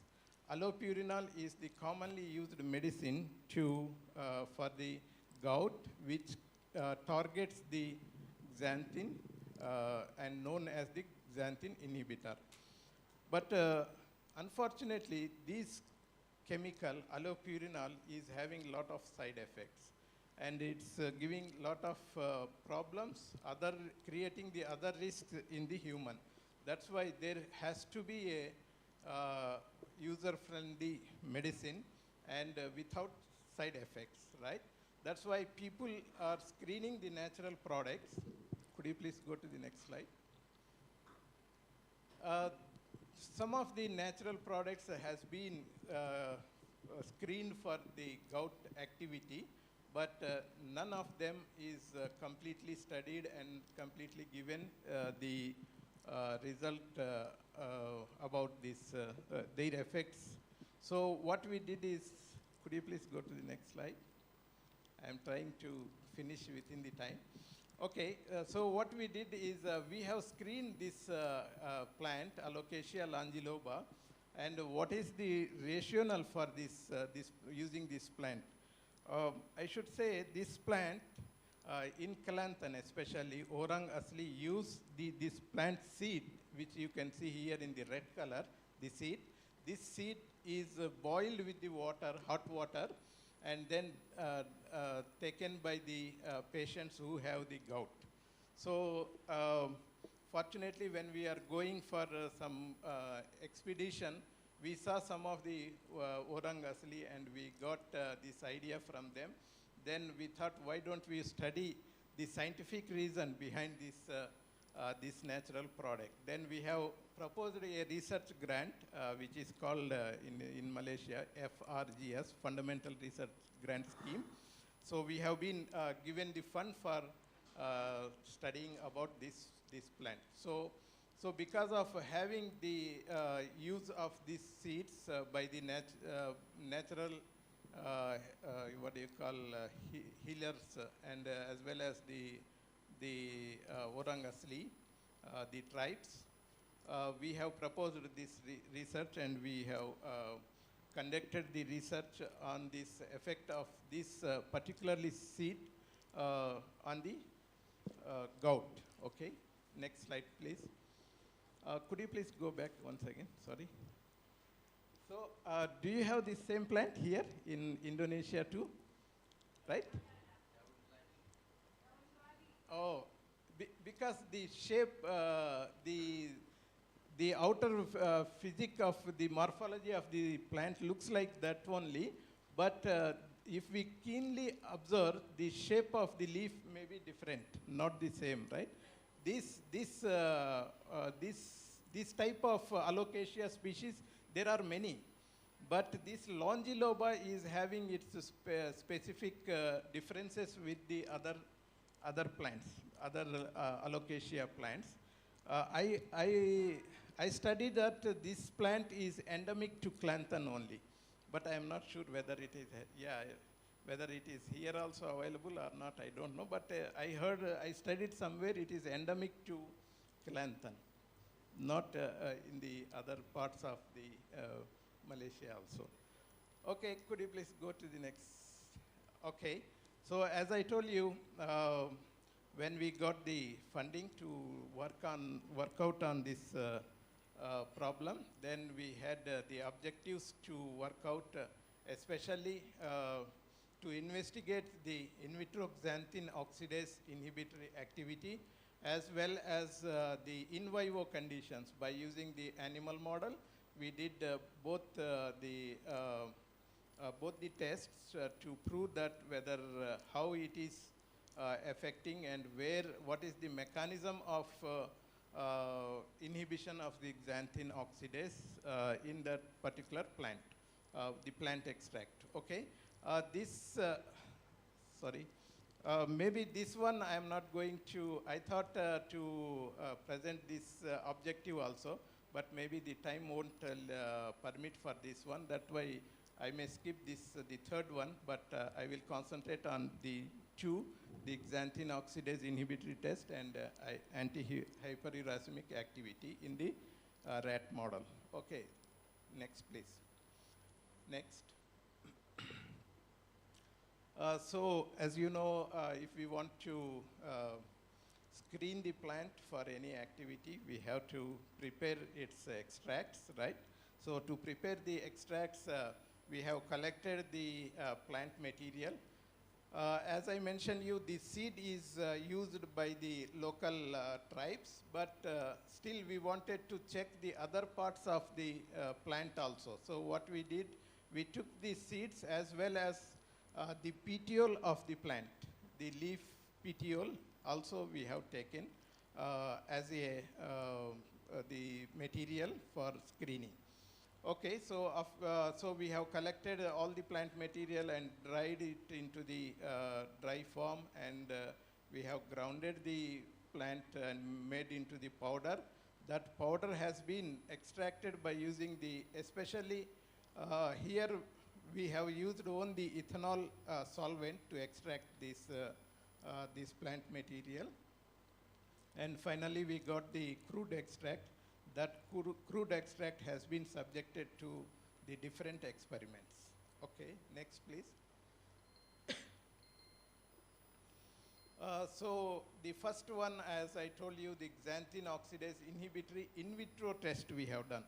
Because as we know, if we directly do the in vivo by using the animal model, it would be more costly, and ultimately if we cannot get any result, then the wastage of animal as well as the chemical, right? That's why we have first tested in the in vitro condition, where we took the enzyme and substrate along with the different standards, along with the plant extract, right? So we took the xanthine oxidase enzyme and its substrate, and then we have added the what do you call the plant extract along with that one.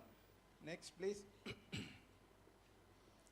And later on we moved on to the in vivo test by using the rat model. In the rat models, as you know, the general procedure is we use the positive control and negative controls, as well as the along with the plant extract. Okay, the positive control we have used here is the allopurinol, and the negative control we have used is the only ethanol as the negative control. Okay. Before that, I have to mention one thing.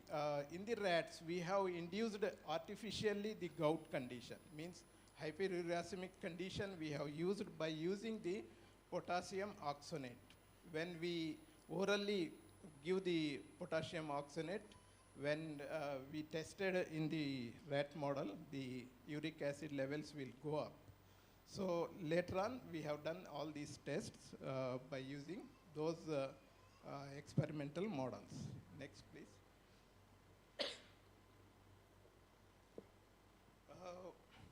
Okay. What you can see here is the different parameters of experiments that we have collected the data. So the uric acid levels of the what do you call the blood, as well as from the different parts of the body, we have collected the blood and also different organs, liver and kind of things, and then we have undergone for the different tests, especially the ELISA as well as the antioxidant assay, and those all histopathology kind of experiments we have done. Next, please. This one I am not going to talk because establishment of this is the third objective. I am not going to talk. Next, please. As we know, we have to do the statistical analysis of all the data. Yes, next, please. Let us go to the results. Yeah, next.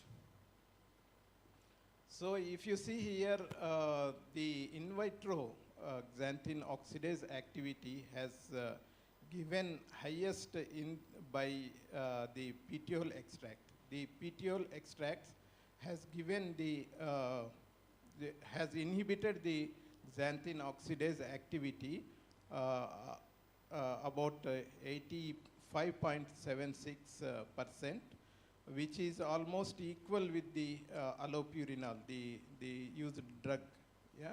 Next, please. Yeah, here you can see the different parts of the plant we have used. This callus I am not going to talk, I am sorry about it. This is a different thing.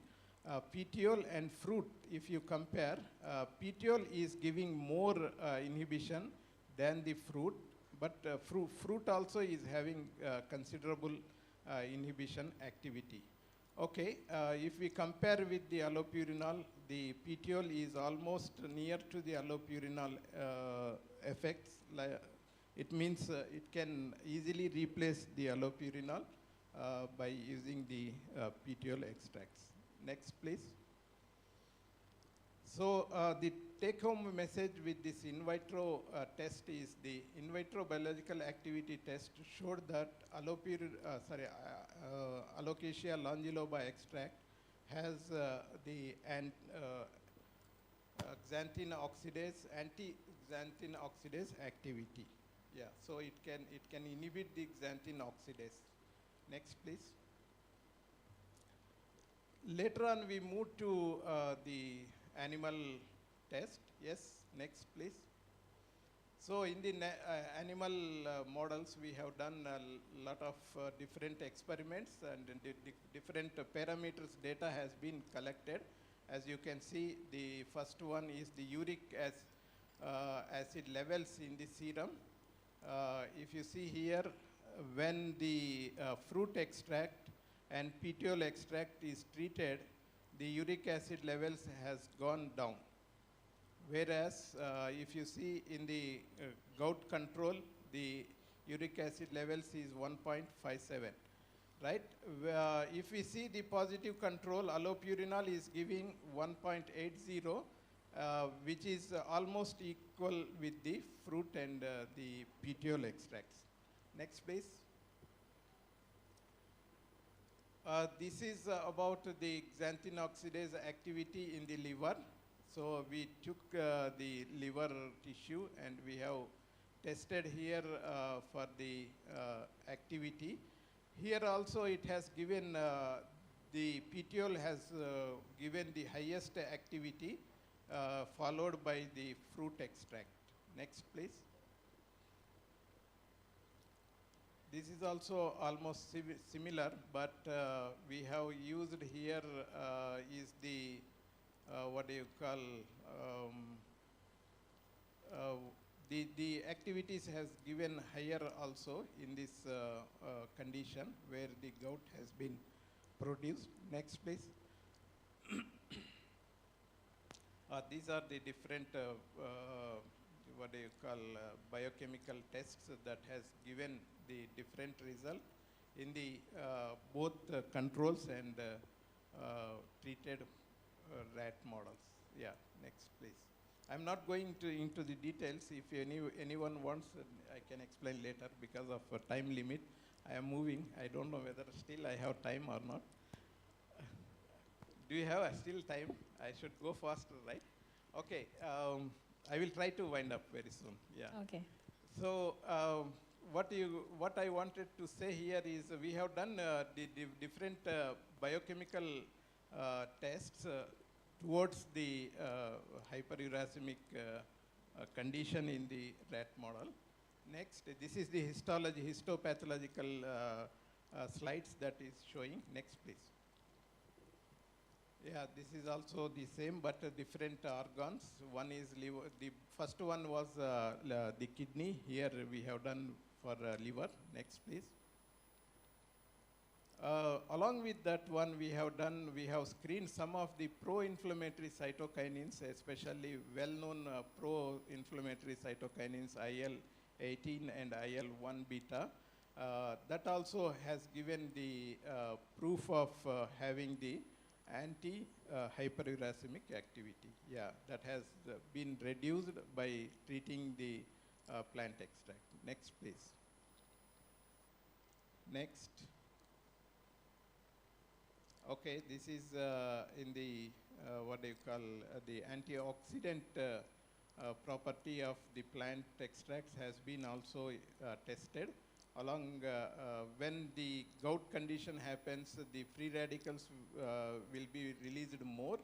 So due to that one, the we have seen the SOD enzyme levels in the particular rat model, that especially in the liver as well as the kidney serums. Yeah, next please. So the take-home message is, in overall in vivo study suggested that alocasia languloba can treat gout by reducing the serum uric acid level and inhibiting the xanthine oxidase enzyme in liver and as well as kidney by reducing the pro-inflammatory cytokinin levels. Yeah, that's all. Next, please. Could you please skip? Give me just a few minutes. Yeah, 1 minute. Next. Please go next. This one I am not going to talk about the in vitro cultures. Yeah, just next, please. Next. Go faster. Yes, next. Here, according to our findings, alocasia languloba can be the alternative therapy for the gout as it doesn't have any kind of side effects as a natural product. Next, please. Here I should show this one. What we did is we have made the herbal tea by using this alocasia seed, and that herbal tea has been given to some of the patients, volunteers, and we found that they are getting better from the gout condition. And this results has been, next slide please, this results has been presented in the different international exhibitions and international scientific seminars, and it has well recognized by awarding the different awards like gold and silver awards in Korea, as well as some of the Japanese company was also very much interested to carry out the further work on this findings. Next, please. So I should thank the Ministry of Higher Education, Malaysia, for giving the the grant for studying this one. And this is the student who worked out all these findings. His name is Mr. Farid. Of course, he has been awarded. Now he is known. He can be called as the Dr. Farid. Now he is in US working with a company and leading a project on natural products kind of thing. Yeah, that's all from my side today. Thank you for your patience. Okay, thank you, Mr. Arifullah. We open the question and answer, but the time is already exceeded. So please, we open the questions, 1 or 2 questions. Any question from the floor? Okay, questions from judges? Okay, yes, right. Should I bring the mic for you? Okay.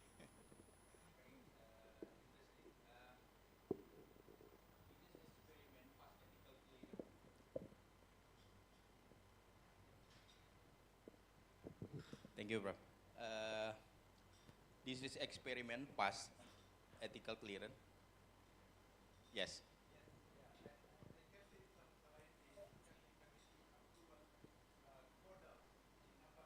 Yeah.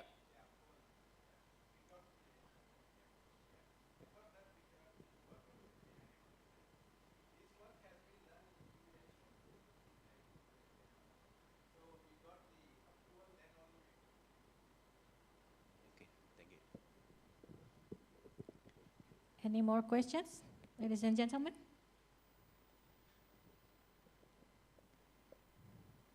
One question for me, Mr. Arifullah. Any questions? Yes, please. Okay. In this research, did you do isolation of the substance in the longiloba, right? Yeah. We have done the phytochemical analysis of this plant extensively, but I didn't present here. But my PhD student, when he is studying, he has done a lot of the chemical characterization of the different compounds. Yeah.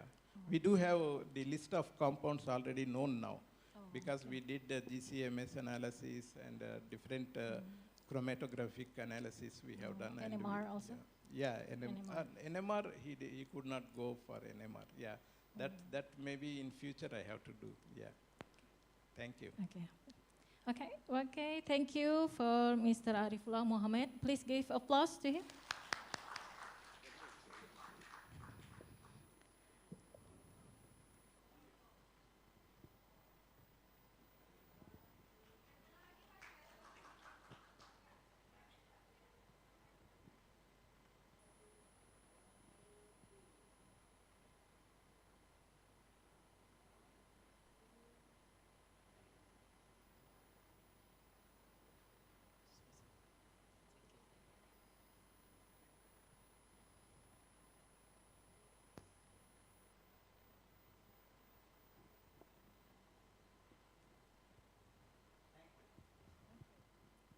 All right, we go on to the next presenter. It would be Mrs. Yulia Fitri. Mrs. Yulia Fitri is here.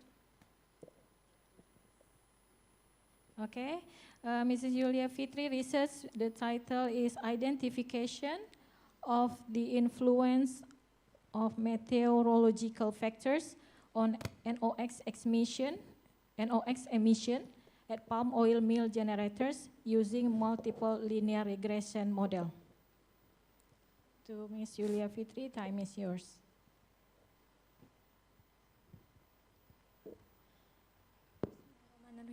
Assalamualaikum warahmatullahi wabarakatuh. Good afternoon, everyone, honorable lectors, respected guests, and fellow participants. Thank you very much for being here today. I'm very glad to have the chance to present my research in this event.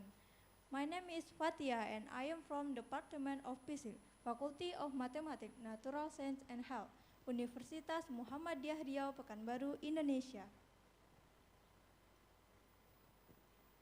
The title of my research is Identification of the Influence of Meteorological Factor on NOx emission at palm oil mill generator using multiple linear regression models.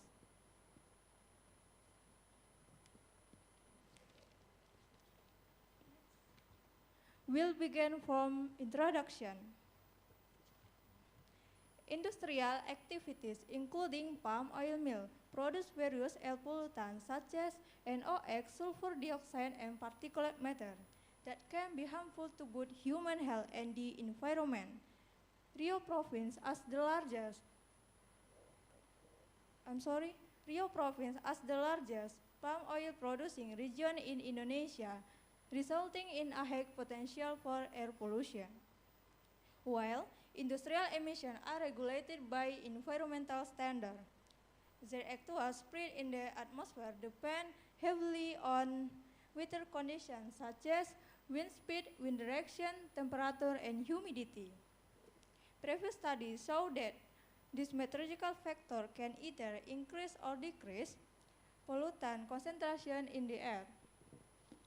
Therefore, the research integrates meteorological data with pollution dispersion modeling to assess environment risk, especially around planned palm oil mill sites.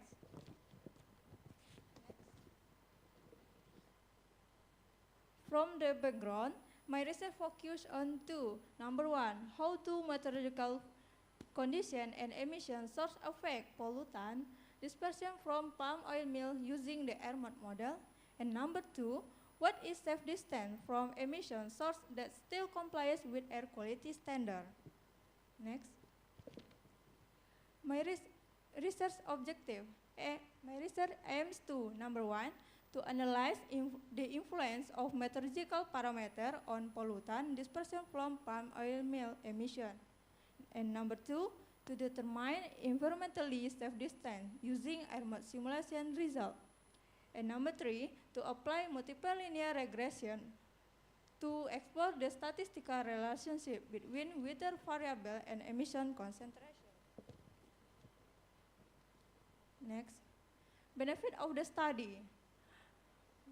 Number one, to providing scientific data to support environmental zoning and land use planning near industrial areas.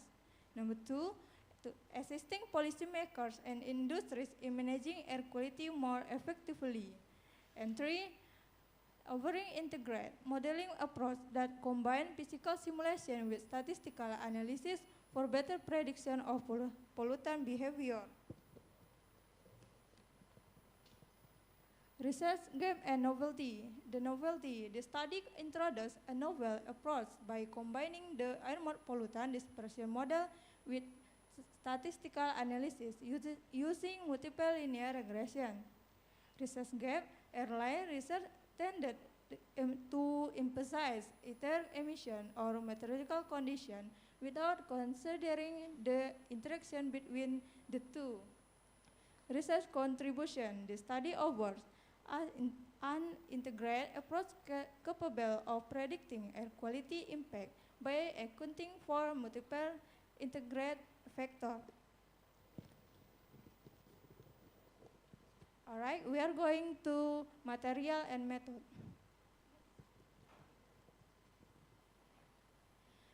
The research was conducted throughout 2023 at Physics Laboratory, Faculty of Mathematics, Natural Science and Health, Universitas Muhammadiyah Riau. The main activities included simulation, data processing, and statistical analysis.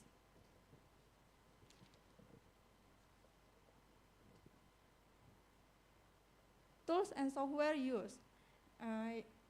Were plot view to generation of windrows diagram and a profile. AirMap view to processing of hourly meteorological data. AirMap view to terrain data processing and elevation input for AirMod. AirMod view to core dispersion modeling for NOx pollutant. Google Earth Pro and Global Mapper to terrain analysis and spatial mapping. And finally, IBM SPSS Statistic 25 to correlation and multiple linear regression analysis. Data collection. All the data used were secondary. Early 2023 meteorological data came from the Copernicus Climate Data Store. Science Factory is still in planning stage. Actual emissions were unavailable instead. The NOx standard of 3,400 milligram per nanocubic from the Indonesian Ministry of the Environment and Forestry Regulation number 11 of 2021 was used.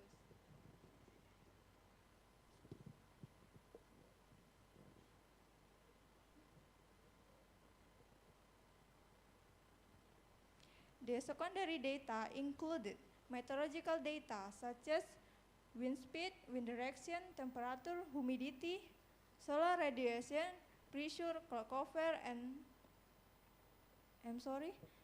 meteorological data such as wind speed and direction, temperature, humidity, precipitation, pressure, cloud cover, and solar radiation recorded only throughout 2023. Next.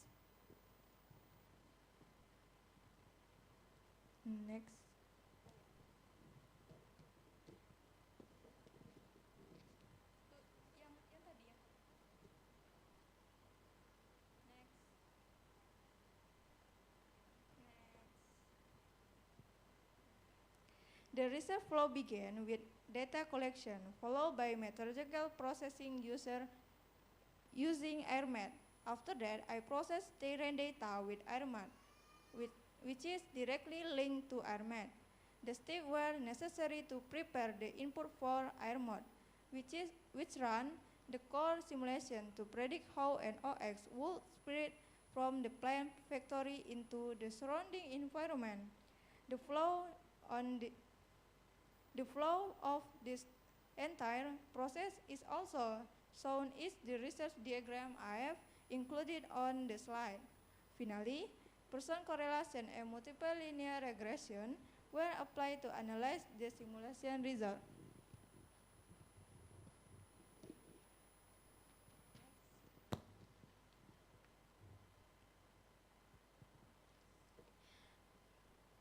Research approach.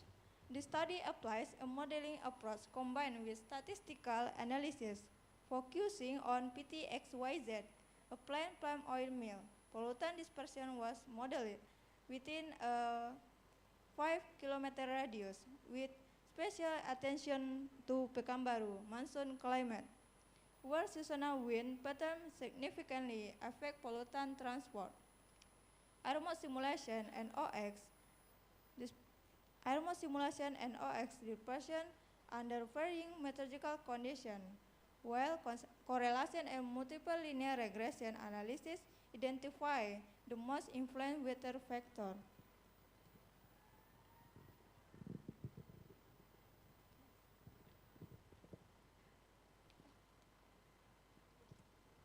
Next to result and discussion.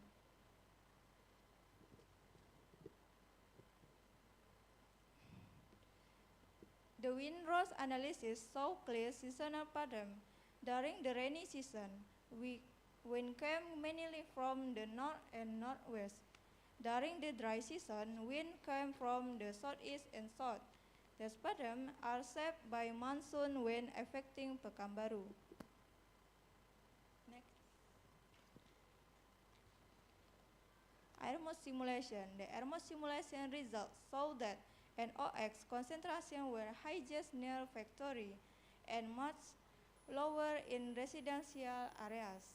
The peak concentration occurred in January 2023 at 0.082 microgram per meter cubic. The lowest was in March 2023 at 0.033 microgram per meter cubic.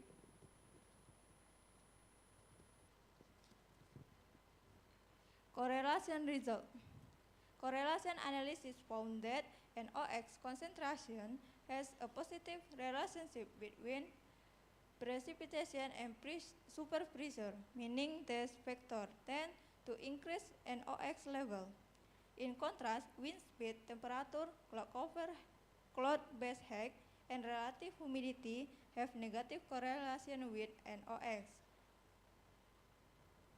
meaning they help reduce pollutant concentration.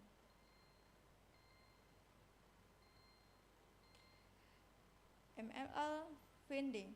The multiple linear regression result show that temperature was the most dominant factor influencing NOx concentration with an R-square value of 0.98. This was followed by wind speed, precipitation, solar radiation, relative humidity, cloud cover, and pressure. Overall, the regression model explains 71.2%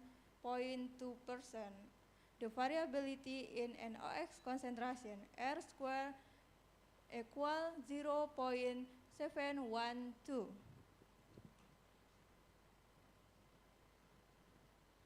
Conclusion.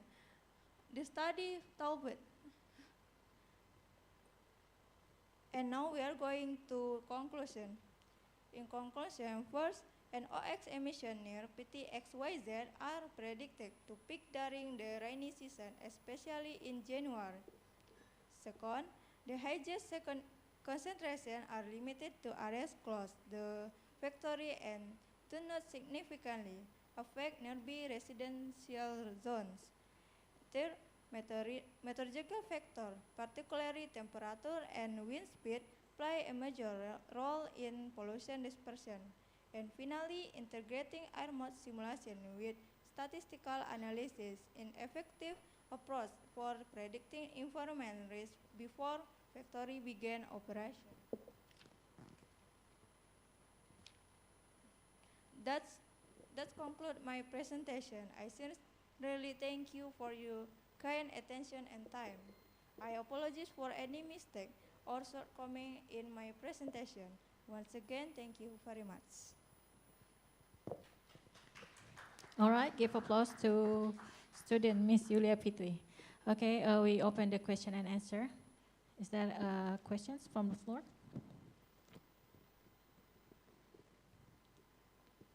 There? No? Judges? No? Okay, it's enough. Thank you, student Miss Yulia Fitri. We go on to the next presenter. Please give applause.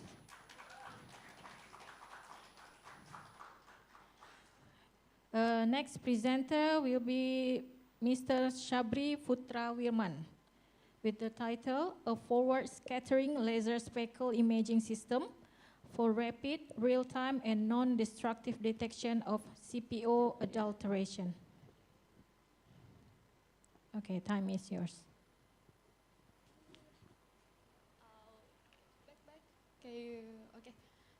Okay, thank you for everyone. Hi everyone, and good afternoon for all of us. I'm a little bit nervous, but I'm really excited to talk with you all about what we have developed.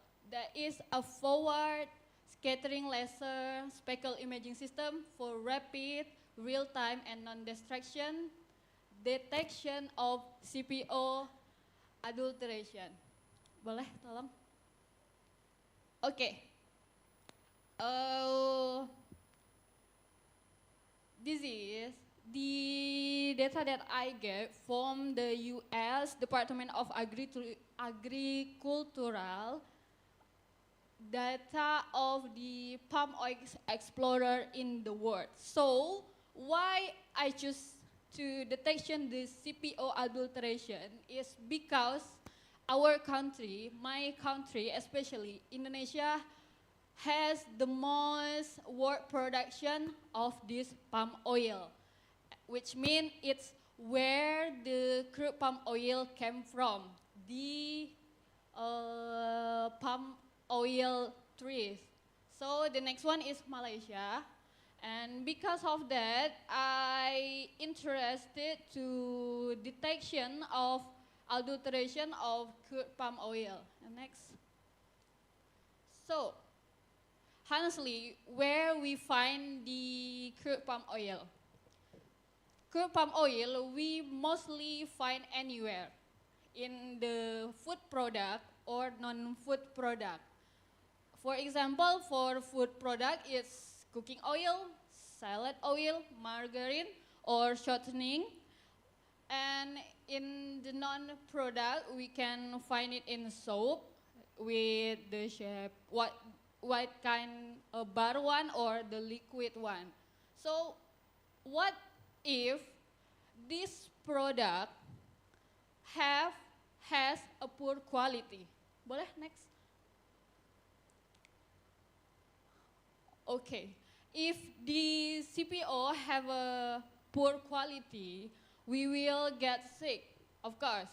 Maybe the first symptom is stomachache, vomit, or rash skin because the allergy, or maybe the most bad news is dying. So that's why we want to develop the forward scattering laser speckle imaging system for detection the adulteration of CPO. Okay, next. So, this is what our system look like. This consists three main components. The first one is camera, and this is the cuvette, where is the sample we will place it, and the last one is the laser with the red beam one. Okay, next. How this works? So first we prepare our sample. There is 4 sample. The first one is sample control, is 100% CPO, and the sample A, the mixture of CPO plus water, and the sample B is CPO plus used oil, and the C sample is CPO plus water plus used oil. Nah, if we look to this screen, we can tell what is the difference. But when we buying or when we look in the real life, we barely know it, because we don't know if it's B or C is the real one. We don't know. Maybe that is a fake, or maybe both is a real. So next, after we prepare our sample, we can turn on our system. The system first, the laser gonna shoot the rays to the cuvette, and the cuvette will scattering the light of the red beam, and the camera's gonna take the scattering light with the output is photo. Next. This is what our interface system look like. So our system, we can change the distance of the camera and to the cuvette, and the laser to the cuvette. For looking the best distance, we can take the photo of the scattering light. And we can, in our user interface, we can control the distance and control the video control. So the output is look like this, a photo with the value of contrast of this photo. Okay, next. So this is the photo sample that we will be the best data of our system to detection the CPO. If we look all of this, we can see the difference. But when it's the other kind of the mixture of sample A, sample B, we will see the look alike. It's not much different at all. So that's why we make this sample to being database. And boleh next. So we use the contrast value to know if the photo can we use to our best data. We compare the MATLAB that result of our system to ImageJ. So the accuracy for that comparison is 94%. So it's include good for the for use this our system to the photo. Okay, next. This is the contrast value of our sample. Like you can see, it just very little different for the value, but we can see the difference between control, sample A, sample B, and sample C. So next. After that, we will gonna build the artificial neural network with backpropagation, and we was trying to train and to test our data, and we got the mostly good accuracy when training and the test one. Next. So we build to the interface of this system will look like this. So if you open file or choose a photo of some sample and we run it, we will see it's murni is it's real, and applause is the adulteration one. So our work is can detection of the CPO if they're real or not. Okay. Okay, thank you for your time. It's enough, thank you. Okay, thank you. We open the question and answer. Is there a question from the floor? Any questions? Ladies and gentlemen?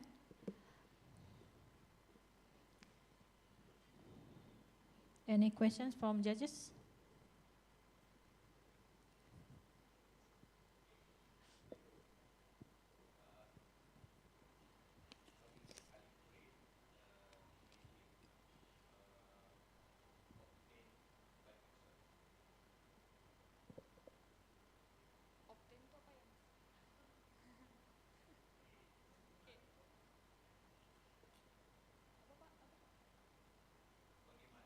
Oh ya.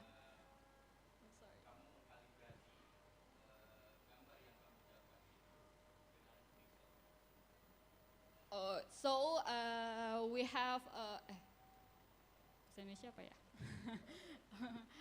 Jadi Pak, maaf ya Pak ya, bahasa Indonesia aja biar lebih tuh.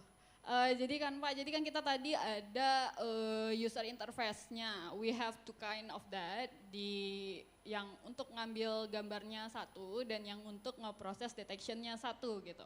So in that yang untuk mengambil data kita udah bisa konversikan semuanya ke dalam bentuk pixel gitu. Jadi kita samakan keluaran yang ada di image J, kita samakan dengan yang diprogramkan pada GUI MATLAB-nya gitu. Dengan hasil itu kita dapat akurasi 94% tadi gitu.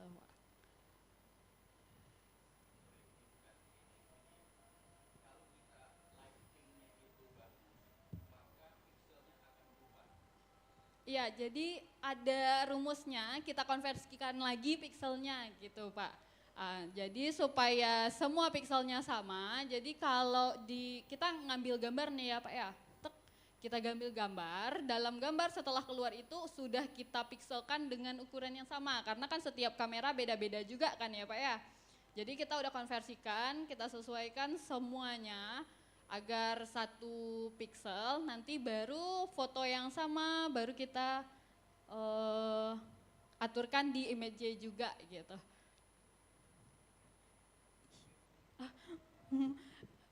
Terima kasih Pak. Okay, thank you. Please give applause to student Mr. Sabri. We go, committee, we break or we continue? Continue.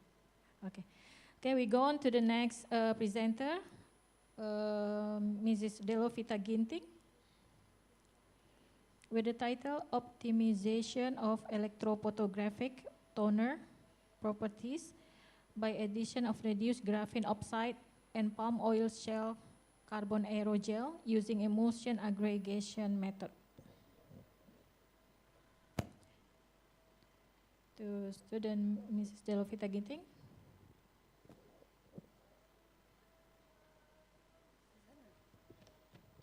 Okay, time is yours. No.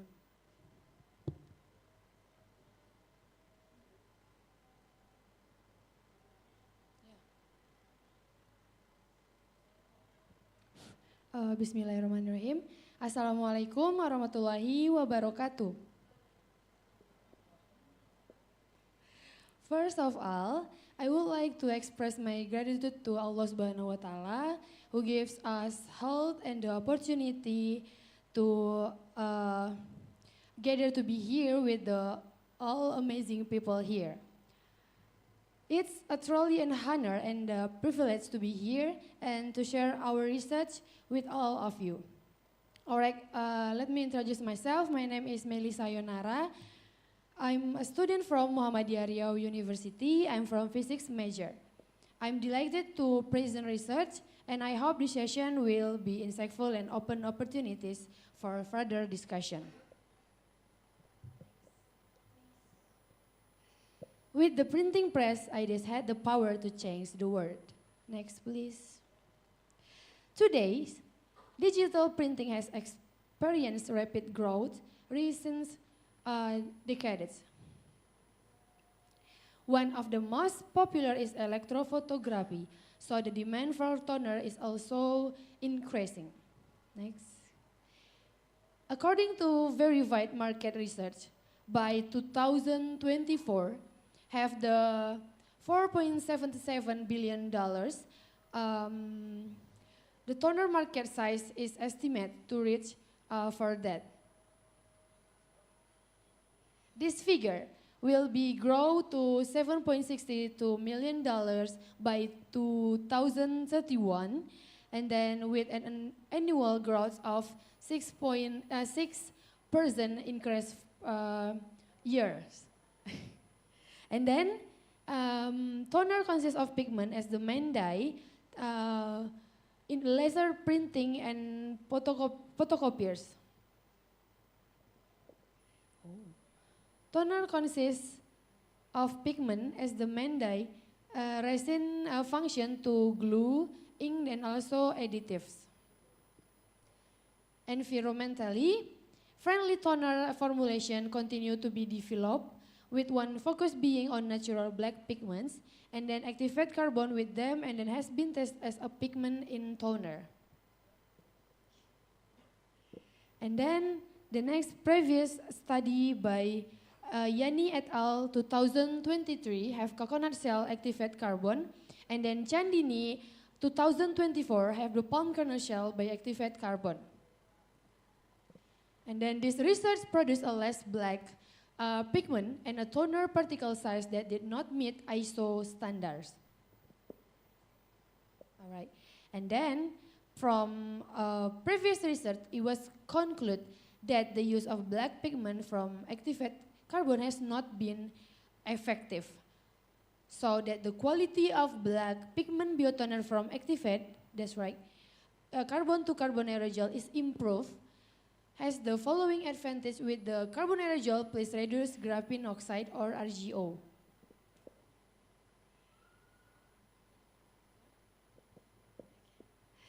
And then carbon aerogel has the following advantage: the superiority with the high porosity, and then low density, high conductivity, and then the last one is more even practical distribution.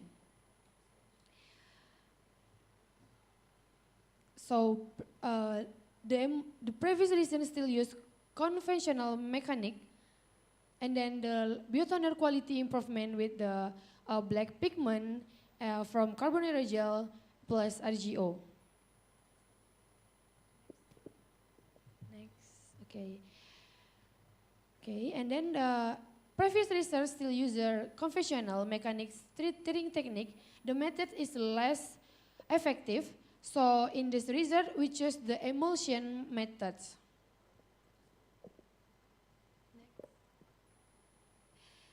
The emulsion aggregation methods is a method by combining materials to form a formulation that produce uniform and small particles and a more even distribution of toner. So as to create sharper and quality prints with the RGO, and then create sharp high quality prints. So the title from this research is Optimization of Electrophotographic Toner Properties with the addition of graphene and palm kernel shell carbon aerogel using the emulsion aggregation methods, with consisting of Delovita Ginting, Romi Fadil Syaputra, Salsabila, and myself, Meli Sayonara. So this is a research objective. We can see the number one, to study the effect of using pigments from palm oil cell, carbon aerogel, and adding RGO on the characteristic of electrophotographic toner. And next, analyze the performance of electrophotographic toner and compare it with the commercial toner. This is a research method. The first, we make activation of palm shell activate carbon, and the next we synthesize them, And then with characterization of palm oil shell carbon, and then we manufacturing of aerogel with the electrophotographic, and the last one is characteristic again with the electrophotography. Okay, and then this is a toner formulation table that we use, where the free variable A, we can see toner is RGO, and then free variable B, toner is carbon aerogel with palm kernel shell. And then this is a characterization results of palm kernel shell carbon aerogel with morphology test and porosity data. There are pores in surface structure, and then support by image software porosity was detected at 87%.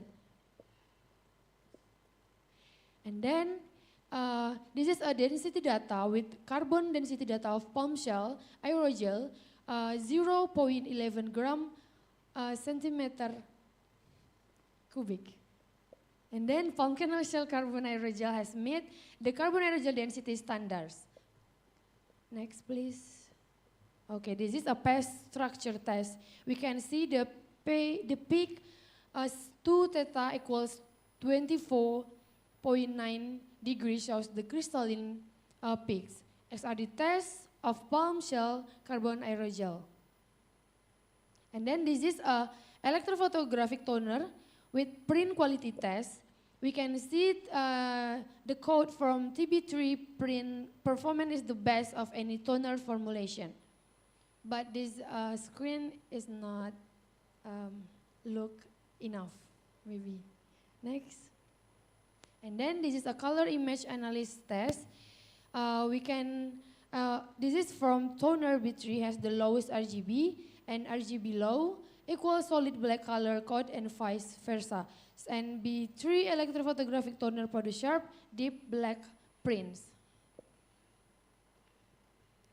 And then next, please. Okay, this is a morphological test. Morphological test with toner B3 detects with image G software average diameter 5.91 micrometer and commercial toner half of 4.66 micrometer. And then this is a magnetic susceptibility test with according to the ISO or IEC standard, the susceptibility of toner particle range from 20 until 60. And this is a composition analysis test. We can see the C have 75.03% and O have 19.49%, and the next have 17.81%, and the last one SE have 0.12%. And this is a conclusion and suggestion. Electrophotographic toner with black pigment based on palm shell carbon aerogel and RGO product. Clear and sharp print quality. Close to commercial toner magnetic susceptibility of 20.5, particle size distribution of 5.6 micrometer. And then it meets the ISO or IEC standard. Therefore, this toner has great potential as an alternative in electrophotographic toner application. And then this research is expected to develop toner application by testing on various types of paper to assess toner compatibility. And the last, the art of turning ideas into reality with determination and creativity with why we can achieve extraordinary things. Maybe this is only my present to our research. I said thank you. Wabillahi taufiq wal hidayah. Wassalamualaikum warahmatullahi wabarakatuh. Okay, thank you, student Mrs. Delovita Ginting. We open the questions and answer. Any questions, ladies and gentlemen?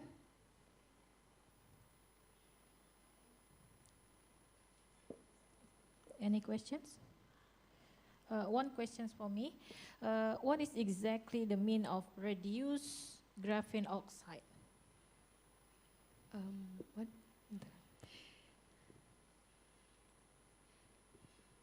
Can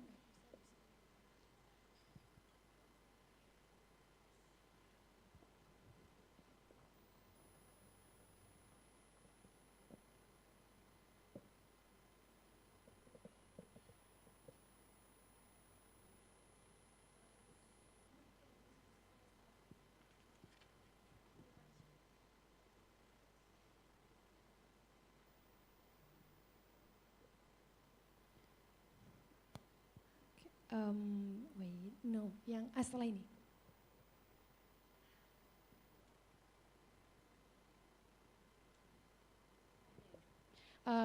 Reduced graphene oxide have superiority, high electrical conductivity, increased electrical stability, and it can improve toner dispersion, and the last one, more even pigment. Maybe that's the answer. It's the effect of the reduced graphene oxide, but the meaning of the reduced graphene oxide itself, what is it? Or you mean you extract the graphene oxide or some percentage in graphene oxide? What is the meaning reduce? All right. Allow me to give the answer with Indonesian maybe. Okay, we can. please. Right.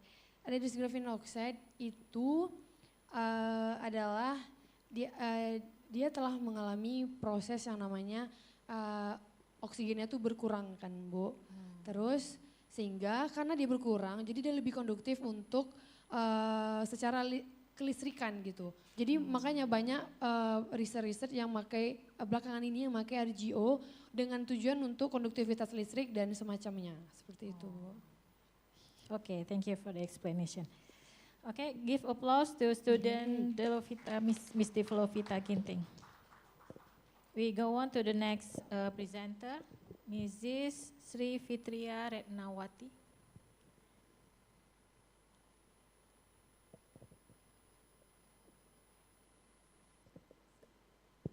Okay, with the title Analysis of Heavy Metal Content in Emissions from Cell, Fiber, and Empty Fruit Bunch Biomass Fuels. Okay, time is yours. Thank you. Baik, Assalamualaikum warahmatullahi ta'ala wabarakatuh. Sebelum saya memulai, saya memohon izin kepada panel penilai untuk saya menyampaikan pembentangan saya ini dalam bahasa Melayu. Saya mohon izin juga kepada semuanya, jika terdapat pertanyaan ke dalam bahasa Inggeris, saya memohon bantuan daripada moderator untuk penterjemah. Baik, perkenalkan nama saya Rina Agustina dari Universiti Muhammadiyah Riau. Saya merupakan program pengajian fizikal. Hari ini saya akan berkongsi kepada anda semuanya mengenai hasil kajian kami, yakni Analysis of Heavy Metal Content in Emission from Cell, Fiber, and Empty Fruit Bunch Biomass Fuels. Baik, penelitian kami ini selaras dengan matlamat pembangunan lestari, yakni SDG 3 dan SDG 12, yang mana SDG 3 itu merupakan pembahasan mengenai kesihatan dan kesejahteraan, sedangkan pada SDG 12 merupakan penggunaan dan pengeluaran yang bertanggungjawab. Nah, nantinya pada kajian yang kami lakukan ini akan berkait langsung dengan SDG tadi itu. Baik, next. Riau memiliki peranan strategik dalam industri sawit Indonesia, dengan luas ladang mencapai 20% daripada luas nasionalnya. Proses penghilangan kelapa sawit sangat bergantung kepada boiler atau dandangnya yang mana menggunakan bahan bakar pepejal seperti tempurung, serat dan tandan kosong kelapa sawit sebagai bahan bakarnya. Meskipun biomasa ini merupakan bahan yang mesra alam berbanding arang batu atau minyak, ia dapat juga menghantarkan partikel halus atau logam berat, yang mana logam berat yang bisa kita deteksi yakni seperti merkuri, arsenik dan plumbum yang mana dapat masuk ke dalam tubuh manusia yang dapat menyebabkan kesihatan dan membuat ekosistem tercemar. Baik, malangnya kajian yang kami lakukan ini mengenai mengukur kandungan logam berat daripada ketiga-tiga bahan bakar ini malangnya, kajian yang kami ukur mengenai kandungan logam pada ketiga-tiga bahan bakar ini serentak dengan analisis penyebarannya masih sangat terhad. Inilah jurang pengetahuan yang cuba kami sampaikan melalui kajian ini.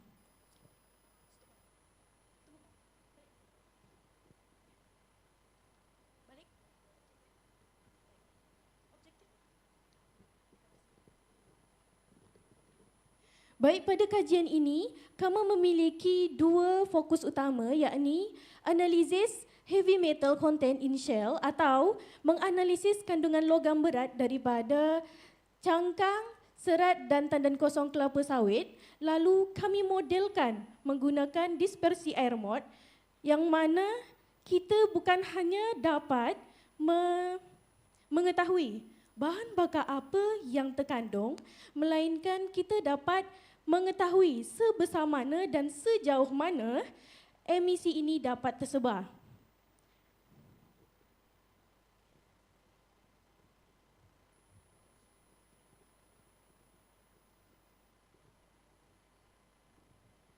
Kajian ini kami lakukan di PKS Pulai, tepatnya pada PT TH Indo Plantation, yang mana PT ini memproses 120 tan tandan buah segar sejam.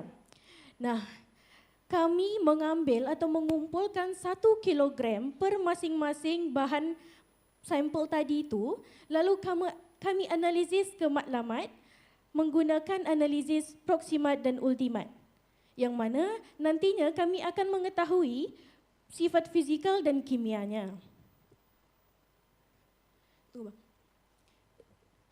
Baik, data meteorologi dapat kami peroleh daripada ACMWF dan NASA, yang mana ini nanti akan menghasilkan atau kita dapat melihat kondisi untuk dua muson, yakni muson timur dan muson barat.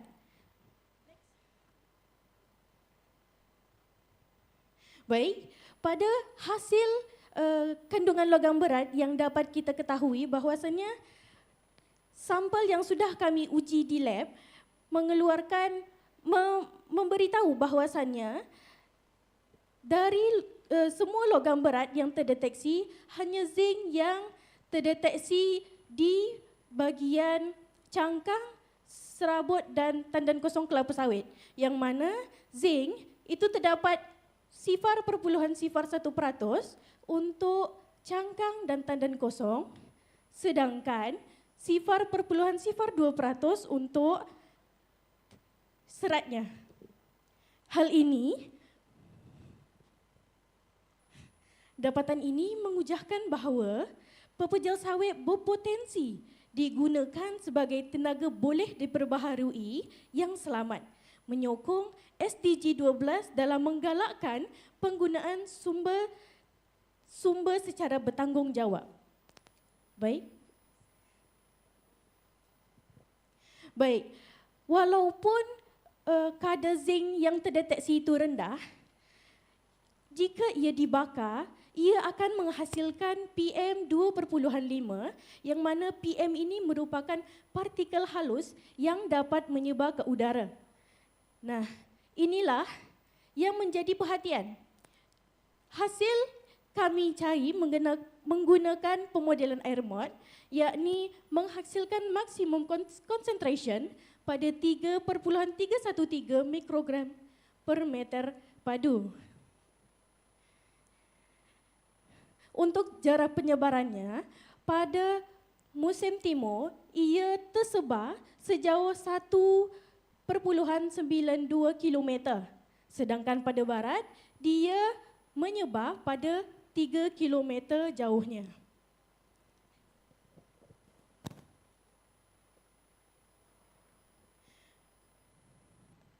Baik, perbezaan musim mempengaruhi jarak taburannya.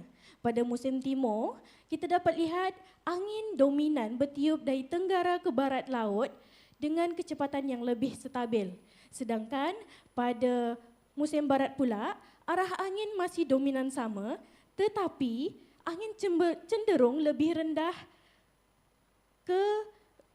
dan bervariasi. Inilah yang menyebabkan bahwasannya sebaran daripada musim barat ini, dia lebih jauh sehingga 3 kilometer. Data Windrows ini menunjukkan bahawa hubungan yang jelas antara pola angin dan pola arah sebaran PM 2.5 itu tadi. Temuan ini berkait langsung dengan SDG 3 kerana pendedahan jangka panjang terhadap PM 2.5 walaupun rendah tetap berisiko kepada kesihatan manusia.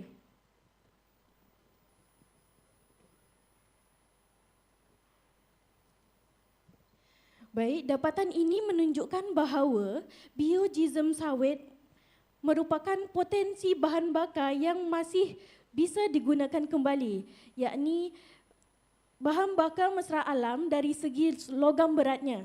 Akan tetapi, perlu kita ingat bahawasannya pada penyebaran PM 2.5 itu tadi atau partikel halus yang diakibatkan oleh pembakaran tadi, dia dapat menyebar ke sejauh 3 kilometer. Walaupun dengan konsentrasi yang rendah, dia bisa menyebabkan terganggunya kesihatan jika dalam jangka waktu yang lama. Oleh itu, penggunaan teknologi kawalan pelepasan dan pemantauan kualiti udara adalah kunci untuk memastikan operasi yang benar-benar lestari serta selari dengan SDG 3 dan SDG 12 itu tadi. Baik. Sekian pembentangan saya. Terima kasih atas perhatiannya. Okay, thank you. We open question and answer. Any questions? Any questions, ladies and gentlemen? Judges?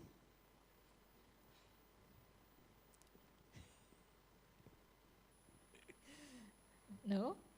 Enough? Okay, thank you. Student Mrs. Sri Fitria Retnawati. Thank you. Wassalamualaikum warahmatullahi ta'ala wabarakatuh. Salam. Okay, please give applause. We go on to the next presenter, Mr. Romi Fadli Shafutra, with the title, Resonant Frequency Shift Analysis of a Rectangular Metamaterial Sensor for Salinity Measurement. Okay, time is yours. Thank you, moderators. Assalamualaikum warahmatullahi wabarakatuh. Let's introduce my name. It's Romi Fadli Shafutra. Will deliver my articles about metamaterial simulations on sensing salinity. Next. A background. As we know that the salinity is crucial issue in the coastal region and estuarine environments. So we need to monitor that real time and accurately for assess the impact of salinity, especially in the prone regions of salinity intrusions in the coast zone. We know that the Industrial Revolution 4.0 generate many development in technologies. Among of them is metamaterials, because metamaterials itself is hypothetically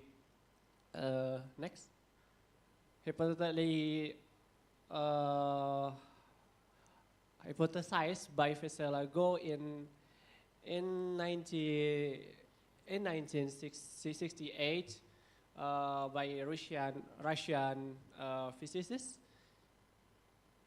He said that if there is a medium with negative permittivity and negative permittivity simultaneously, the refractive index of the material will be negative, and its propagation factor will be backward with energy flow. So it means that the reality or it's often that we can manipulate the electromagnetic propagations. And then in the early this century, next, John Penry from Southampton University has proposed a split ring resonator, or SRR, plus configuration of wire can provide a negative refractive index. So it is proven that metamaterials can be achieved by SRR and wire combinations. So what the relations with the salinity sensing? Metamaterials is utilized as biosensing, sensor, detectors, and for many sectors. And salinity has one of them. Optical sensing such as OTDR or fiber optics is commonly used to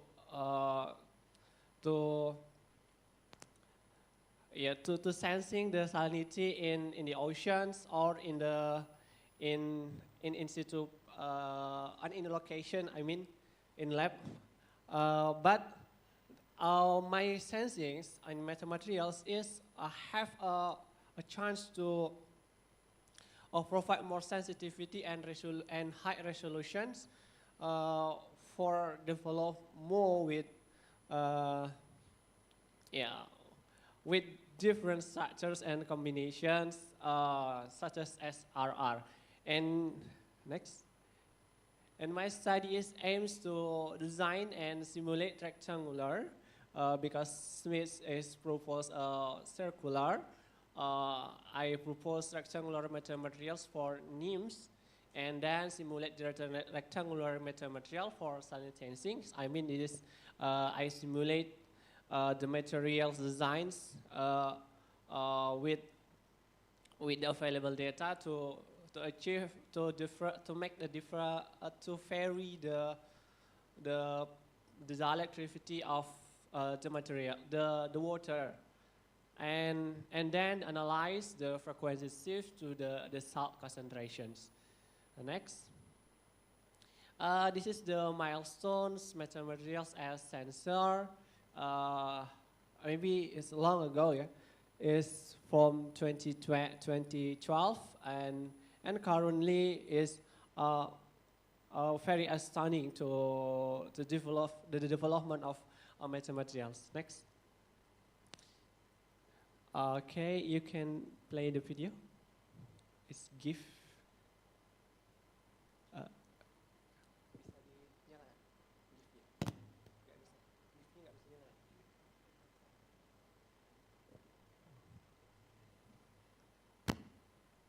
Okay, this is illustration of phase propagations in metamaterials.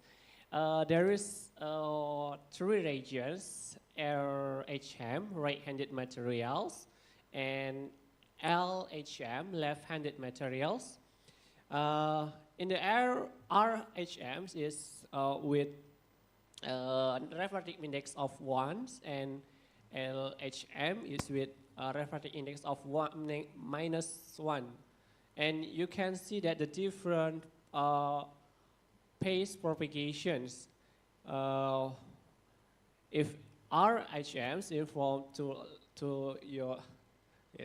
right to left, and the LHMs HMs is in a back of that. It's related to about the energy distributions or this energy propagations is maybe energy propagation is denoted as factor pointing or as in the notation that we know that electromagnetic wave has two field, electrics and magnetic fields, and in LHMs or NIMS is kind NIMS, the NG or double negative materials is the same. The meaning that permittivity and permeability has a negative value. Next. My method is simple.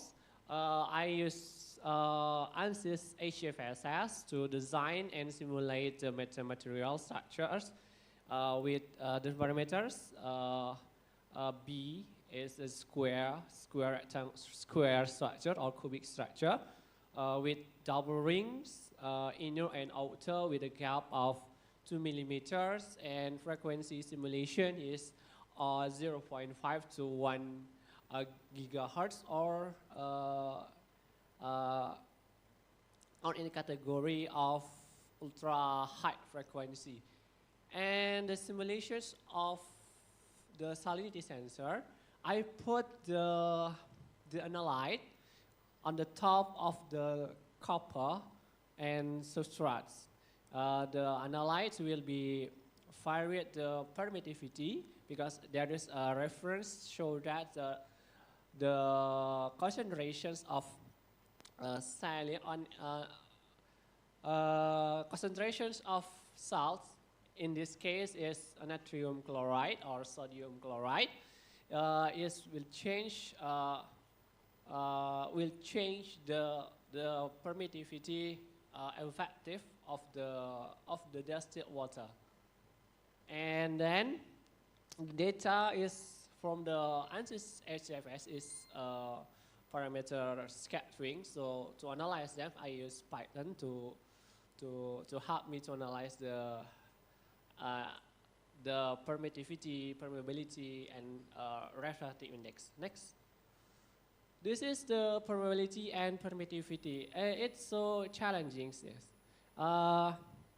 To create the permeability and permittivity is in the same frequency, because the negative index is only can occur if the negative value of permeability and permittivity is on the same value.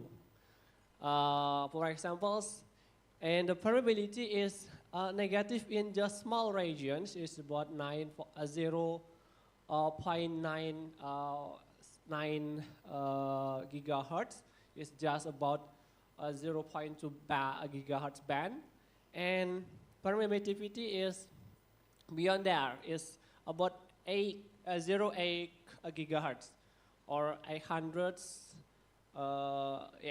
megahertz. So it's difficult to challenge. I have tried maybe more than 50 times to adjust. It's so close, and the result is only next. Only this is a small regions. The negative index is value of 0 to negative to -9. And next, this is my result applications. The magnitude of S11, or is reflection coefficients, and S21 is the transmission line. We can see that the different concentrations C0 to C5 is different from 0.1 mole per liter to 0.5 mole per liter. And next, the frequency shift happens in the regions. The resonance frequency, resonance frequency is change with the zero concentrations of salt is about 0.516 gigahertz. The resonance frequency, and increase by the increasing of the salt concentrations. So this is we can call this frequency shift as a blue shift, because the higher frequency, resonance frequency happen when the concentrations is higher. And I got the sensitivity of this simulation is about 0.07 gigahertz mole per liter. even this is small, yeah, it's small for the current technologies, but this is a study has proof that the metamaterial sensing says can sense the salinity of water. Next, so I can conclude that the rectangular SRR show NIM or negative index materials in small band is about 0.2 gigahertz, and rectangular SSR can detect salinity change and strong correlation frequency and sodium chloride concentrations or salt concentrations with sensitivity about 0.7. Just that, my presentations. Thank you. All right, thank you, Mr. Romi Fadli. We open the Q&A session. Any questions from the floor? I'm very happy it's clear. Questions from judges? Busri? Okay, no questions. Thank you, Mr. Romi. Thank you so much. Okay, please give applause to Mr. Romi Fadli Saputra. We go on to the last speaker, Mrs. Neneng Fitria. Is there any? Oh, okay, the student of Mrs. Neneng Fitria. Okay, the title is Portable Laser Speckle Imaging System with Neural Networks for Adulterer Fertilizer Detection.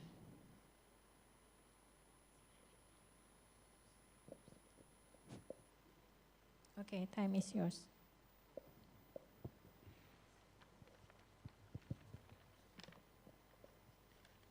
Assalamualaikum warahmatullahi wabarakatuh.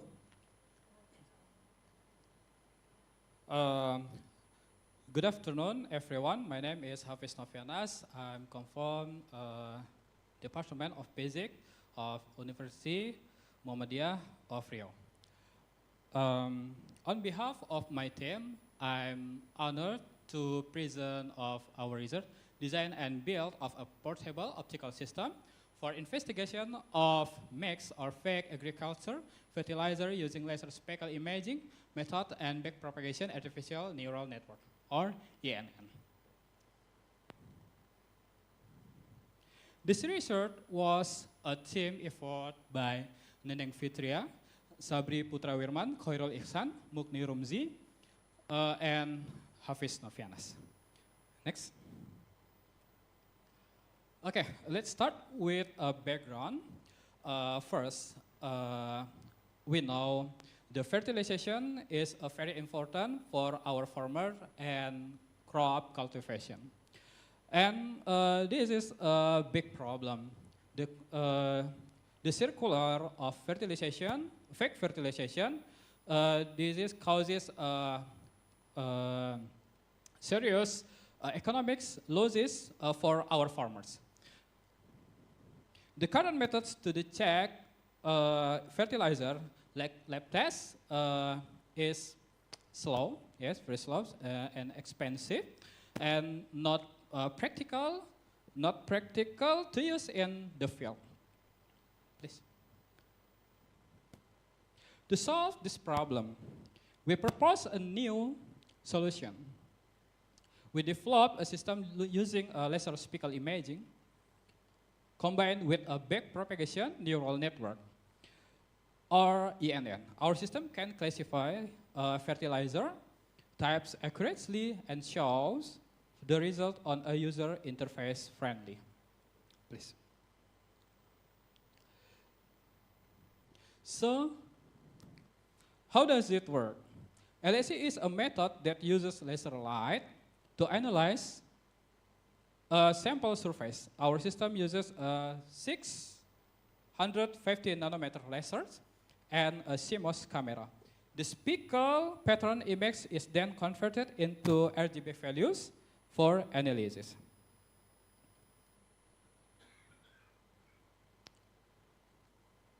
Okay, we can see on the screen.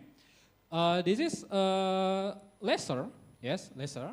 Laser can shoot a light to cuvette. Cuvette is a sample holder. Yes, and laser forward. Yes, forward to a camera. Camera is CMOS camera. CMOS camera can receive a pattern, a speckle pattern, and then all of this is acrylic box. And then data from a camera sent to the laptop for analysis. Okay, please. Okay, it's okay. Next. Okay. For the methodology, we use this 6 samples, includes a pure and mixed fertilizer. In total, we collect 1,500 speckle images. And then all the speckle images converted to RGB for training and testing our artificial neural network. Okay, please. This is our brain. We use a multi-layer network. There is 2 hidden layers.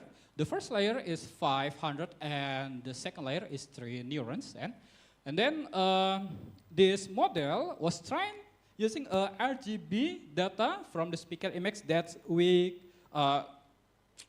dapatkan, yes, from last process. Okay, and then this is a result. We can see our models get high accuracy.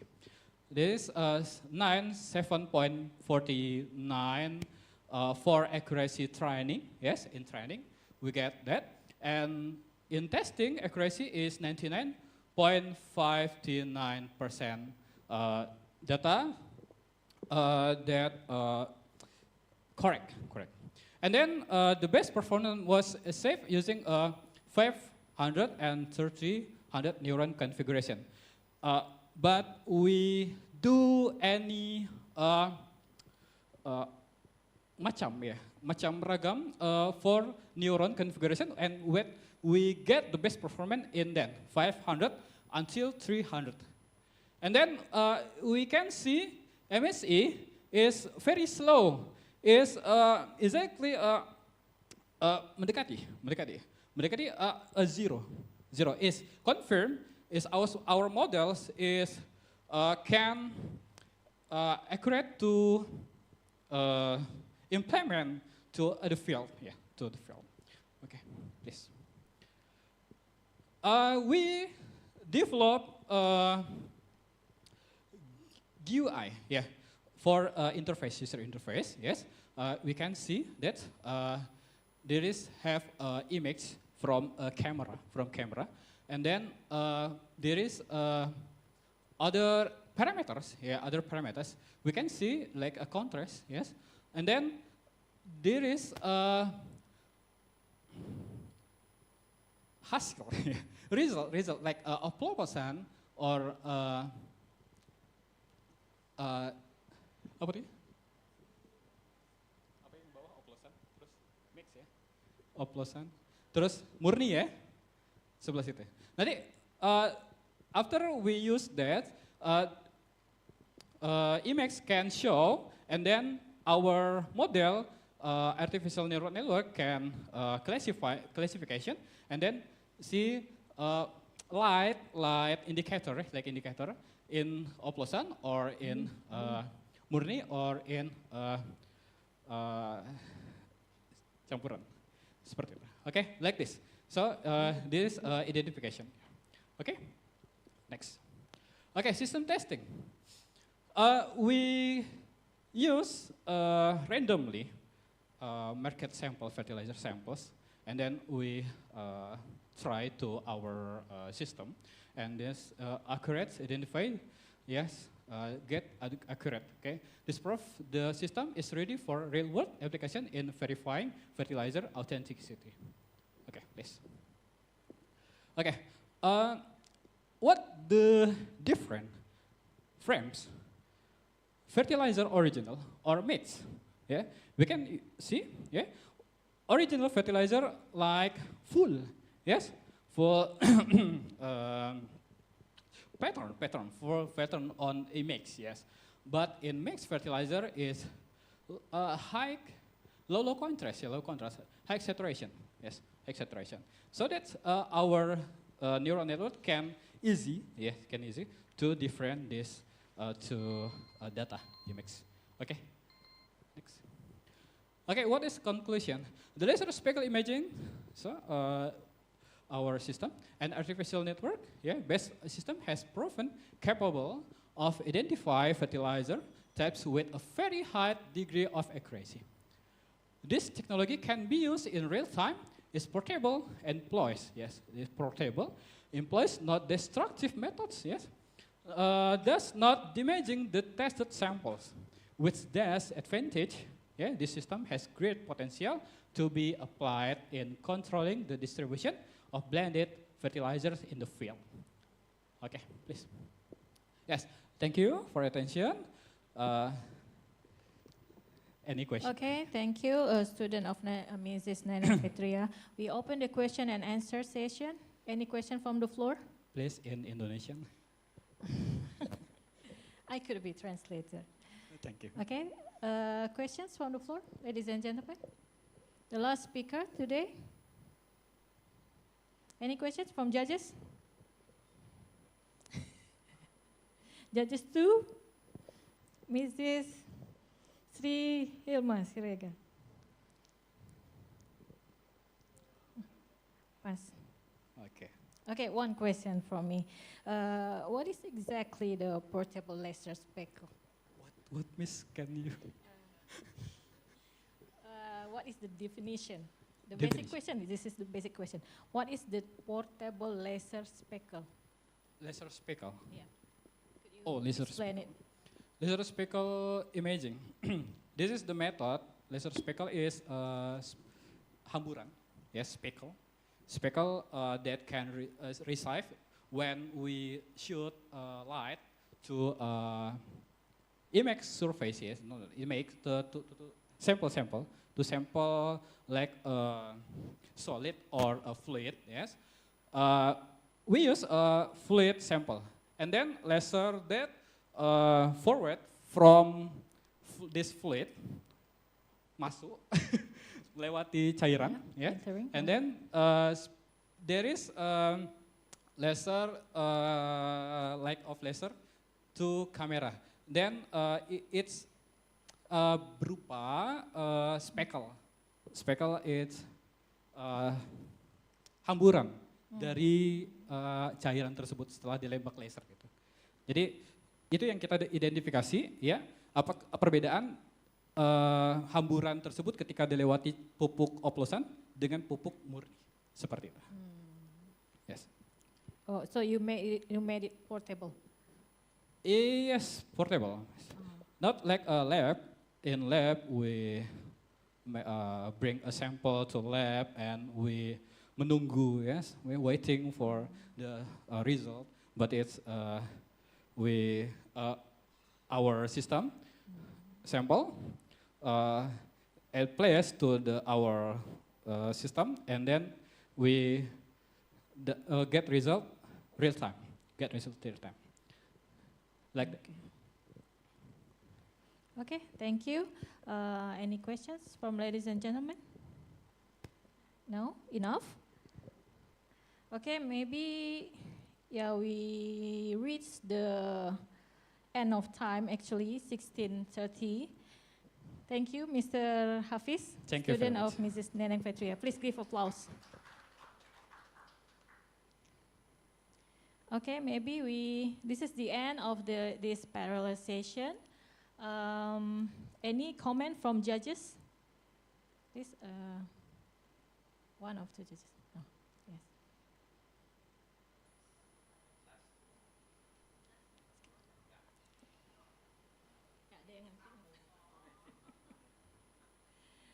yes. Okay, enough. Okay, maybe that's enough for today parallel session. We meet again tomorrow with the online parallel session. That's all from me. Wabillahi taufiq wal hidayah. Assalamualaikum warahmatullahi wabarakatuh.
Mohon maaf Bapak Ibu, kita ambil sesi foto dulu untuk semua peserta yang sudah presentasi. Mohon maju ke depan.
Cek, cek. Cek, satu, cek, cek, cek.